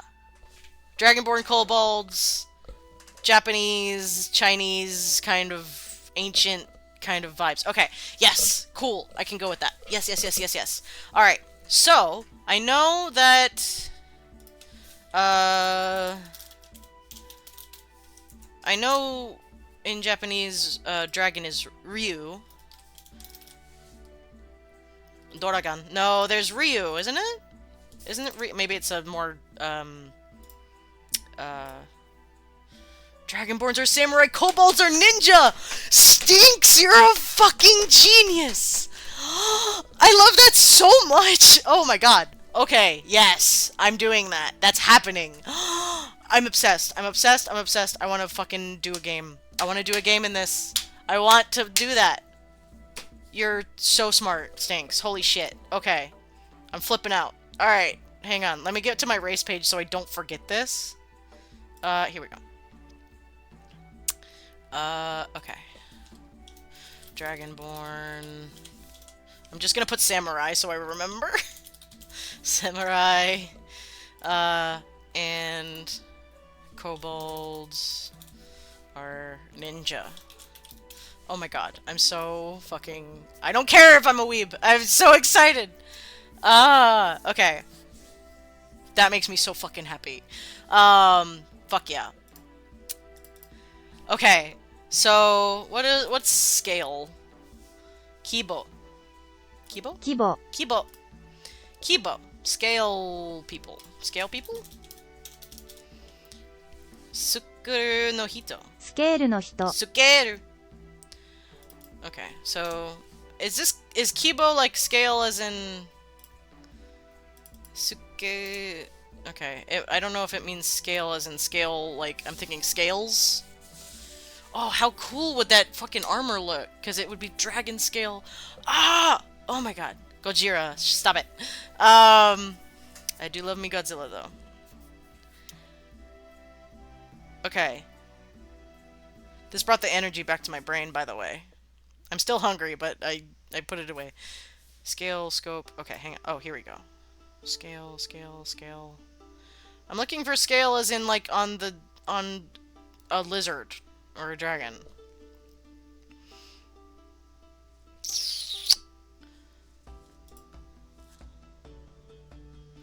Gradations or gradations? I don't think that's it.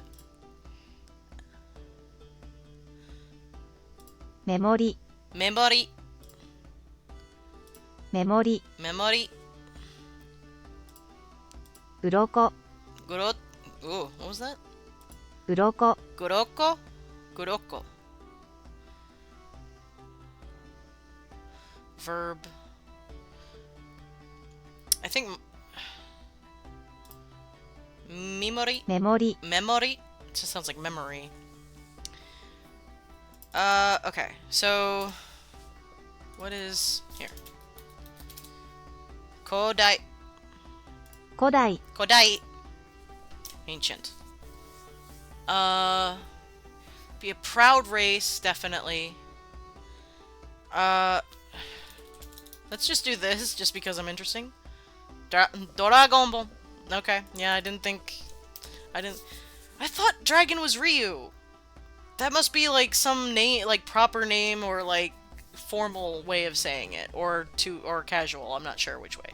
But what? Hang on. This is why we do this, idiot. Ryu. Ryu. I can't type in dragon. Ryu. Yes, there we go. Ryutsu. Running water. Oh, interesting. Ryusui. So Ryu with two U's, Ryu, but Doragon. Okay. I mean, I'm gonna put lizard just because. Tokagi. Tokagi? トカゲ Tokage. Tokage. That's kind of cool. Tokage. Tokage. Okay. Tokage. I like Tokage. I like the way that sounds. Tokage. Ryu Tokage. Tokage Ryu. Lizard dragon. Tokage.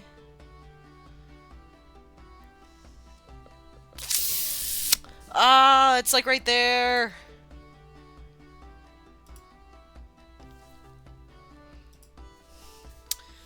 Okay, hang on. Let's do the test. Let me see what it looks like.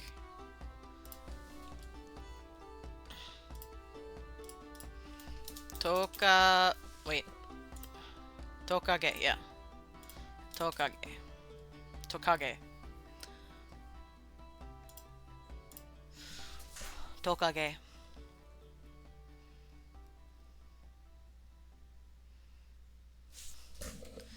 So, lizard people? Lizard Hitobito. Hitobito? 人々 Hitobito. I love Japanese. It's such a cute language. Land of dragons. Ryu dragon. 竜の国 Ryu no Kuni. Ryu no Kuni. Ryu no Kuni. It's a little bit too long. Ryu no Kuni. I mean, land hang on. Oops. I think oops, dragon people. Ryuto. Oh! 立つ人 That's not what that says. 立つ人 Tatsito? Why does it say Ryuto? 立つ人 And then it says Tatsito or whatever. Ryujin. Oh. Ryujin. Ryujin. That's not. Ryujin or Ryuto?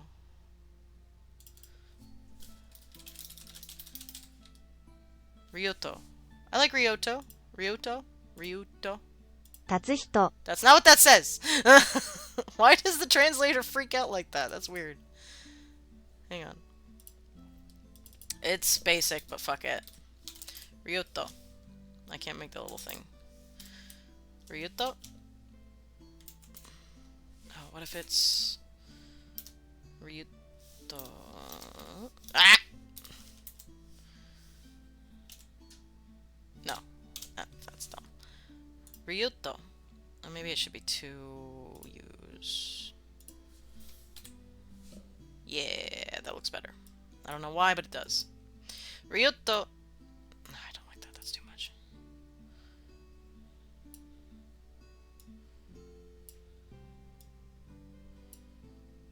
Ryuto. Dragon people. Again, not just Dragonborn in this place, but it's just where these races are all based.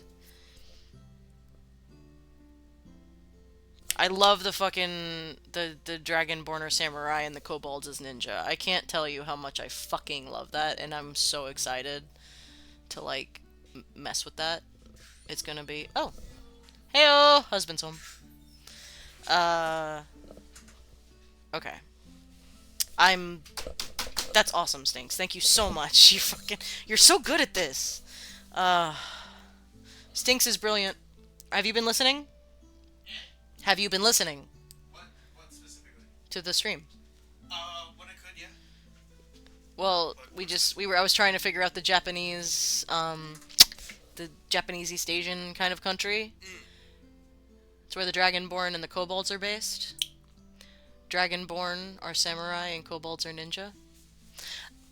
I'm so fucking... He understands. Stinks is a genius. That was Stinks' idea. Yeah, that was all Stinks, and I'm so fucking excited. You can have a Hanzo proxy. I know! And I'm going to. I'm absolutely going to. I'm going to have Hanzo and Genji in my fucking game. It's gonna be so good. Oh my god. I'm mad that I didn't think about it. Little, Tiny Genji. A Kobold Genji Yeah. on his shoulder. Hello, brother. I'm not your brother. So good. I'm so excited to have them both as actual dragons. Stinks is so good at this stuff, man. Hell yeah. Hell yeah, hell yeah. Alright. I've got one more, but I'm gonna call it for today because I am starving and I'm exhausted. So, give me 2 seconds and we've got a raid for Catchy Cantrips coming up. So I'm gonna try to remember to stop recording and / streaming when I raid because I forgot and I kind of kept it like going for a little bit. A little bit, yeah. Like on my side, like it was still recording. Yeah. So I have this weird like 2-minute like after on my recording where it was just me sitting there clicking. But that's fine. All right, cool. All right, so I'm so excited for this. I'm gonna fuck with Ryuto so bad. I'm very excited. Oh, Asher is saying bye, kind of. Oh, sweet boy. But yes, thank you everybody for hanging out. Arcane, thank you for the gift subs. Yeah. Oh, that's cool. I didn't catch that. Yeah, that scared the shit out of me too. And then the raid by who raided me? I forgot. Oh yeah, the 17 drop raid. Playmat, the Playmat. Thank you so much for that. Please do check them out in between. And we are going to raid Catchy Cantrips. Hopefully they are still going. Thanks to Stinks for the suggestion.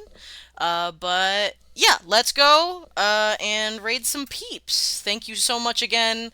Don't forget, take care of yourself, drink some water, and play pretend when you can, because it's important. But yes, so I will see you guys on Friday. We will stream again. Probably a spoiler stream. So I can get some game planning actually done in between. So yeah, so thank you guys again.